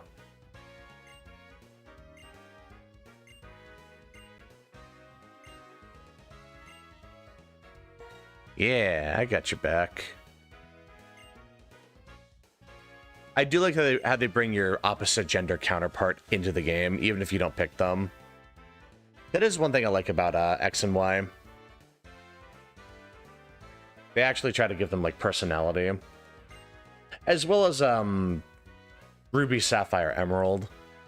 I don't know. I kind of forgot about May and Brendan because they're almost never in the game to begin with.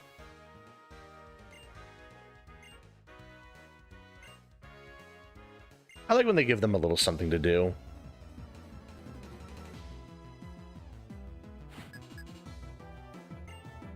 Yeah. Okay, that's not too bad. 28, though.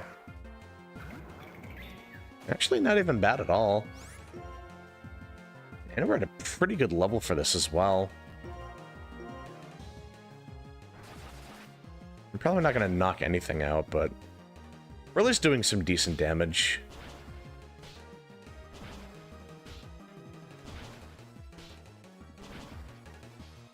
Almost got the KO.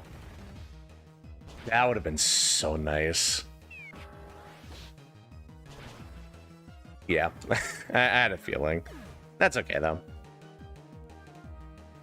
How about... We'll give Magneto one last little hurrah. You know, like, they have sturdy. They can take the hit.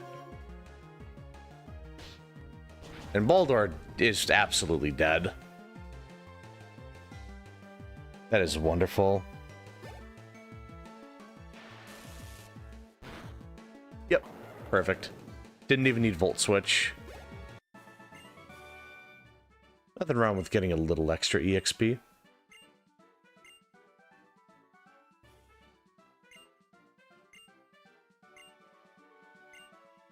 Nice. So you could go through the battle subway and fight these two eventually.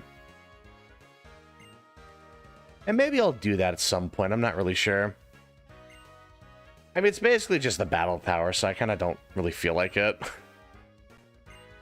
Like, for all intents and purposes, it is literally just the battle tower. And I've done that before, so it's really not, like, super special.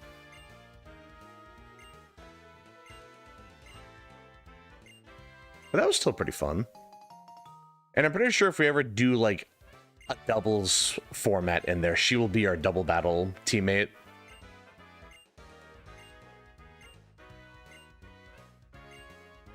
Nice. Oh, I feel pretty good about that. But yeah, I think that's a good place to leave it, actually. I know I'm ending a little bit early, but I want to make sure my PC isn't, like, going kaput or anything, you know? Like, I gotta make sure it's not, like... Matter of fact, I just want to check something real quick.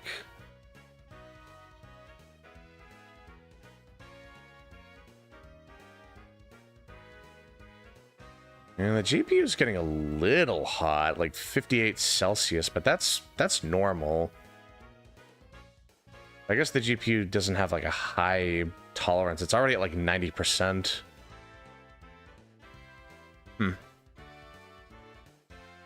Well, I guess I can just ask my friend about that later. Honestly, that's still a pretty nice place to leave it. Yeah, sorry about any, like, technical issues that were happening today. I don't know what was going on with that. I'm gonna have to look into that later. But, I mean, despite that, like, I still had a lot of fun. This was still a really nice day of just, like, gaming. Just getting to yap for a little bit. And maybe it was... I think it was worth it, you know? I was like... Yeah, the crashing was a little weird, but I think we had some funny moments, so... I think it's fine. You know, it's not the end of the world. But yeah, I think that is going to be it for the night. This was a really fun, it's been a lot of fun coming back to this game. Like, this is one of my favorite games, like, full stop. It is just such a wonderful game to play, and I really want to keep playing it. Walk with honor, return with victory. Glory to Yaruksha. Hell yeah, brother. All right, I think that's a great place to leave it. But hey, listen, thank you so much for watching. As always, it is an absolute pleasure just hanging out with you guys. And I'll see you when I see you. Have a good one.